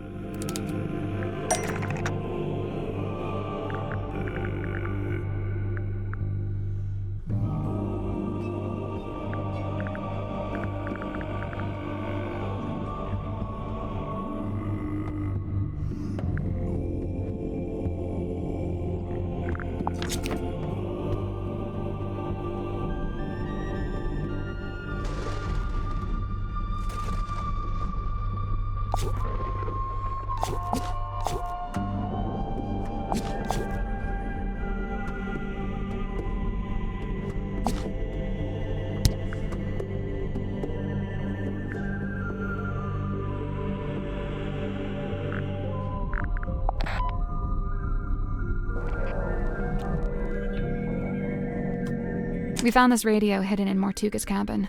It's kinda busted. Seems to be turning on and off by itself. So the radio was picking up the audio of Mortuga opening the box and transmitting it to the control room? When I heard the sound, I did initially think it was coming from the control panel, but as I mentioned, it doesn't have any kind of radio. So it's still a mystery. Did you record the sound on your little pipe dictaphone? Of course. You did? But we listened through all the tracks on the tape and didn't hear anything like that. Oh, really? I'm quite sure I made a recording of it. Hang on. What kind of sound are we even talking about? The sound of someone opening a box? Mariana, how would you even know what you were hearing? Oh, that's simple. It's because he was talking to someone while he opened it. What? Who? I don't know. I could only hear Mortuga's voice. But he was definitely having a conversation. Was he talking to himself? I suppose it's possible. What was he saying? I don't really remember. Ugh, thanks a lot. This has been frustrating from start to finish. My pleasure.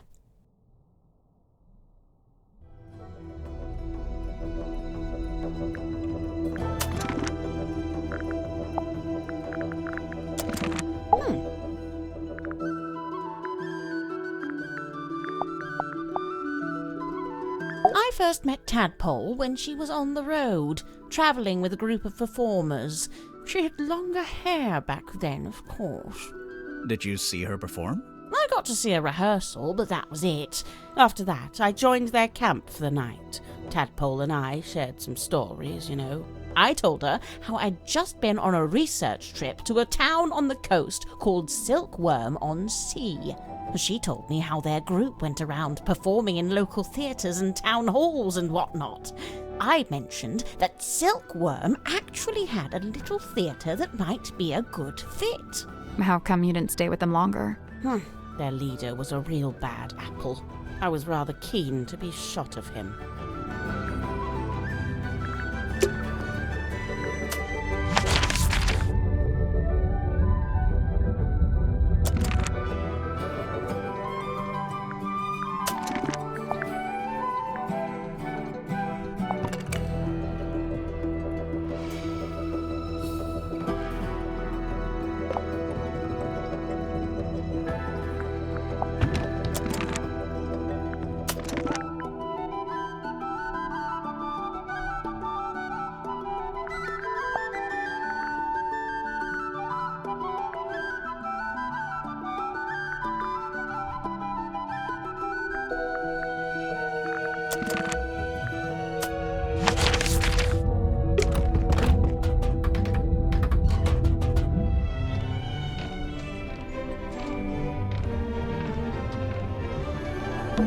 Can we look at the control? If you promise. I will make no such promise.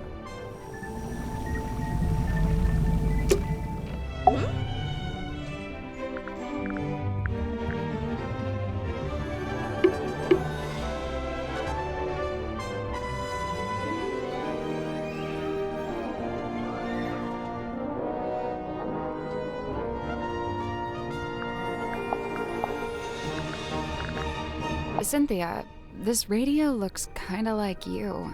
Aw, you really think so? Why did she take that as a compliment? Does it belong to you? Of course, I brought it with me. That's how I first contacted the submarine from the outside. You used the radio to contact Mortuga, and you asked him to let you into the submarine? Yep. Wait, so there's a receiver in the control room? No. Well, kinda. So, you know what? Never mind. Wow, there they are. That's my mom, standing in the harbor, and that's my dad, standing under the lighthouse. Cute. Hey, the lighthouse opens up, and there's a film reel in there. That is not accurate. We did not have a giant film reel in our attic.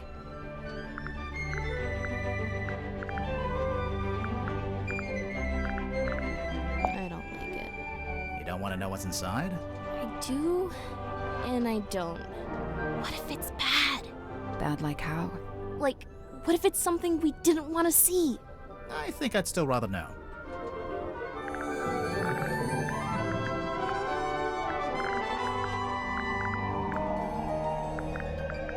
That's your mom? Yeah, she was the harbor master. That's a pretty fancy jacket for a harbor master. Looks more like a naval officer. Yeah, well, she had a lot of big ideas. She was super ambitious, always making plans. My dad could barely keep up. That's your dad on the right? Yeah, stepdad, but yeah. Are you too close? Not really. We kind of drifted apart after a while.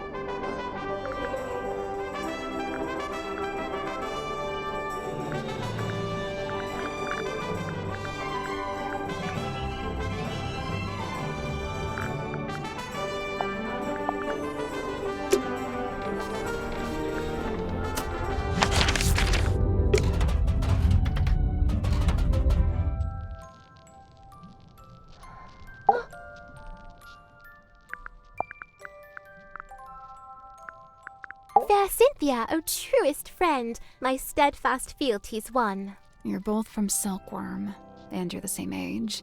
Do you know her from before? Though kindred bred neath sullen skies, now we met out with this sunken silver shell. You really never ran into each other in the town? She is bloomed from deepest silken soil, whilst I, mere wandering weed by a wild wind blown. Ah, of course. You make a friend, and then she ends up as the new captain. Must have been, a nice, unexpected bonus. 'Twas no sudden thing. Full well she plotted thus her course of fate, to helm this vessel next by rightful claim, for she, in law and title, holds its name. Is that so? Cynthia Seafoam, number 6, the Leaden Crown. A heavy burden? Likened to the orchard oak, sturdy, stout, and towering tall, but bears she a quietsome grace, like a windless night on sail still sea. I ponder, could some such thing be mine to know? I don't see why not. Maybe I should cut my hair short and dye it green. Maybe that'll do it. What's that? Madam Tadpole, number 5. The Still Waters. Hiding a dangerous secret. An actor or a mage in guise who sways men's souls with artful feigned truth. You, think Dirk might be swaying our souls? Fret not, as dwell he in this deep sea womb, his strength's divorced from skyward source. Skyward source? The sun, I'm guessing. How do you know he likes the sun so much? Alone he's oft espied, atop our ship, and stood enrobed in warmer light. Dirk goes up on deck a lot, huh? By himself, I wonder. Dirk Dansom, number 8. The Shiny Penny.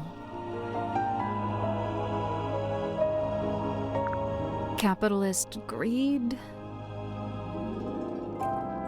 He'd dreamt our ship some boisterous boat, where tensions flowed and tempers boil. Alas, upon inspection showed, our home fell plenty short. Still he yearned for storm to swell, for keel to list, for sail to sway. He was waiting for something to happen. Something did happen. The captain was murdered. And crime dark scene, but consequently came the freshest focus for his ever ponderous gaze. James Werman, number 7. The Empty Inkwell. Apathy?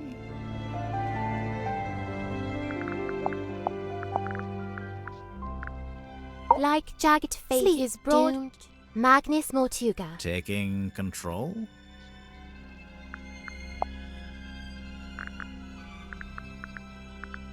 There she is. Who? I don't know. I've never seen her with my eyes. I've only ever heard her voice. When? At night, when half asleep. Half asleep or asleep? What did she say? I wish I knew. Oh, how I wish I knew. If you've never seen her, how'd you recognize her from the photo? I cannot say. May I ask where you found it? Actually, it was in your bedroom. Oh, this is what Cynthia was hiding under her mattress? No, we found it in a safe. Oh. But now I feel like we should check on Cynthia's mattress. A yearning stirred along by grief to seek to find a path, a bridge to cross that dark divide. Grief? I assume she's dead, this woman? Why? The crosses in the background. Oh. I think they're just ship masts, like she's standing by the harbor.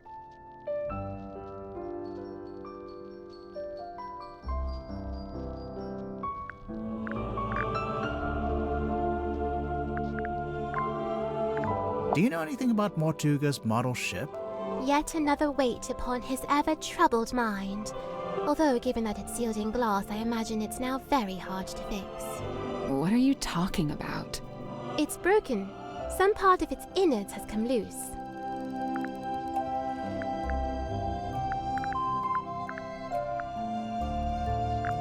Dusky box of dark allure. I cannot turn mine eyes. What lies within? We're still trying to work that out. Any guesses? Surely some solemn secret, dark and dreadful. Oh, it better be after all this.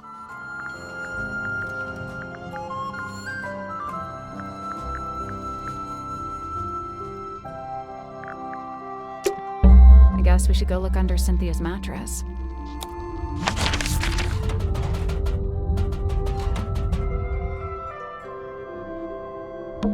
I hate to pry.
found it, huh? We did indeed. Indeed. We did indeed. Yep, we got it. Good joke. Let's move on. Why did you hide it? I'm allowed to keep stuff under my mattress. Is it yours? It doesn't have your name on it. No, it doesn't. That's exactly why I brought it with me, actually. Go on. No. I'm done talking. Indeed. Oh, shut up.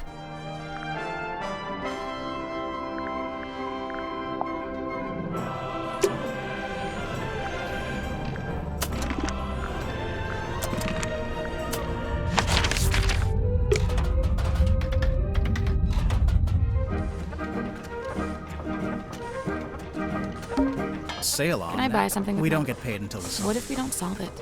Do I still get paid? Grimoire? Mr. Grip's balloon basket.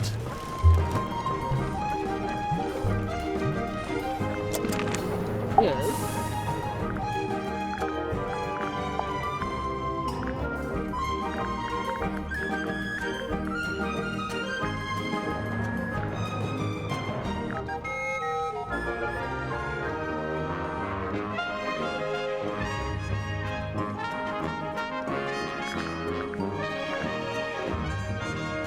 This is from a ship's sail?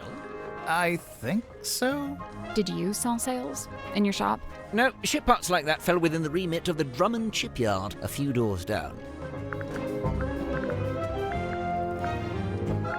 Godric Grip's nautical and aeronautical precision measurement and navigation instruments. Great name. As well, this was shortly before the rebrand. Why'd you decide to rebrand the shop?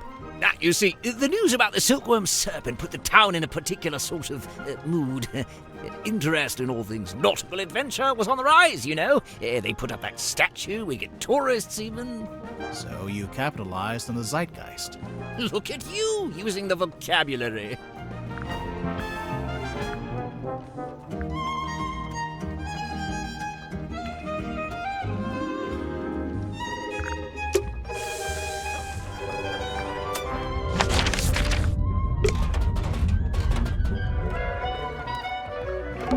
Sally, how do you feel about swimming? Nope, not happening. It's a treasure chest. We can't reach What a tease. That's a big mirror. It's the kind of mirror you'd walk You've through. been to Mirror On World? reflection.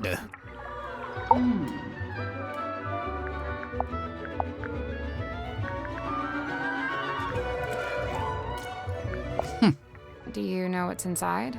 No. It must have been something, though. There's no way all this kicked off over an empty box. What do you mean? As far as I know, that box is a very recent addition to the submarine. I think it may have been the catalyst that led to Mortuga's murder. Now I really want to know what's inside. I'm pretty sure Magnus carved this himself. No idea how he got it into the bottle, though. Trick of the trade, I guess. I know one way you could get it out of the bottle. That's a last resort.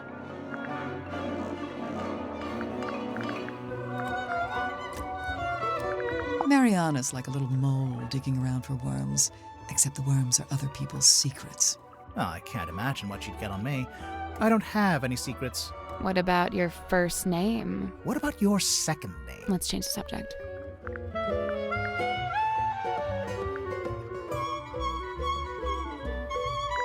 That drawing of the coral, it looks familiar. No, it's just a generic piece of red coral, isn't it? It reminds me of a piece I found in the ocean recently.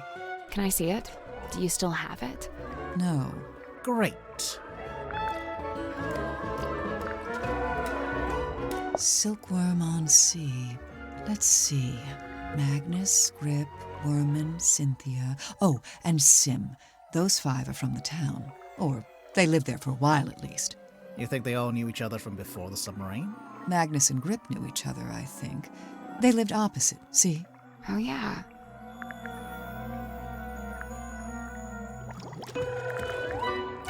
I kinda wish Dirk hadn't brought that onto the submarine. Why? Feels like it breaks some unspoken rule, having contact with the outside world. Magnus carved and painted it himself, so it's very specific to his life. It basically only shows the buildings and people that were relevant to him. I noticed Mortuga himself isn't on there. No, I think he's somewhere else.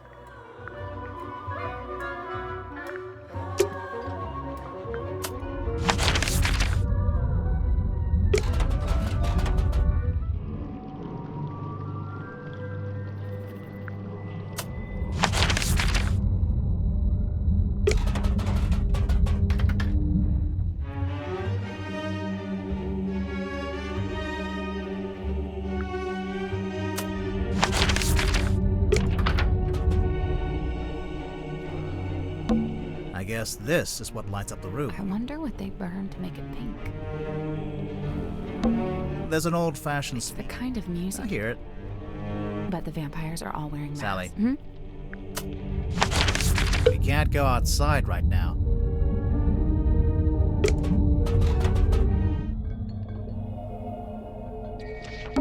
Tired? I worry if I saw I- you.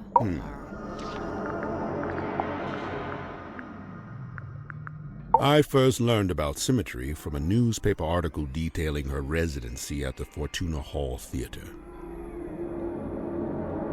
On the surface, it was merely a review of a magic show, but I felt something behind it, something of great interest.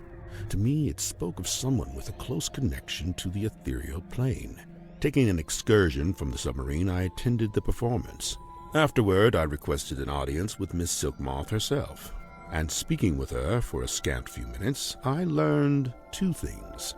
First, and most importantly, my instincts had been correct. She was indeed fascinated with the great unanswered questions of metaphysicality. She held a yearning to understand that which could not ordinarily be understood. A woman after my own heart. What was the other thing? You said you learned two things. That she was thoroughly unhappy with her lot at Fortuna Hall. The theater owner was a heartless woman who, among other indiscretions, did not compensate Symmetry for her work. But she had no family, nor any other connections. She had nowhere else to go. So you invited her to come live on the submarine? To put it simply, Did she bring all her props and stuff with her? everything she could carry. Why? Was she gonna keep working as an illusionist on the submarine? No, Miss Silkmoth would be working with me here in the Dream Chamber. I notice she's not here anymore. Her tenure with me has come to an end. She has moved on to pastures anew. There's something suspicious about Zephyr.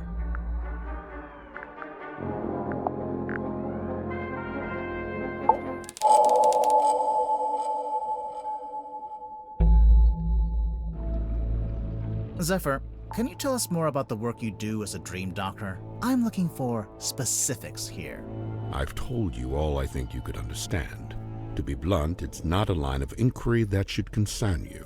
That is to say, my experiments have no connection with the murder. You say that, but we found something at the crime scene that we think belongs to you. Specifically, something we think is related to your little dream experiments.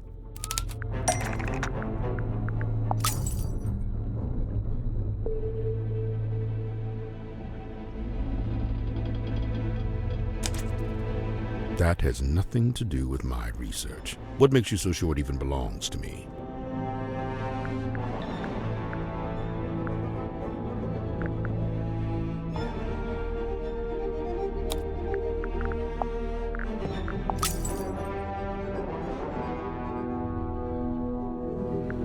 What makes you so sure it even belongs to me? The smell. According to Mariana Moon, the liquid from the bottle is seawater mixed with 3 particular herbs. Mariana Moon's sense of smell knows no bounds, but I fail to see how this information connects it to me.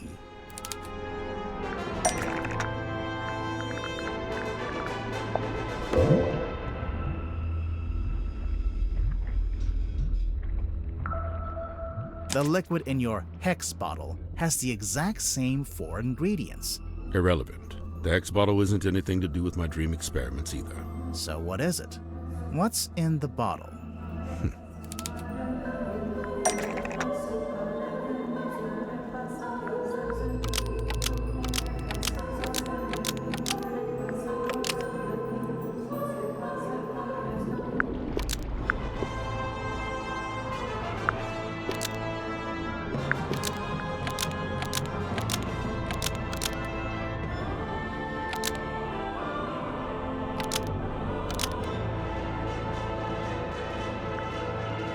hex bottle contains a sea creature, and it's asleep.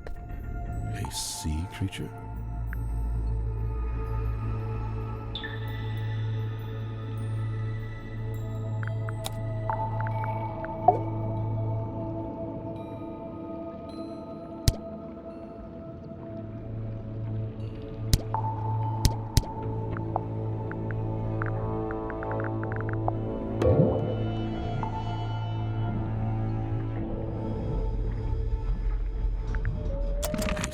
Creature? A hexapus. It's not called a hex bottle because there's a magic spell inside. It's called a hex bottle because there's a sleeping hexapus inside.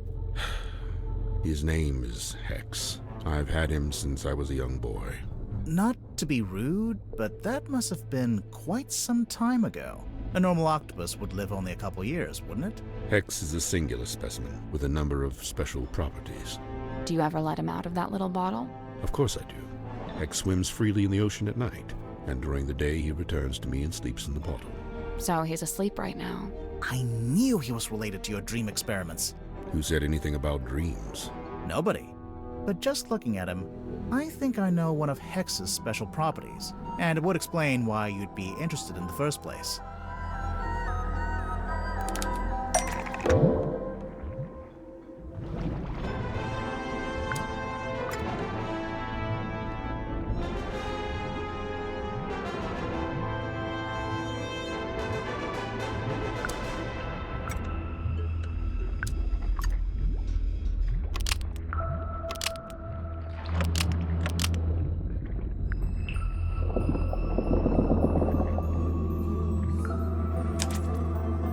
Pure subconscious projection, unmarred by the insecurities of the waking mind. That's pretty cool. I can see why you became a dream scientist. So the hex bottle was the original, and then you made the dream helmet more recently. They are two distinct objects. There is no such connection. No.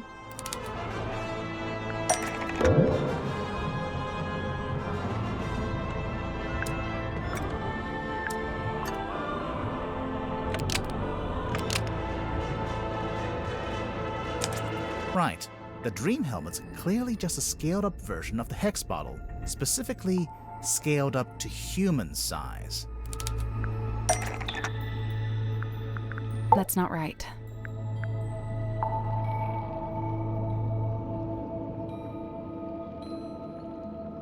We heard Mortuga was experiencing a particular recurring dream. I think he was your test subject. So, Mortuga wears the dream helmet and lays on your weird chair thing. And then you give him some of the moon potion to help him sleep.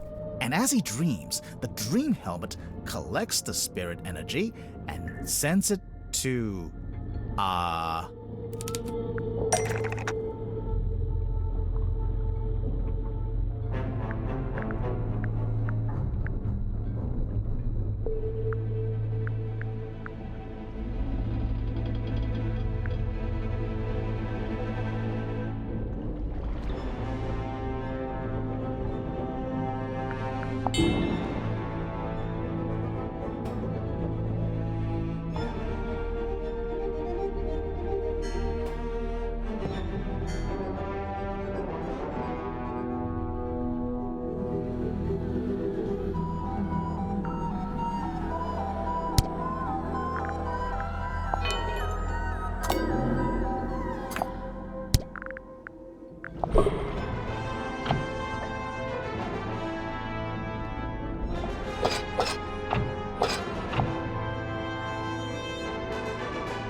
This antenna wirelessly transmits to this antenna, and the fog ball receives the dream energy.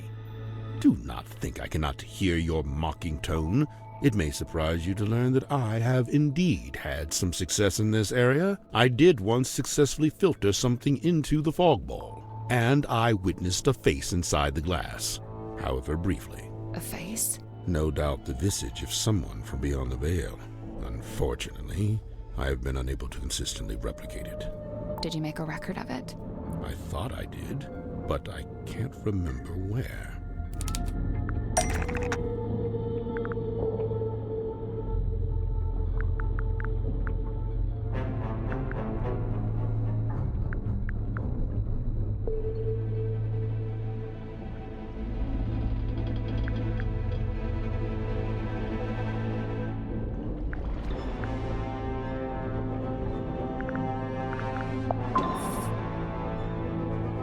That's not right.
This is the correct clue, but we need to choose the right part.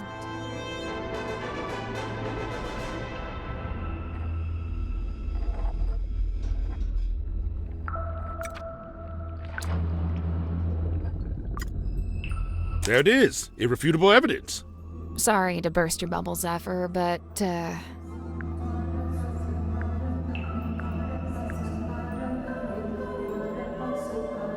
the fog ball was designed to show that exact face. What do you mean?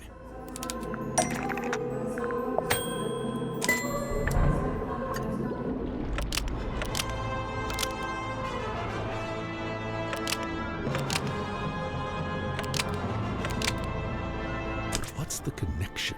What causes the face to appear? A certain voice.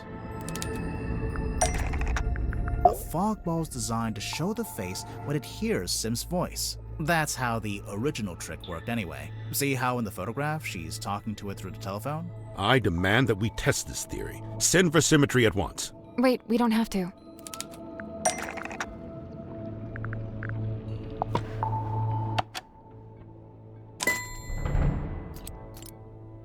Stargazing girl stares into the ink black. We have a recording of Sim's voice right here.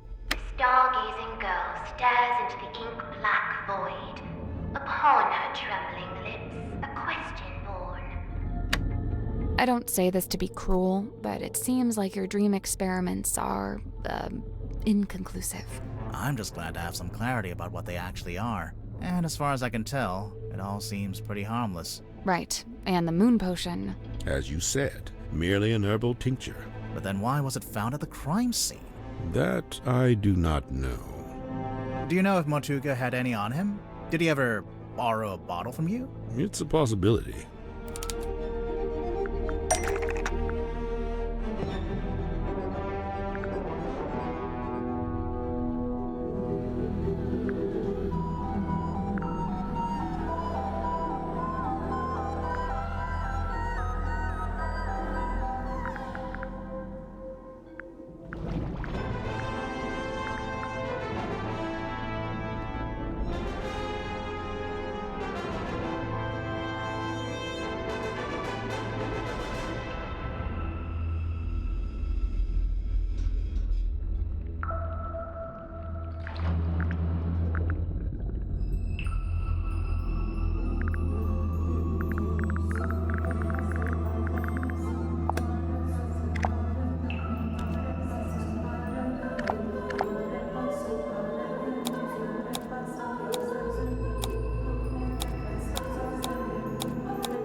This is the correct clue, but we need to choose.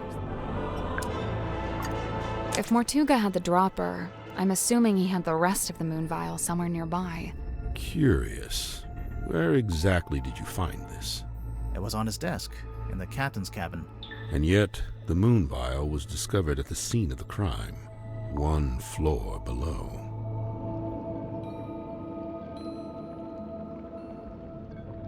So, Hex actually shows his thoughts on his skin? Yeah, it's incredible. Hey, what if we got him to think about something else? Maybe we can get Hex to think about something else. He is nocturnal. You will leave him be.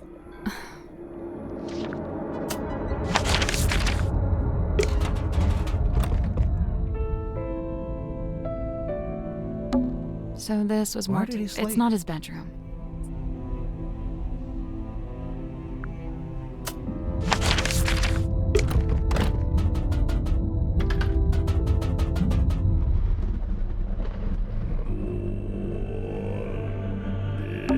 It's a little window. Looks out.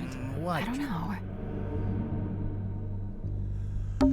It's Mortuga's stone cauldron.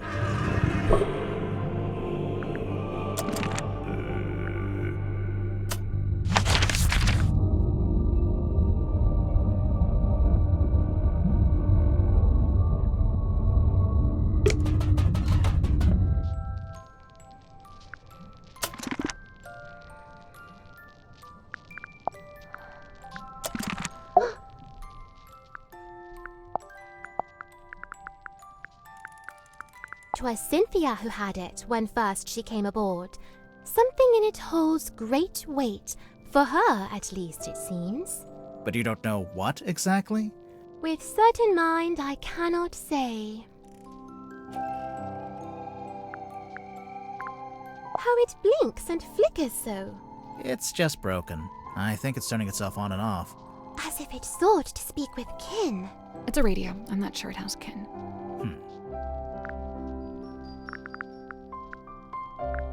Why would someone bring along a bottled form of sun?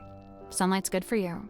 Vitamin What D. does it do? All kinds of stuff. If you don't get enough, you know how people tend to be happy. Silkworm sun is scant. I swear, sometimes she just...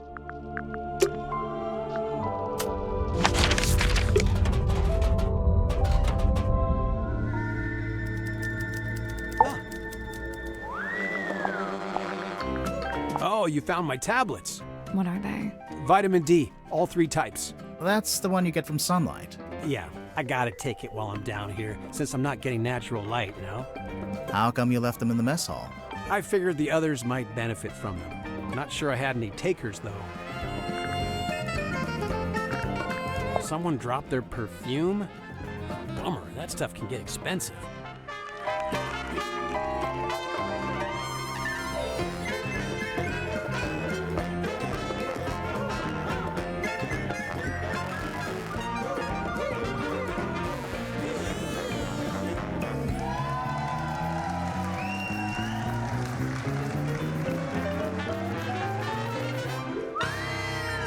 Her. Deliberately vague title. Love it.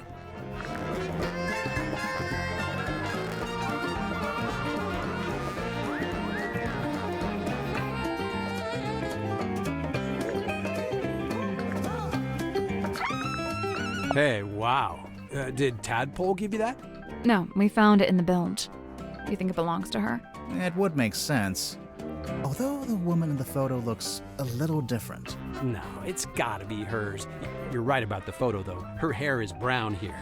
I guess she dyes it green nowadays. So what? It's a free country.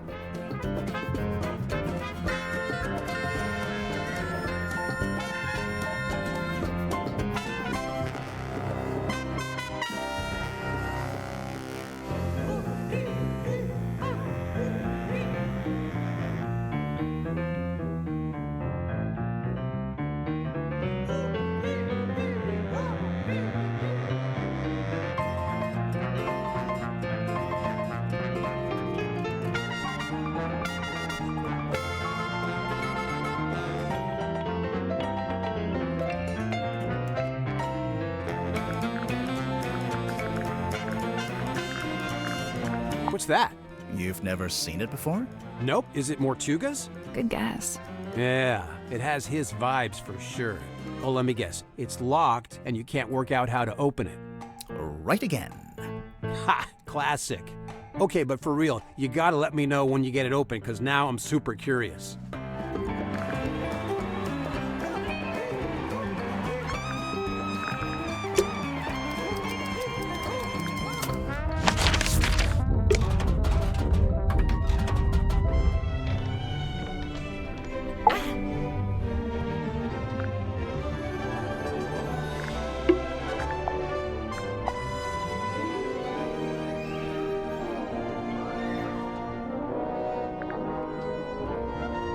Ocean Rescue Divers Association.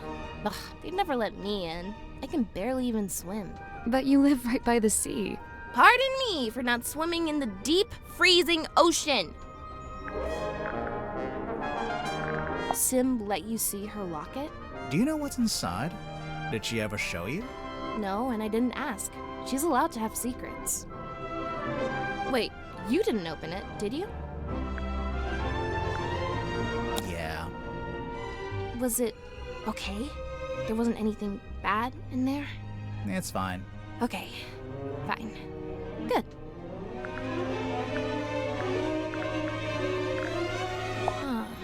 Oh, I know about this one. The silver snake. What do you know about it? Well, I know it's a big sea serpent that my mom and her best friend fished out of the ocean. Your mother found it? Mm-hmm. What happened to it? Did she keep it? For a while.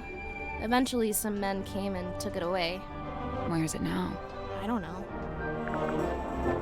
Cynthia, this map's got your surname on it, and the S from your signature. Oh yeah, Seafoam Harbor. I mean, nobody ever really called it that, but my mom was the harbor master, so yeah. Hey, it's that bottle I saw Dr. Zephyr carrying around the submarine. Smells kind of like flowers or something. Weird. What about the thing in the bottle? I don't really want to know what...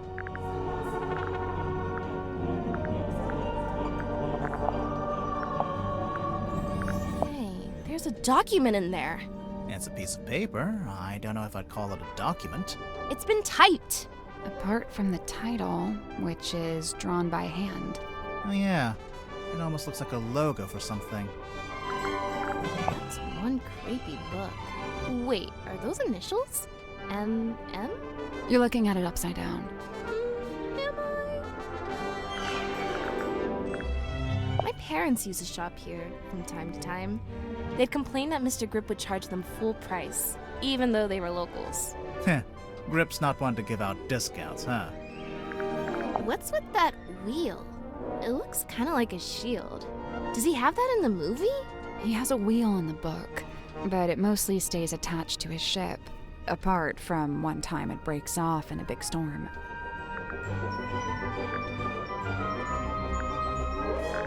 Wait, so it's a cassette player for listening to music? Nearly. It looks like the tape can swap out. So? So maybe there are other tapes. Hey, yeah, I bet there are.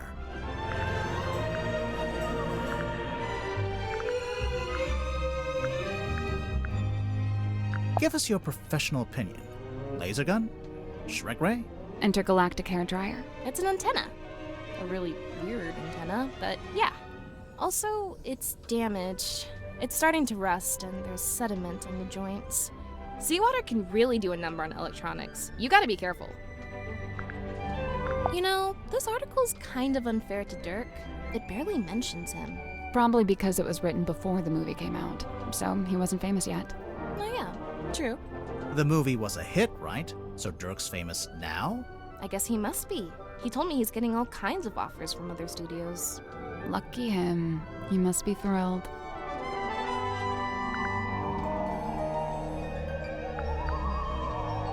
You know, if this is How so? where Tuga didn't die from. Right. So you think someone put it there as a false lead?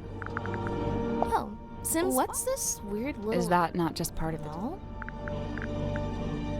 Sun tower? Yeah, for when you need some. Like if you, I don't know.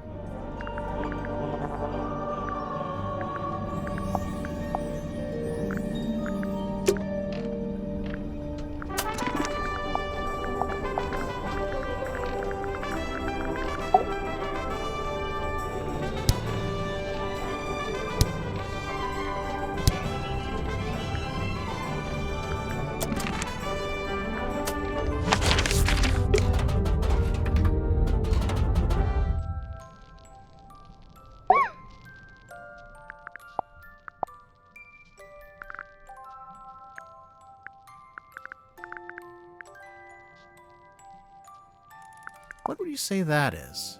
Sealed within the glassy tomb? Yeah. A mistake? A regret?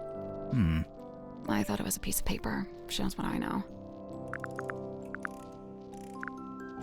A portrait of fair Cynthia's youth.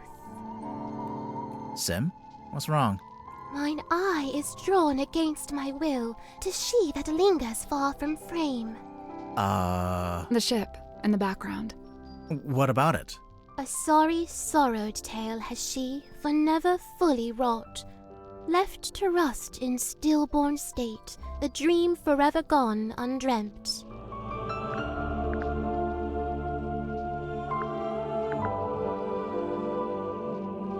Do you remember when Cynthia first got hold of this?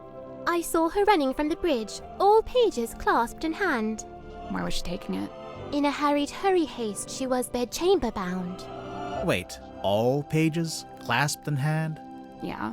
Both pages, surely. But mere semantics, sir.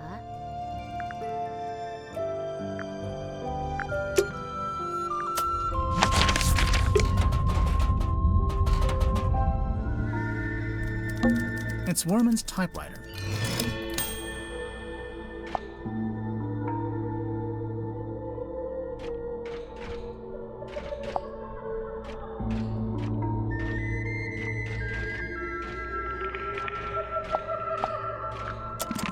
There's something suspicious about Cynthia. Let's go talk to her.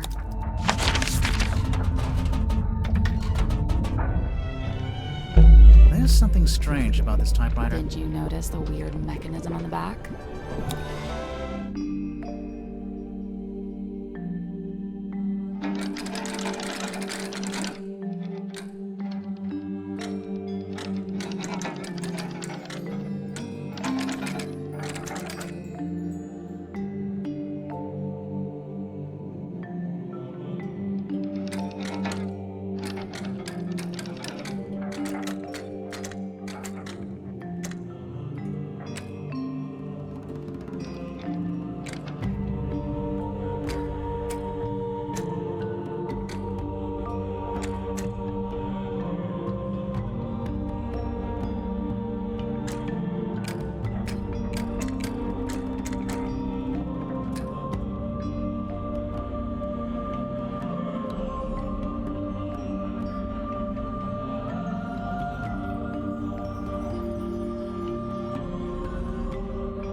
did it.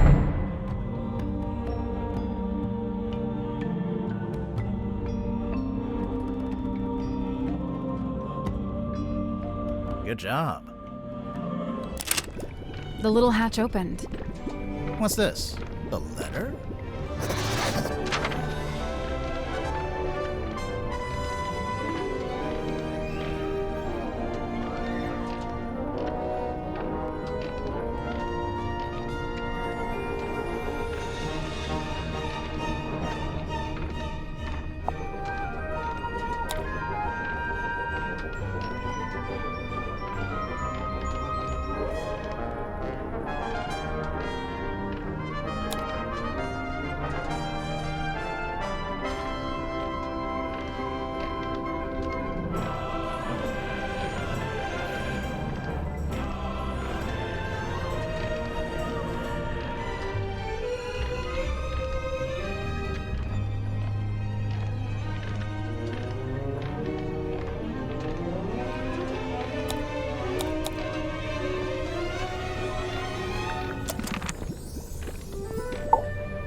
Cynthia, you became captain after Mortuga died? Yep.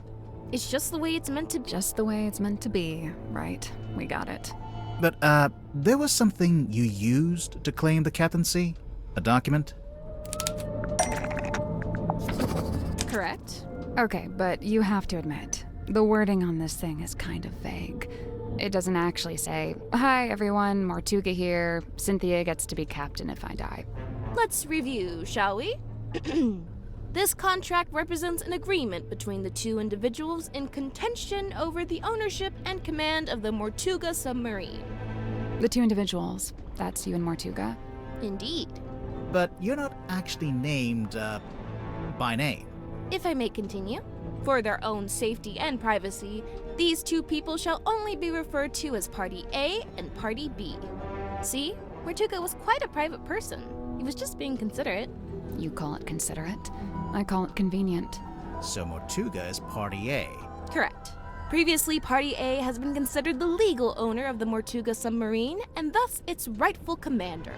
He's clearly talking about himself. It's the Mortuga submarine, after all, and he was the commander. However, a recent development has exposed that Party B is in fact the legal owner of this vessel. Party B. That's you. Affirmative. A recent development. There's more of that deliberately vague wording. I have a question. When exactly did Mortuga write this contract? When exactly? I don't actually know. You don't know when he wrote it? Well, it must have been sometime after I came aboard the submarine. I assume it was after I presented my case to him. Cynthia might not know, but we actually have some insight on this. For one, we know how the contract was written. How it was actually created, I mean.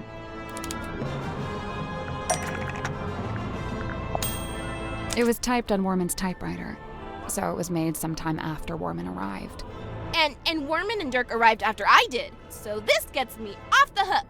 Try not to sound too relieved, but yeah, this does seem to confirm it. So, my next question is this. When did you sign the contract? A little while ago? Some amount of time ago? If this conversation gets any more vague, I'm going to cry. Was it a day before the murder? A week? Surely it was at some point before the murder. Otherwise... I think it might be time to make an accusation.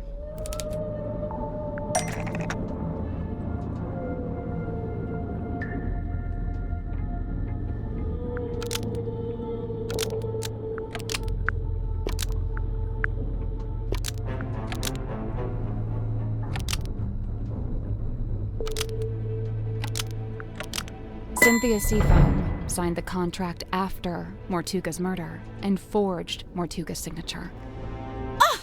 Such a rude accusation! So rude! I assure you that is Mortuga's exact signature. Do you have any evidence that it's been forged?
Do you have any evidence that it's been forged?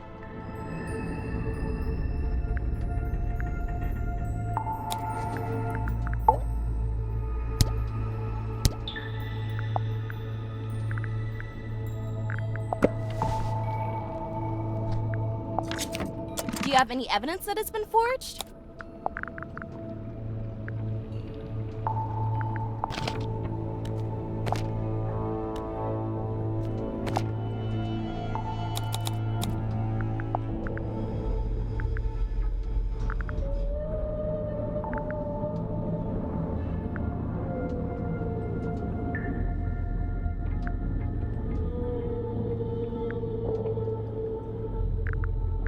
Do you have any evidence that it's been forged? We have evidence in the form of a clue. The captain's log. It's basically a stack of cards printed out by the submarine's control panel. Each little card has a space for the captain to sign. And the most recent card is signed by you, Cynthia. All the rest are signed by Mortuga. Well, sort of.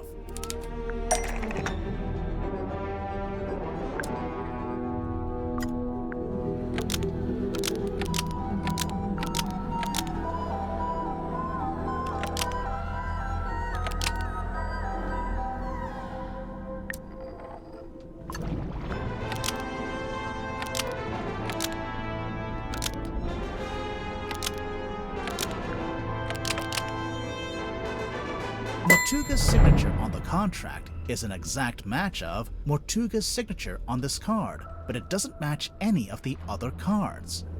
Yeah? It's a perfect match. What's the problem? The perfect match is the problem. You were too accurate. If you'd done a worse job, you might have gotten away with it. What do you mean? If you look through the cards, Mortuga never signs his name the same way twice. But the signature on the contract matches one of them exactly, which seems to be proof that you copied it, or traced it, or whatever it was. Oh. Whoops. Didn't notice that. I thought it was his signature. Why doesn't he have a signature? So, Cynthia forged the signature. That means Mortuga had the contract typed up, but then never signed it? Right after Mortuga was killed, I went looking to see if he'd written a will.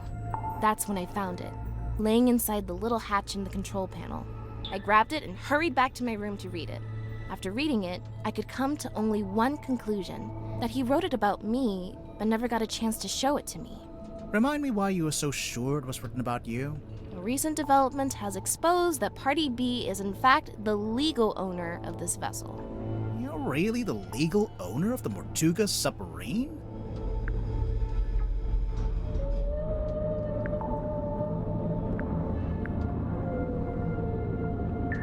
It was originally the Seafoam submarine.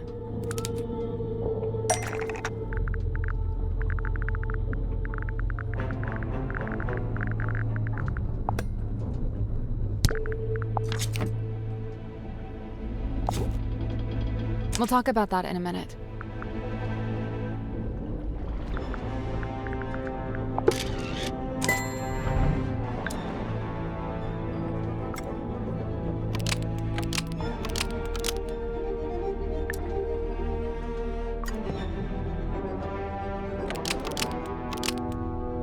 this was back when it was still being built. The Seafoam submarine was never completed. We got close, and then we stopped. It lay rusting in the shipyard for some time. Mortuga would eventually purchase it from my father. At which point it was altered, completed, and renamed the Mortuga submarine. Altered?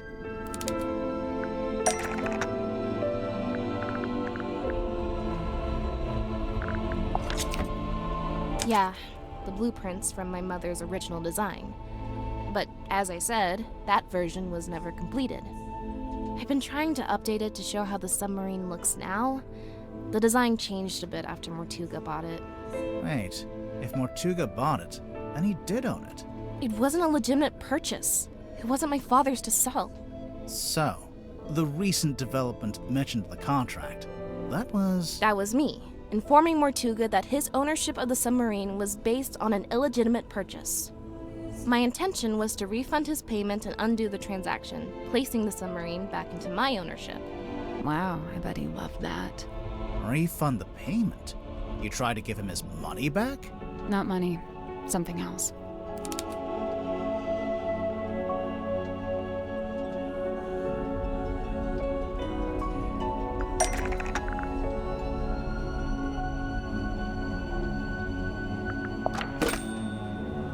The deeds to the Stonetop Inn, originally owned by the Stonetop family until it was passed into the ownership of Magnus Mortuga. And then...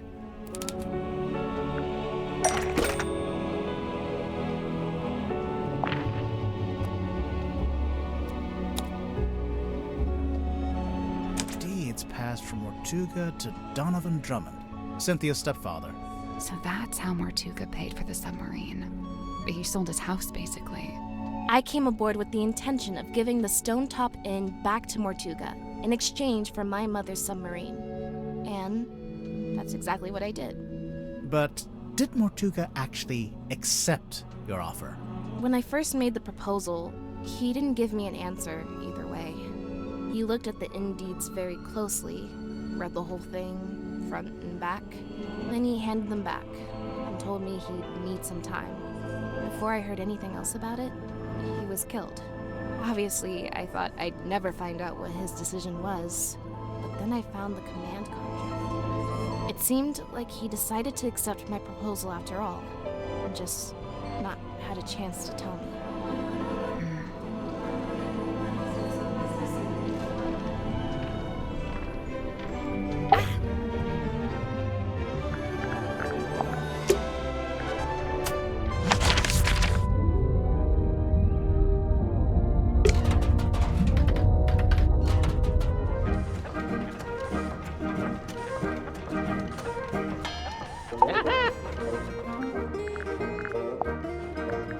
I'm convinced Tadpole is just branding. Nobody names their child Tadpole, come on. Why would she need branding? You're serious? She's all branding. The name, the look, the identity as a half-mermaid, it's all theatrics. I just don't get why she'd need to have a fake identity like that. No, she doesn't, not anymore. It's vestigial, I think, left over from some previous endeavor. Weird, isn't it? Bringing your old branding with you onto the submarine. What would be the point? I noticed Dirk seems to be trying to tell Werman what to write in his book. Is he just trying to make sure Werman gets it done? Or is he trying to get him to write it in a certain way? A little of both, I'd wager. Maybe he's in league with Werman's publisher. Dirk? That can't be right. If I recall correctly, he told me he worked for something called, oh yes, thank you, Cornelius. Wit and Whimsy, that was it. But I'm not sure what It's a movie production company. It's owned by Vincent Van de Peer. He's a director and producer. Well, someone's well informed. Vincent once went location scouting in the swamp where I worked as a gift shop sales clerk. Ah, of course. I never got the details out of either of them, so I can't confirm this. But I believe Werman was invited onto the submarine by Mortuga himself. Really? Why? It's very strange. I can't for the life of me imagine why Mortuga would bring a journalist on board. Werman's an author, not a journalist. Ah, well, he used to be a journalist. He wrote for the local newspaper. And I will say he doesn't seem to have lost the instinct to always be on the lookout for a story.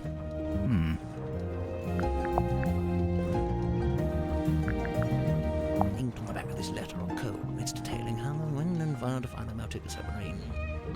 This Ibis person claiming to have information on Maltuga. You know who that is? No, Maltuga never mentioned anyone by that name. Not to me, anyway. Did you open it? Not yet. We don't know how. Have you tried pushing the diamond thingy? That was the first thing we tried. Perhaps you need a key. Personally, I think we just need a crowbar. Tonya Tapdell. There you go. Sorry. Oh, I don't know. She probably did it to reduce drag, you know, like an aerodynamics thing. Hydrodynamics, I guess, if that's a thing. He'll just have an entire conversation by himself, huh? Do you know what this does? Doesn't appear to do anything, does it? Perhaps it's broken. Could you fix it? I only deal with the mechanical, the clockwork, and, at a push, the hydraulic. Werman's still attempting to wrestle his grand opus into existence, is he? I rather thought he'd be done by now. Oh, yes, I remember hearing about this. A submarine constructed by the harbour master and the shipyard mechanic, who I believe was her husband. Where'd you hear about it? Just gossip from around town. And what do you make of this? A message in a bottle? There's a little drawing, too. Some kind of symbol? To me, it looks like a diagram. Where did this bottle come from? I'm pretty sure Tadpole fished it out of the ocean. That's how she got all the stuff in her room, I think. Well, that's a delightful little habit, isn't it? Who does this belong to? Wilfred Winterbottom? Who's that? I just made him up. Oh, then no. Maltuga's log. Let's find the entry about me, shall we? Here it is, right after Zephyr's. Godric Grip rescued from hot air balloon accident. To refer to it as an accident, a merciful gesture indeed. Yes, this was clearly made by someone who understands the value of iconography. You mean the S emblems? The whole thing?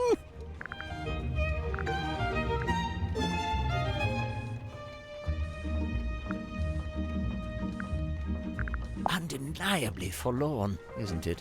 What do you think, haunted? It's probably haunted, right? If it was haunted, then it was only because Maltuga himself was its ghost.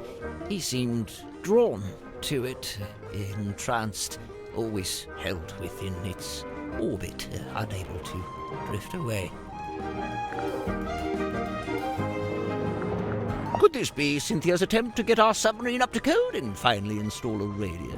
Why doesn't the ship have a radio?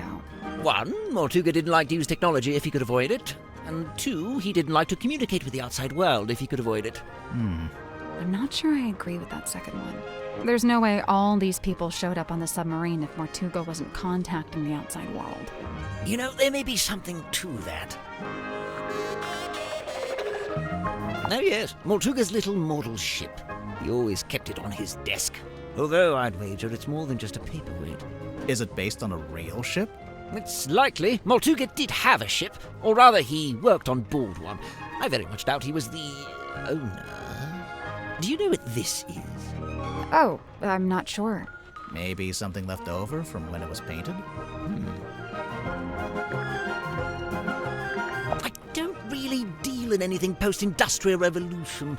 Try Cynthia. Oh? Teenage girl, cell phone. Just seems like a natural fit, wouldn't you say?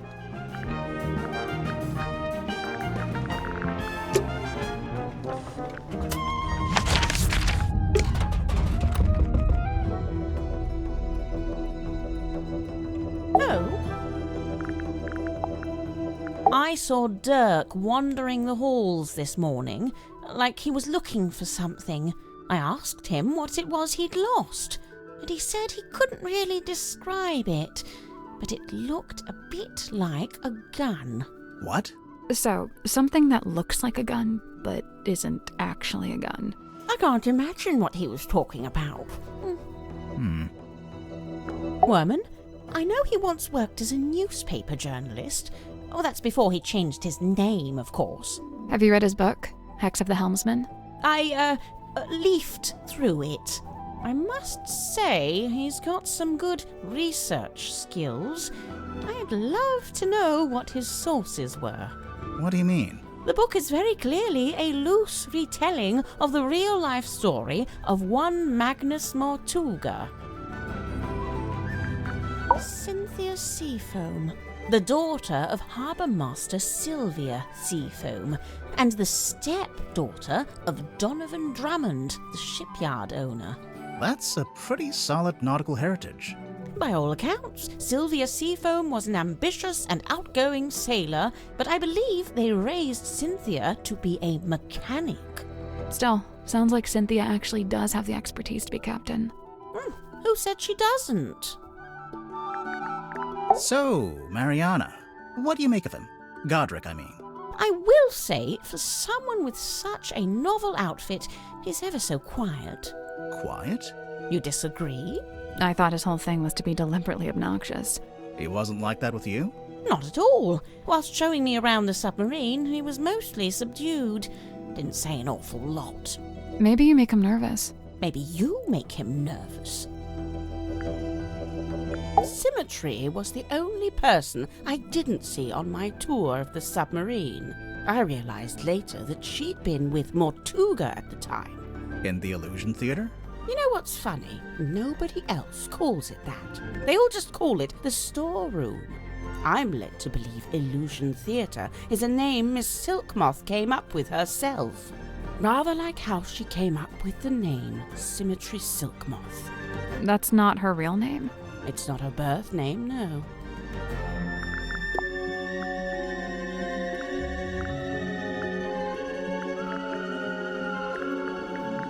Oh, good. I was worried this wasn't going to come up. What? Cynthia and her family? The submarine in the background? Yes and yes. But also no. The best part of this photo is the thing on the left-hand side. It's in a glass tank. Do you see it? Barely. Is it a snake? It's the silver snake, also known as the silkworm serpent. Oh, you've heard of it? We might have. But what's it doing in the photo? So, that submarine in the background. The silver snake is the reason that was built. Sylvia Seafoam, pictured there in the fancy jacket, she was quite fond of her serpent friend, you see, but the powers that be were demanding she hand it over to be studied. So Sylvia made a plan to go and live in a submarine and take the silver snake with her. That's, quite ambitious. Wait, so the sea serpent would also be living in the submarine? Well, I don't have all the details. It's something I'm still researching. These diagrams, they're detailing the time and place to find the Mortuga submarine. Of course, it would be possible just to write it out in words, but this has been done with astronomy and lunar phases. Why? My guess is that it's intended to incite curiosity in the recipient. It's more effective than if they'd just written, "Come to this place at this time." It feels less like a trap this way. Now, I'd have to assume this is the Stonetop family ship, the Dearest Selina. How do you know it's that ship? Is there a photo of it? It's evident by the selection of little wooden people on board. The Dearest Selina was captained by Felicia Stonetop, that's her there, and one Magnus Mortuga was her helmsman. What did they use it for? Oh, I don't know. Fishing? Tourism? General Gallivanter? What about the woman tied to the front? Well, that's a representation of the ship's figurehead. Do you recognize any of the little wooden people? I believe this is supposed to be Silkworm's governor, a man named Faustus Fellow. Interesting. He was a wealthy landowner who bought the town in order to bring it under his control. He bought the whole town? Why? I couldn't say. This here, that's the Stonetop emblem. Oh yeah, We saw it on the sign outside the Stone Top Inn. Do you remember, Sally? No, but I was basically still asleep at that point. What are those letters above it? Initials. SS. Stone Top C? Secret Stone? Selina Stonetop. The owner of the painting? The painter herself.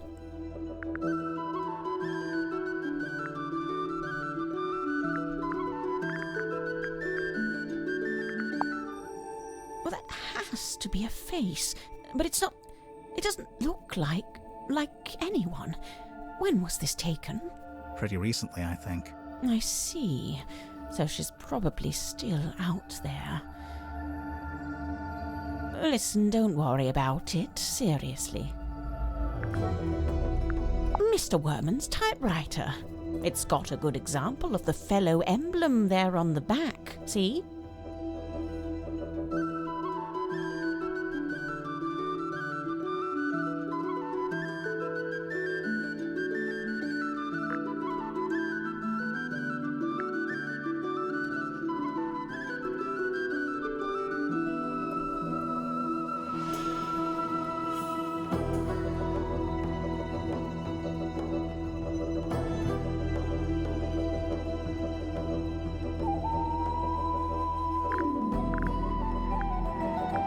Where on earth did you find this? Cynthia had it. I don't know. You two have all the luck. I spent a year researching silkworm and never found anything this good. What's so good about it? It's penned by Solomon Stonetop himself. They say he built the Stonetop Inn with his own hands, and in doing so, he founded the town of Silkworm-on-Sea. Any idea what this is? No. Really? You're not even going to tell us what it smells like? Old moss and jealousy-ridden oak or something? It's not oak, it's cedar. Aha! She still didn't actually tell us anything. Yeah. I retract that aha from the record. Tanya Tapdole. Ah, I see what you did there. I didn't do anything. She's not talking to you. I don't know what that is. Me neither. A ZX5. Nice piece of kit.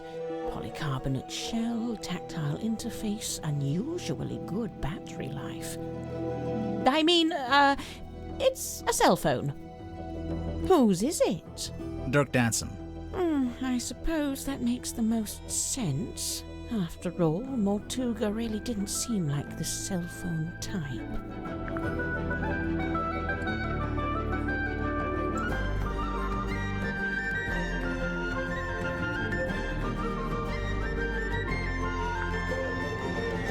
Sorry, Felicia Bonetop. Yeah, that's what she's called in the book, too. Marcus Mordoom's captain/love interest. Flying a little close to the sun with that name, aren't they?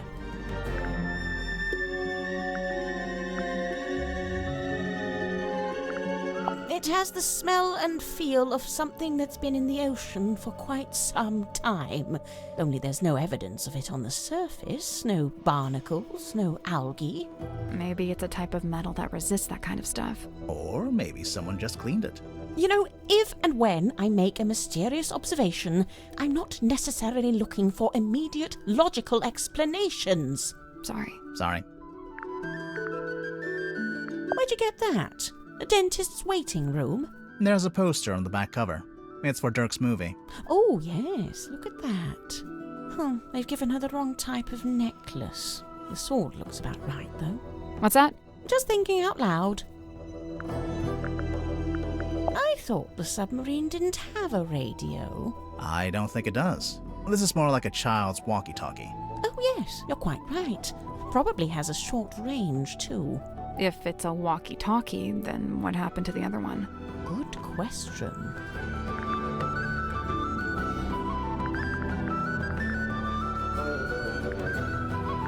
This marks a pivotal moment in Silkworm's history, the day the silver snake was discovered.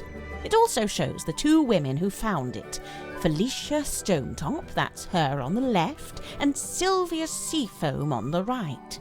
Hang on, we saw a statue about this in the town square. but on the statue, the serpent was shown being wrestled by a male fisherman. Yes, well, that's history for you. The bandages in the center smell of fearful sweat. The wood itself, it's mahogany, but it smells of salty ocean air. And the little hat smells like a dress worn by a doll. Dress worn by a doll. Lovely.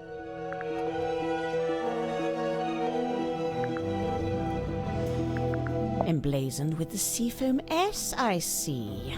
It's quite an elaborate... Oh, how strange. It's never been worn. Never? Once or twice, at the very most.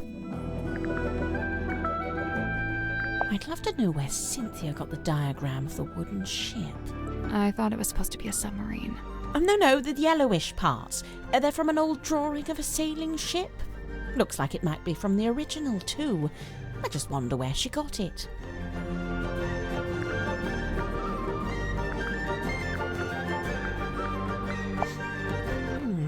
I'm getting mahogany embedded with sea salt.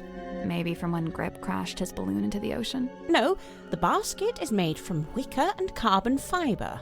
The wood inside the basket. That... You know, one of the reasons I found it... Well, seems like he changed his ways. Yes, it's rather odd, isn't it? I wonder what compelled him to... I can't help but feel like the idea...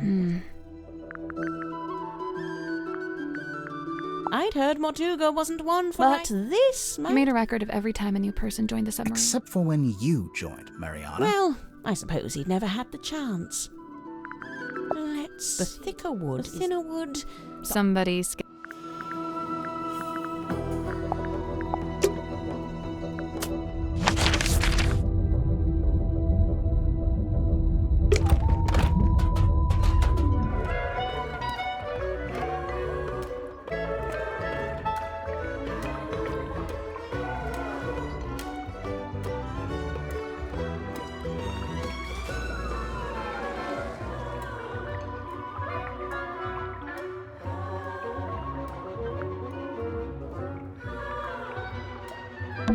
These aren't the bottles.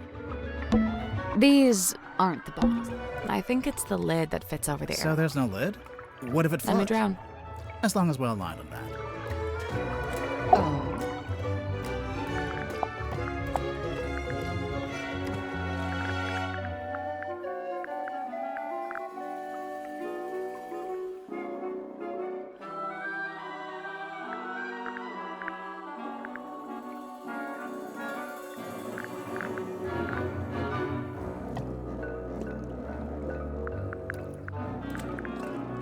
The Stone Top Inn. That's where Magnus lived, back before the submarine. He lived in the inn, but he wasn't part of the Stone Top family, surely. No, I don't think he had any family in the town. You know, I think I'd make a pretty good action figure. Maybe a bath toy with little legs that kick when you wind me up. I'd buy it.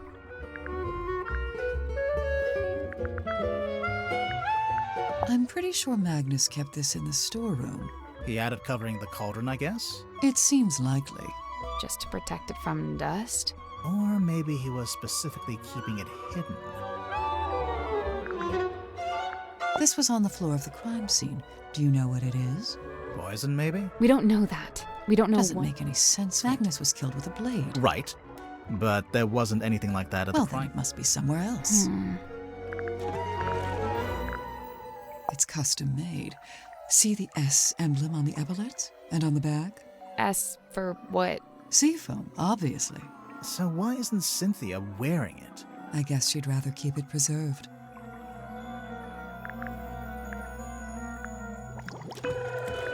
Oh! I don't know anything about that. You sure? Never seen it before. What? Nothing. I really don't know why Werman brought that bulky old thing with him. That's no way to talk about Dark. Maybe the typewriter's got some kind of sentimental value. It must do. Otherwise, he'd upgrade to something more modern. I don't doubt he could afford it. There it is, on the left-hand side, in the big tank of water. What is it? Some kind of sea creature? I think it's the reason they built the submarine. They built a submarine to house a sea creature. Mm-hmm. I don't understand. Where would it live? Wouldn't it need to be in water? Yeah, there's a special area of the submarine that can fill up with seawater.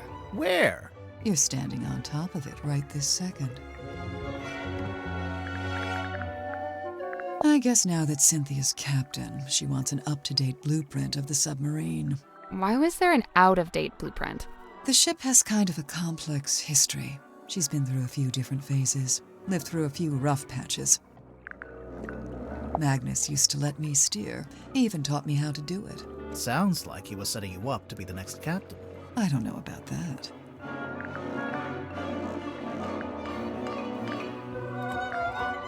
Cynthia mentioned the ship's compass broke. Looks like Grip's in the middle of fixing it. Did Cynthia say exactly how it broke, or what was wrong with it? She just said it was acting erratically.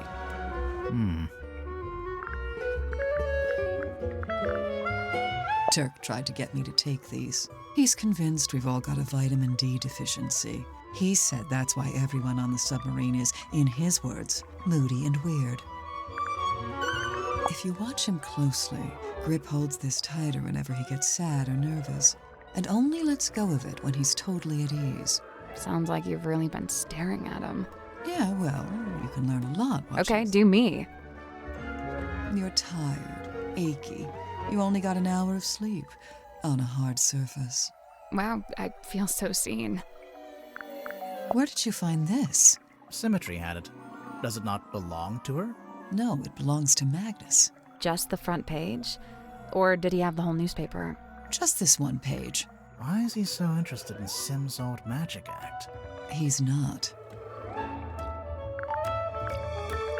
That belongs to Sim, I'm pretty sure. It's something to do with her old magic act. You might be right, but we found it in Zephyr's dream chamber. Still? I told him to give all her stuff back. I'll have to have a word with him.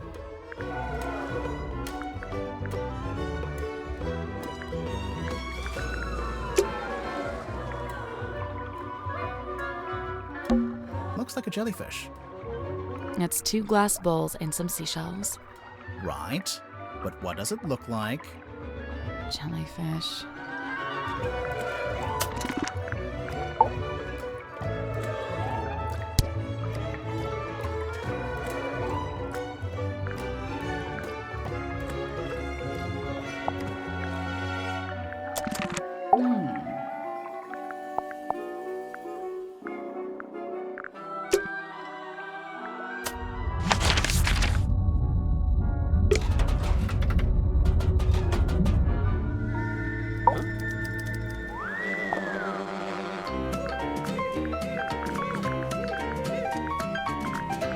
Mariana's pipe? Huh. I've never actually seen her smoke that thing. Maybe she ran out of pipeweed. Pipeweed? Listen to yourself. What? It's another word for tobacco. Honestly.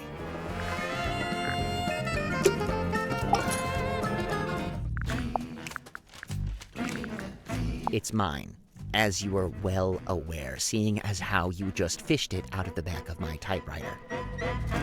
That's right, I was watching. I don't disappear when you stop talking to me, you know. The envelope's addressed to you, but it says, Dear James at the top of the letter. Congratulations, you've sussed out what the J in my name stands for. If that's the height of your investigative prowess, we're all in trouble. It's signed by someone named T.W. Ibis. Another astute observation. You know, of all the detectives I've met, you two really are the most recent. Grimoire, he's being mean to us. I noticed. How come the keys are all messed up on your typewriter? It's old, sometimes they fall off. I guess I don't always put them back in the right place. And, what have you typed on that page? I'm taking another swing at a story outline for my next book. I can't make it out. It's some kind of weird grid. Cross-writing. Look it up. People used to do it all the time. What about these brass panels on the back? This one's my father's emblem, Near Dusk. That's why it looks like a D. And this is the governor's emblem, Governor Fellow. So that one's an F. The Stone Top Inn's been in the town a long time. Did you ever go in? It was a little bawdry for my tastes, but that's sailors for you. My father was a frequent patron, though. He had a thing for the innkeeper. Did you ever see Mortuga in there? It's possible, but I don't remember it. He probably looked different back then, anyway. The deeds seem to say that Don Drummond was the most recent owner. I noticed. It's hard to imagine the Stonetops selling the inn. It's been their family home for generations. Well, I don't think there are any Stonetops left. We were in the inn earlier today. It's been abandoned, just like everything else. Oh, a locked box. What is inside? Oh, I must find out at once. You're not impressed? Half the time, with things like this, the writer hasn't even worked out what's inside. They just want the reader to speculate. Keeps them invested. Okay, but this is real. It's not somebody's fiction. How can you be sure? Maybe someone planted the box to distract you, knowing you'd get all curious. I bet there's nothing inside. Look, I'll shake it. There's something in there. Multiple things, sounds like. Weird. Have you seen this before? No, never. And yet I feel like I recognize the handwriting.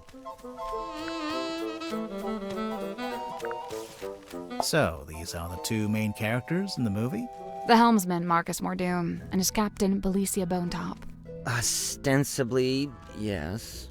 You're not happy with how they look? Compared to your book? They made Marcus too handsome and too bulky. Sure, he'd have muscle, but at the same time, he's supposed to be wiry, fibrous, like an old piece of rope. Meanwhile, Belicia's supposed to be more ethereal, like she might evaporate if you try to reach out and touch her. Oh, well, you can't have everything. And for some reason, they gave them both necklaces when it's Belicia's necklace that the story hinges on. If your story hinges on a specific necklace, then make it the only necklace in the story. This is basic stuff, people!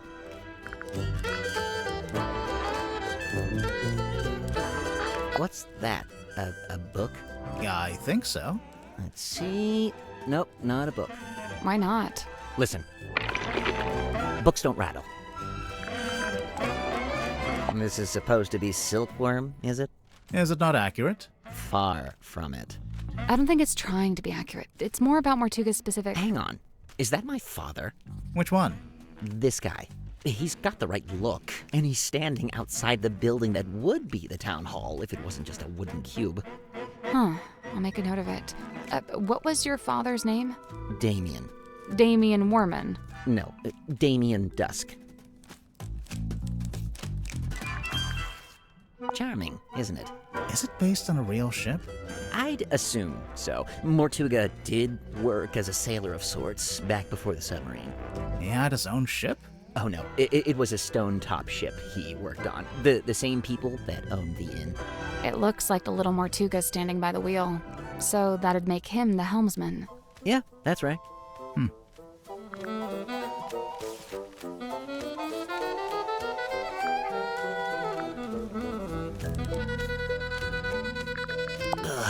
How I wish I'd remembered to bring painkillers. Are any of these painkillers? Unfortunately, no. They're just supplements. And nice, harmless, organic ones, too. They wouldn't even take the edge off a headache.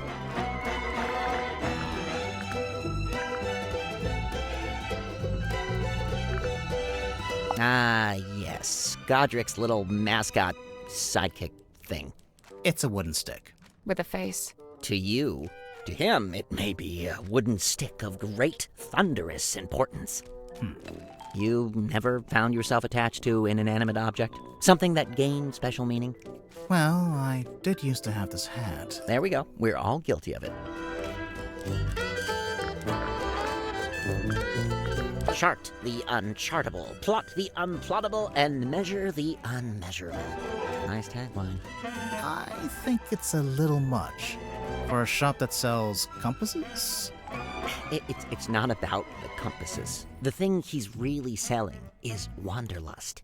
Wonder what? The desire to explore the world and experience the unknown. Ding! Points for Sally. Symmetry's locket. A mystical heirloom from her tragically departed mother, no doubt. Did she tell you that? Oh no, complete guess. But that's just how these things go, isn't it? Ugh, I want to know what this is. It's gotta be something. We're not sure either. Did you see the carvings around the outside? It's a little story in 4 parts. There's an egg, then it hatches, then there's a baby, then it goes into the water. Into the ocean, I think. I'm not sure it's a baby either. I see you met Dirk. How do you know him? He's the actor they found who played the lead in the adaptation of my book. Did you not get a say in that? Oh no, that's several notches above my pay grade. It's all decided by the executives over at Wit and Whimsy. Sure, they keep me around as consultant, but I found that to be a pretty hollow title. Do you think he's a good actor at least? Dirk? He was a good fit for the kind of film they ended up making. How's that? So, how come you two traveled to the submarine together? I traveled to the submarine. Dirk's just taken to following me around, for some reason. Maybe he just wants to be your friend. He's got plenty of friends back home. There's something suspicious about Worman.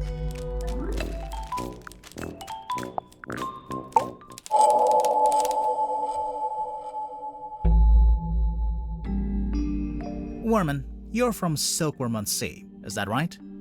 So technically no. My father and I moved there when I was very young. But for all intents and purposes, let's say yes. Why not? And you first worked as a newspaper journalist, but then moved away to be an author? I literally left my small town to go make it in the big city. It's so banal. I'm not a man, I'm a walking cliche. But then, right as your writing career was peaking, you came back. And now you're here on Mortuga's submarine. Remind me why you're here again. 2 words. Writing retreat. I've been trying to write this accursed book, but I couldn't focus with my publisher breathing down my neck.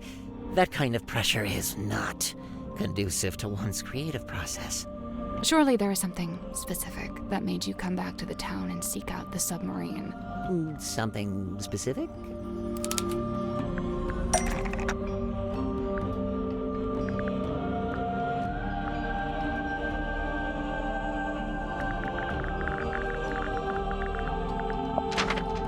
So you got this letter from someone called T.W. Ibis, who says... Ibis? Never heard of him. Oh, it's a him.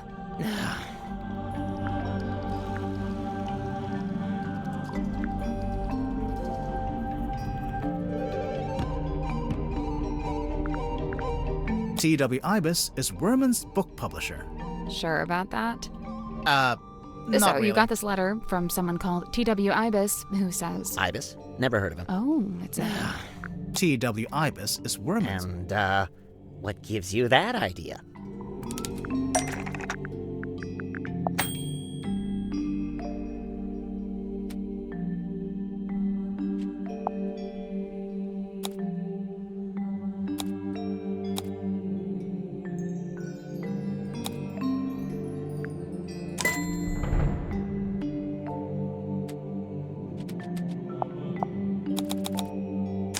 Look at you guys doing a little investigative journalism of your own, huh?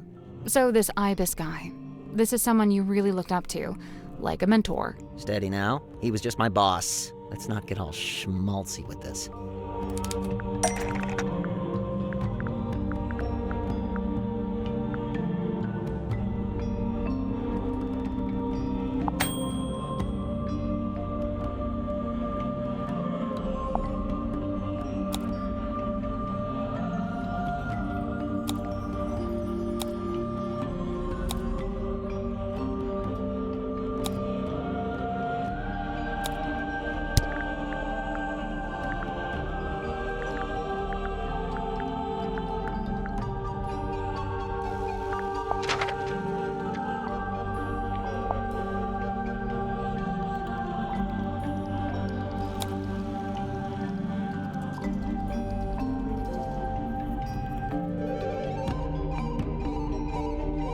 That's not it.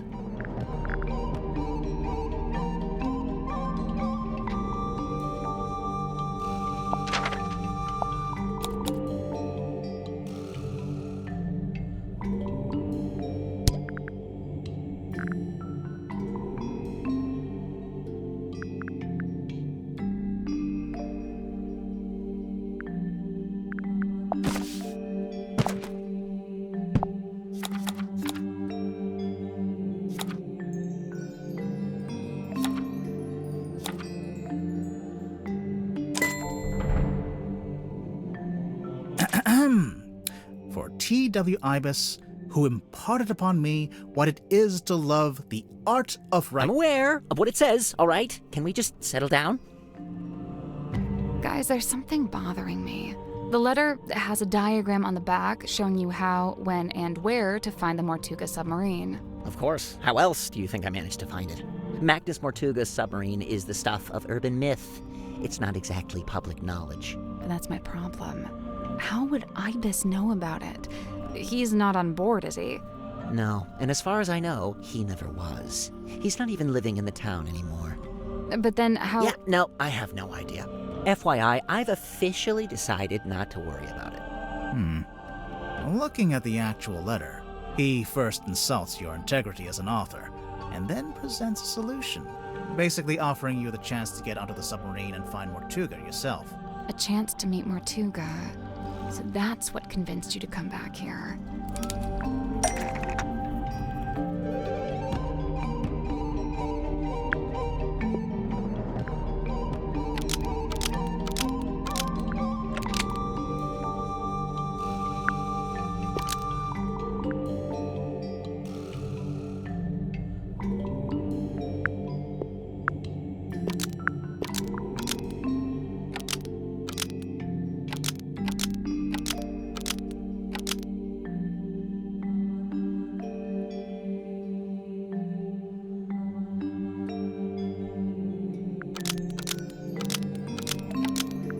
J.D. Warman originally created Marcus Mordoom to use as the plot for his next book. That's not right.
J.D. Warman needed to steal Mordoom's hair care routine as a political statement.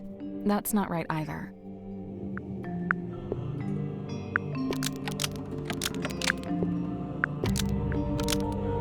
J.D. Warman. That's not right either.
J.D. Worman wanted...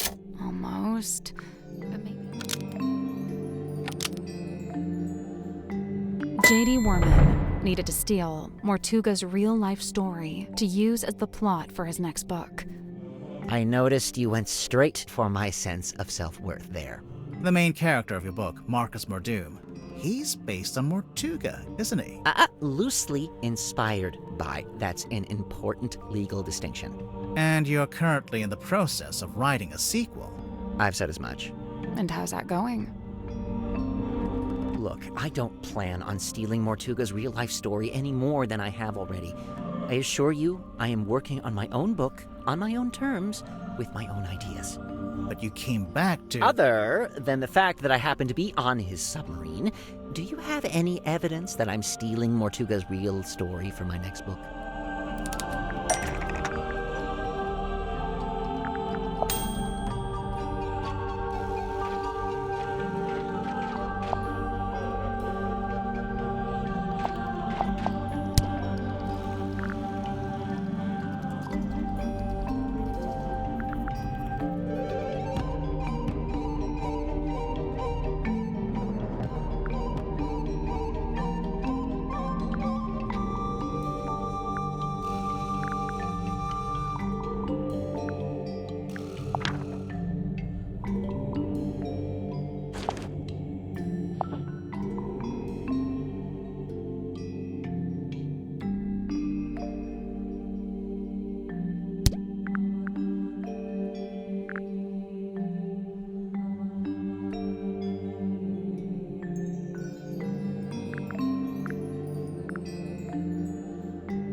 Not right.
We've looked at that already.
That's not right.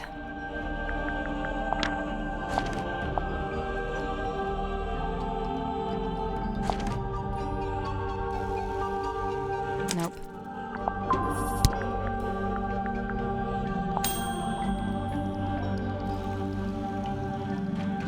That's not right.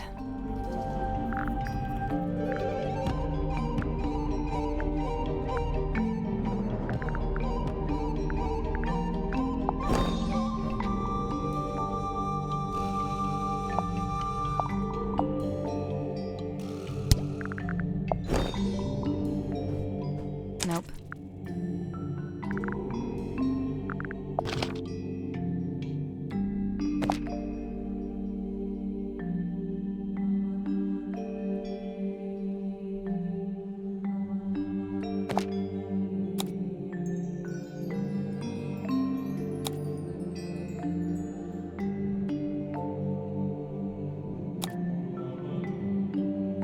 Nope.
Nope.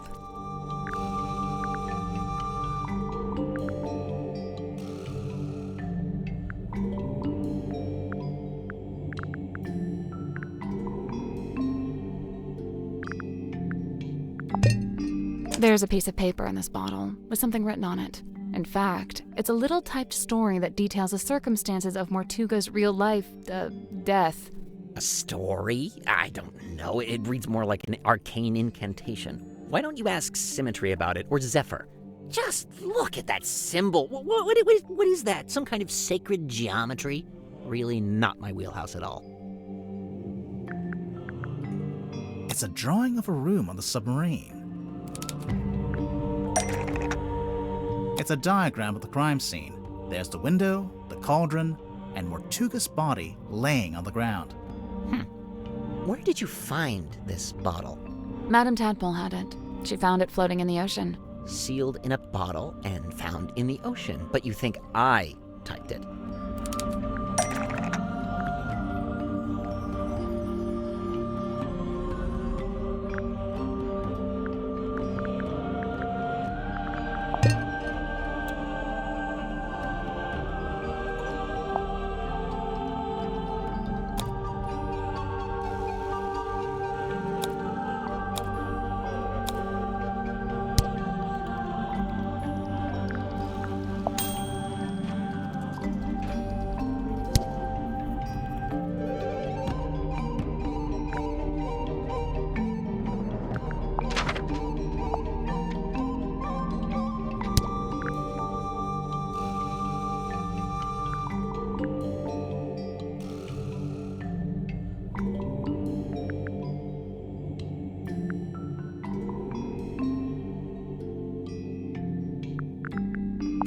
The piece of paper in the bottle matches the paper you use in your typewriter, which also matches the sheets from the command contract, and we know these were typed on your typewriter because you told us.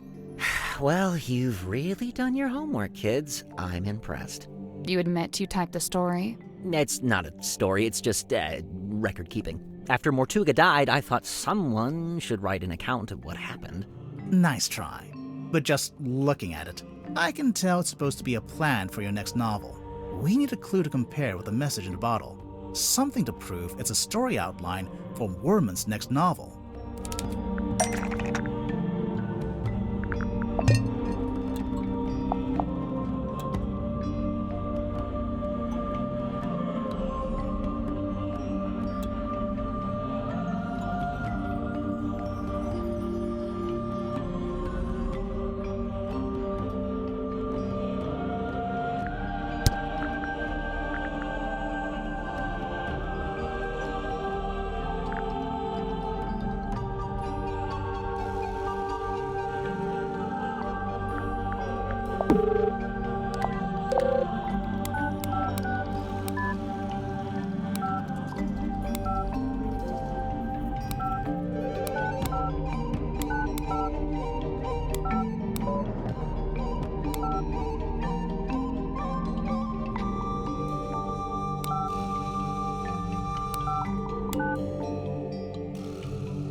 Nope.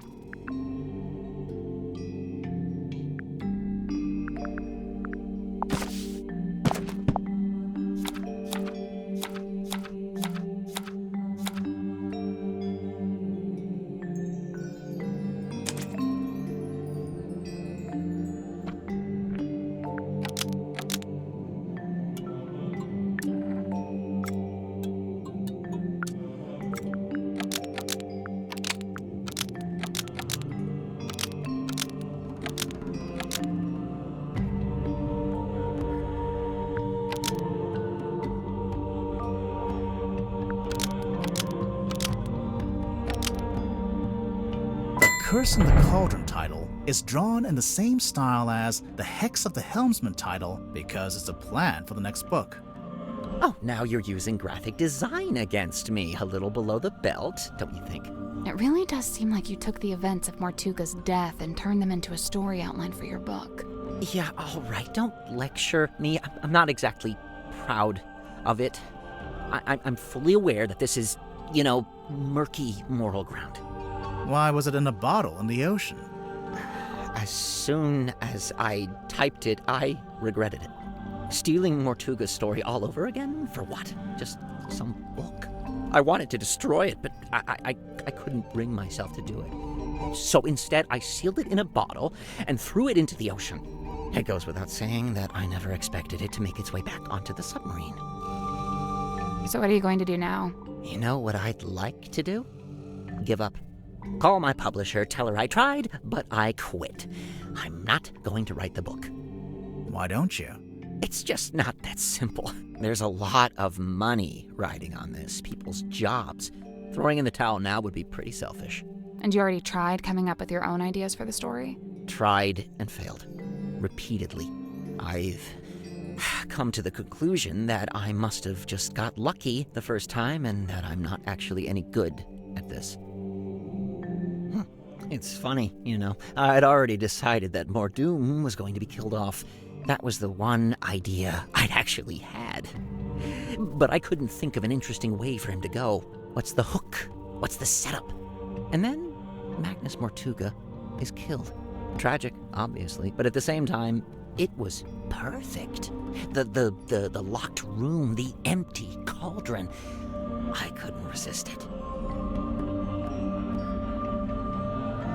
Wait, Werman, I had a question. Another one? You'd not met Mortuga before you arrived here on the submarine, is that right?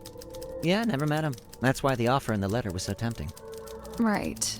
But then, where'd you get the information about him to inspire your first book? The first one? Oh, I just asked my father. Your father knew Mortuga? You never mentioned that. He didn't, but they had a mutual friend.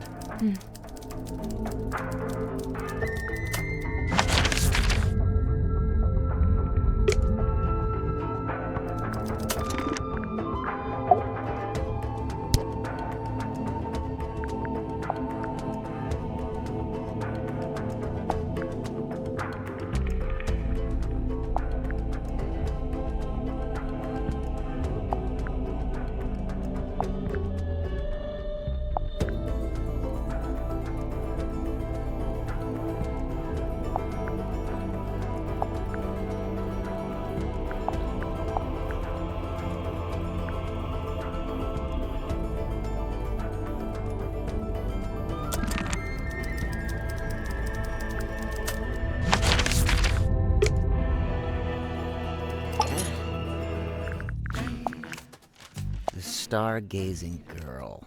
Sounds like a good title for something. Like a book? Or a film? A one-woman play, surely.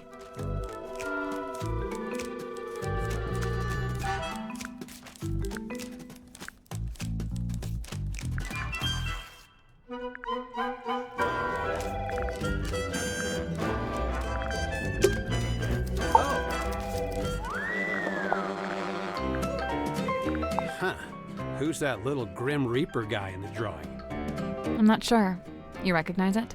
It does seem kind of familiar for some reason. What's the deal with those holes along the sides? They're from when it was a sail. Why would a submarine need a sail?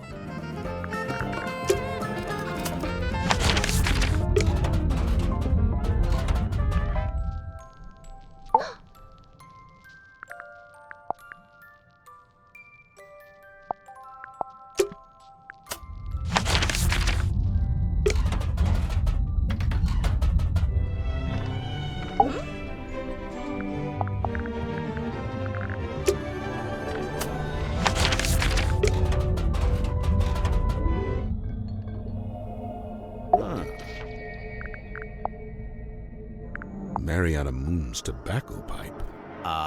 Yes and no.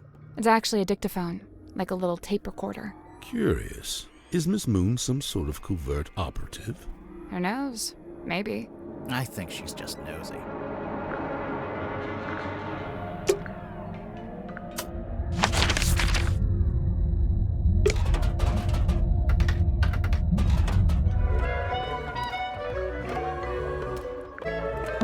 So many. I counted. Just saw another one. 7.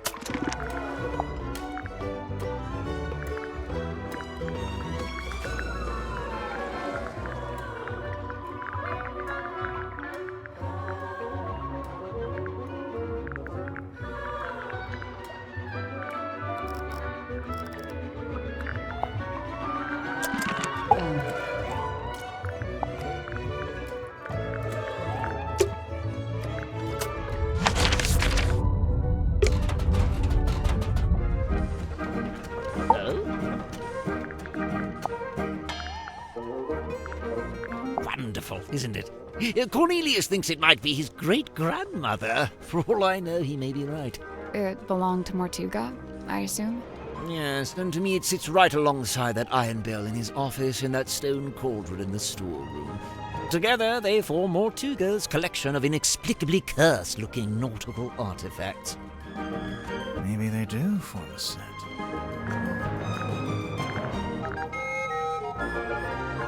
Where on earth did you find It this? was just lying around. What I do know is that you don't know. I couldn't say.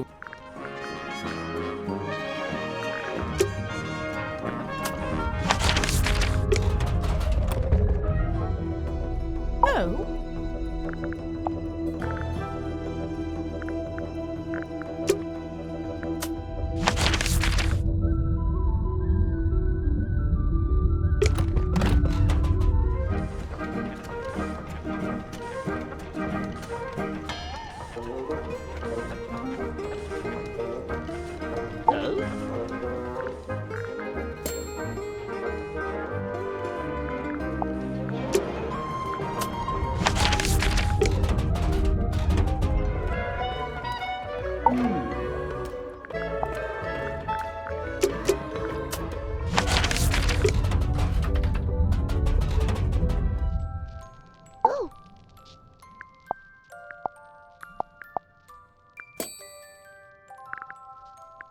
Lillian's locket. Looks familiar, don't you think? I didn't know it had a name. Kindly close the book. I have no desire to look upon it longer. Oh, sure. Here you go. That face! You know what it is? Mine eye but chanced upon it. Nothing more.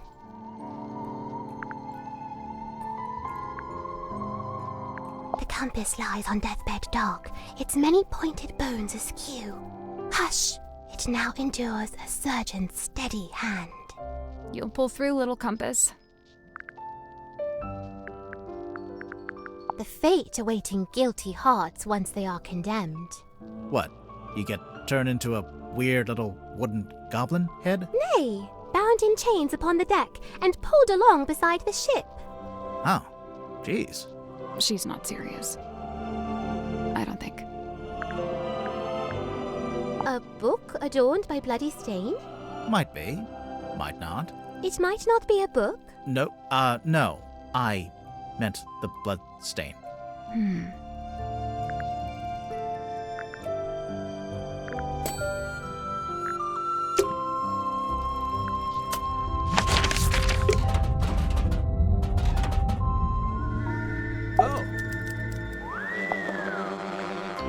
You know why Grip's running a shop down in the engine room? I don't know, he's just doing what he's good at. Which is what? You know, fixing compasses and stuff. It's kind of a niche skill set. You say that, but I heard he ran a pretty successful business back in the town. Yeah, we saw it on our way here. It's boarded up now, like everything else. Dirk, did he ever mention why he closed it down? From what I gather, it was making him money, but it wasn't making him happy. You know, he wanted to put all those navigation skills to use and actually head out on an adventure. What do you know about Sim? Well, she left the theater she used to work at to come onto the submarine, you know. Then for a while, she worked with Dr. Zephyr in his lab. But not anymore. Nope, she's working on something by herself now, in that room that looks like an old-timey kid's bedroom. Do you know what it is she's working on? Not exactly, but get this. One time I looked into that room, and there were 2 of them. What? 2 Symmetry silk moths. Dirk Dansom, 6'2", blonde, athletic, passionate, adaptable, amenable. Okay, you're hired. Please stop. And how long have you been an actor? Oh man, I've been trying to break into it for like forever, but I was getting nowhere until Mr. Vanderpeer said he wanted to hire an unknown for his new project, Hex of the Helmsman. It's kind of a fantasy horror adventure. I play mysterious anti-hero Marcus Mordoon. He's pretty much the main guy. So you went from getting no work to getting the lead in a big movie. Crazy, right? So you're rich and famous now? Well, I mean, yeah, right? I mean, hello? Hello. Hey, what's up?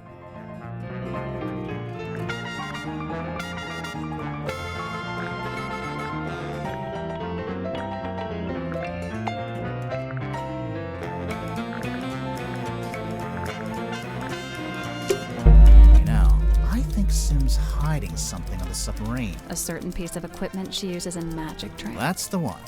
Problem is, we already searched the child's room and... Well, there's only one other place it would be.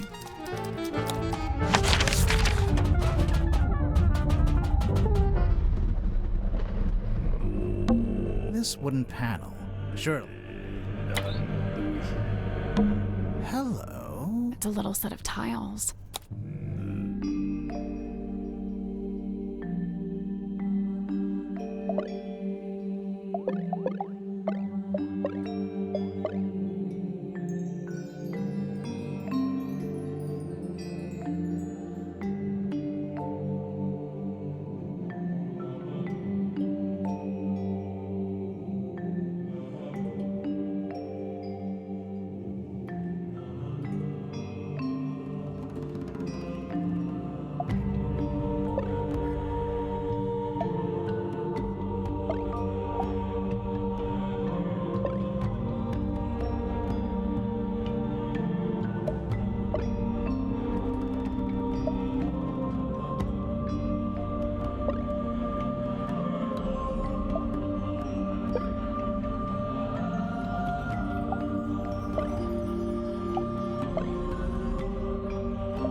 thought that was it. Nice work. It's unlocked, I think. Right. Let's get this thing open.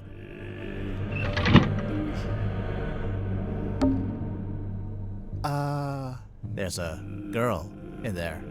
It's a doll, I hope.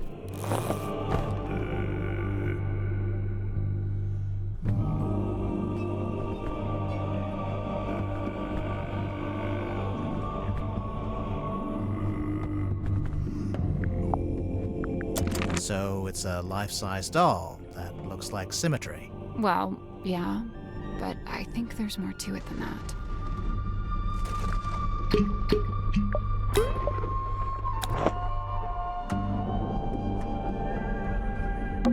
Is that a camera?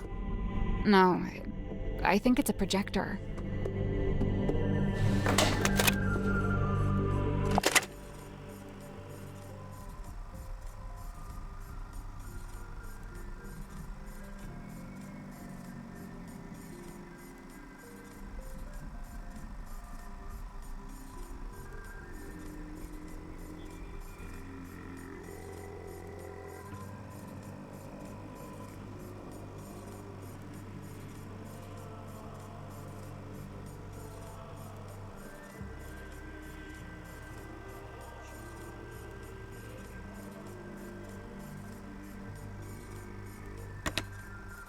Close your eyes, my love, and be still, for this is the end and the beginning.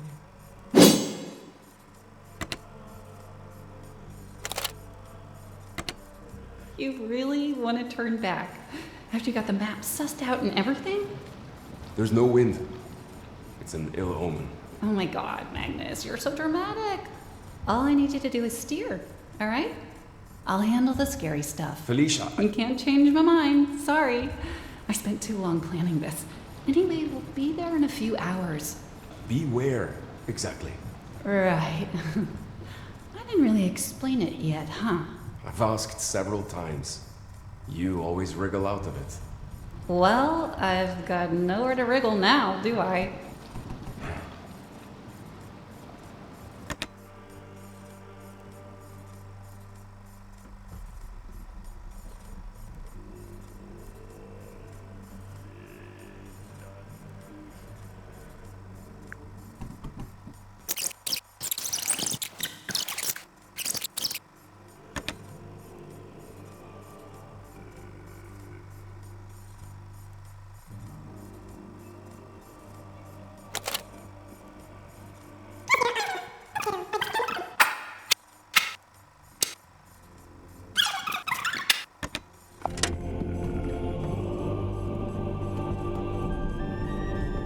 Sorry, why was there a projector hidden inside the doll?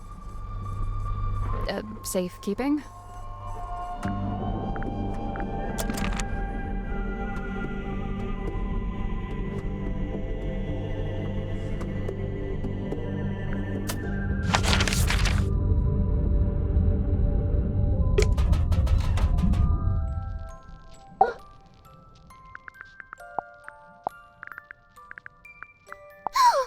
We found your doll.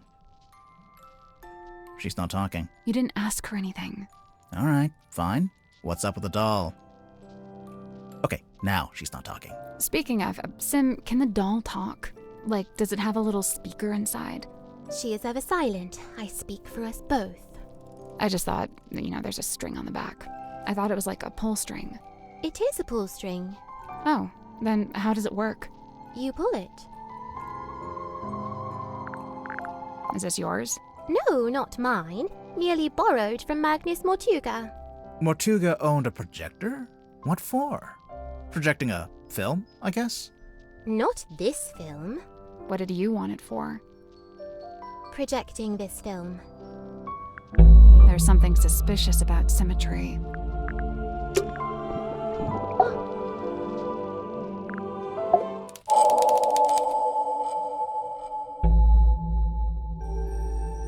Symmetry, you were in the Illusion Theater with Mortuga the evening before he died. I concede! I am laid bare! Anyway, there was some talk of Mortuga being killed by a curse. You wouldn't know anything about that, would you? Grimoire. What? She's the resident curse expert. It is entirely possible that the captain was set upon by a curse. See? I knew she'd know about this. Let's just stick to the facts, shall we? Sim, if you were in the Illusion Theater with Mortuga, what were you actually doing in there?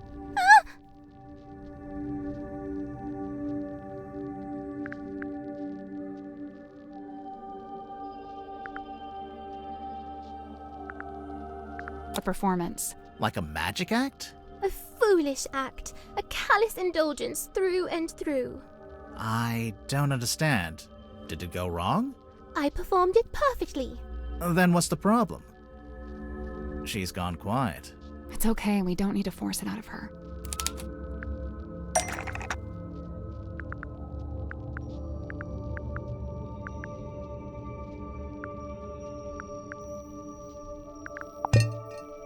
Nope.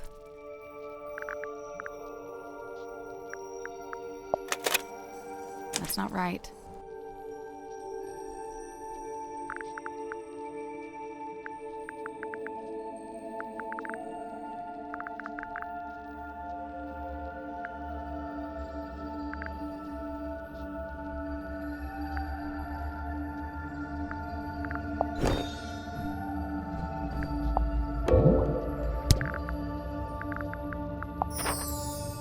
It's a poster for a magic act. Or a rough layout for a poster, anyway. Oh, we found something else, too.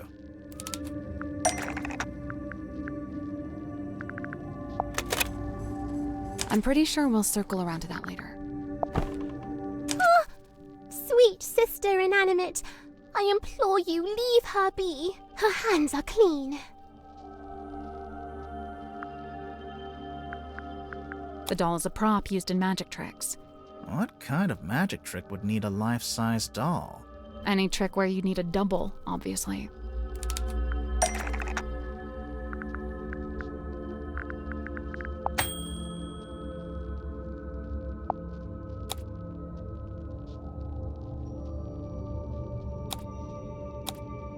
That kind of does make sense, but it's not.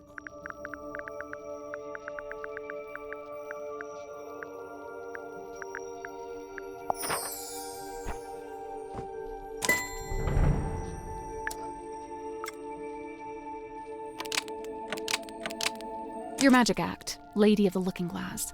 I don't claim to know exactly how it works, but as far as I can tell, you put the doll behind some kind of special mirror, and it acts as an identical double. Lady of the Looking Glass is a thing of the past. I am no longer able to perform it. Because you don't have the special mirror. You misunderstand. I shall never again perform this trick. But why not? Oh. Because Sim and her doll are no longer identical. Sweet sister stays ever a fresh-faced child. No such fate is writ for me. So you can't use the doll at all anymore?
The doll could reflect an... That's not right.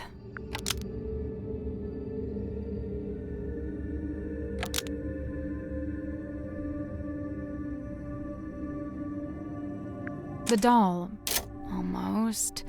Maybe just change...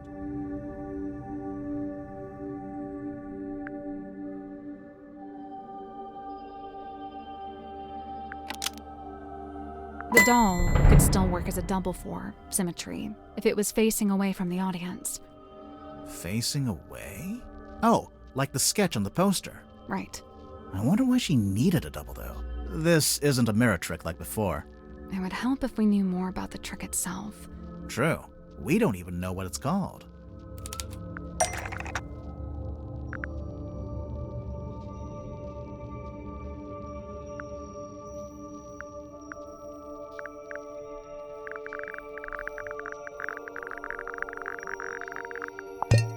That's not right.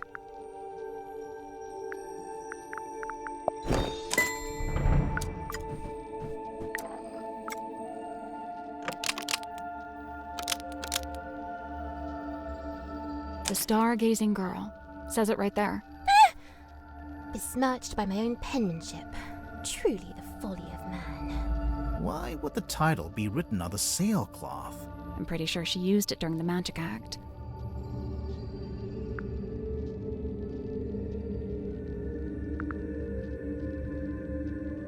She draped it over the cauldron. It's not like that in the original sketch. See, in the drawing, the cauldron's uncovered.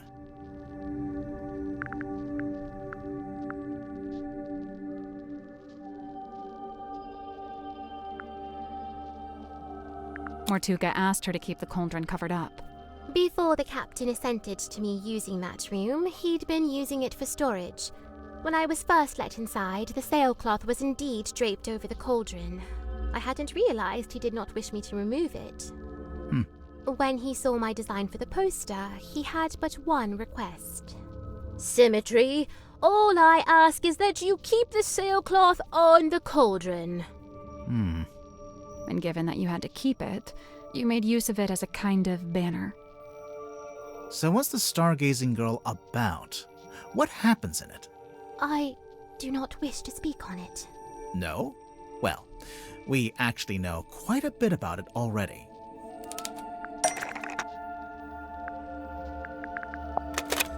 That's not right.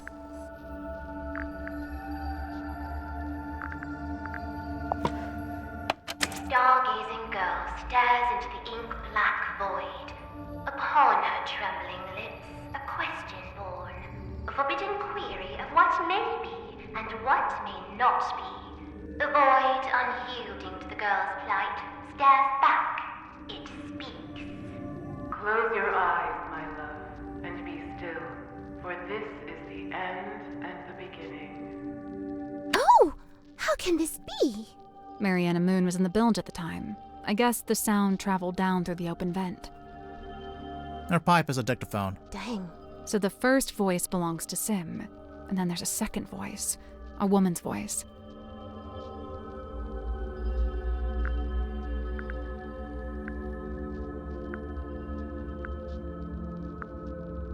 It's someone else entirely.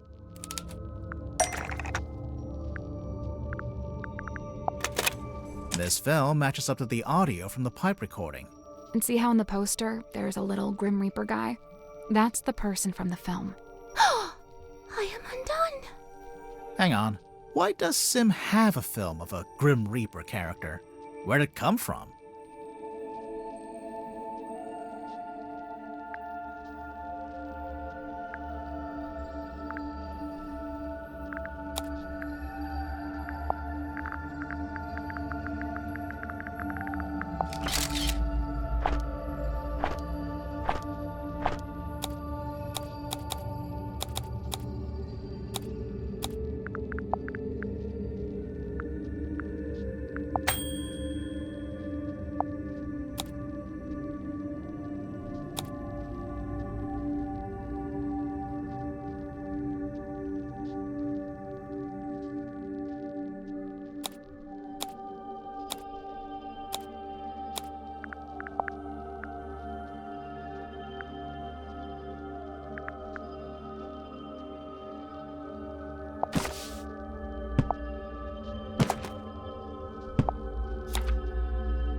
Sim filmed it as part of her old magic show. You sure about that? No, not Hang really. on. Why does Sim have a film of a Grim Reaper character? Where'd it come from?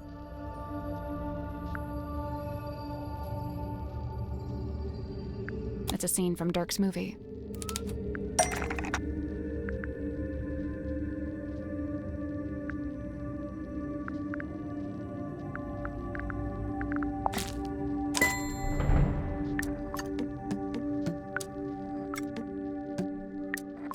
Oh yeah, good catch.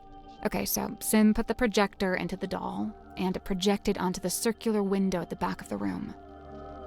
If the doll was sitting on the cauldron, where was the real Sim?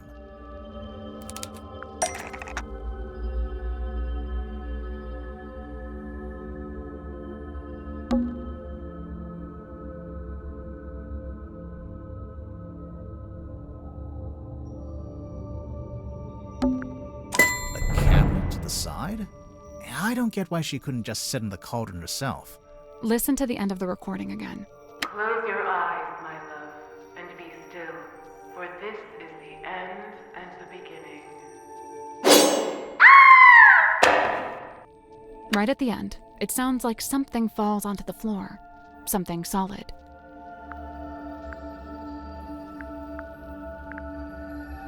The doll's head. The whole thing culminates with the cloaked figure swinging the scythe. Sim screams, pulls a string, and the doll is decapitated. Oh, geez, that's kind of dark. I lay awake that night, eyes wide with regret, able to bear it no longer. The decision was made. I would tear it all down, the whole misbegotten affair. So that's why you went back to the Illusion Theater. And that's when you found Mortuga. The image of his lifeless form. It filled me with the great, thunderous guilt. But why? You think you might have actually caused Mortuga's death, somehow?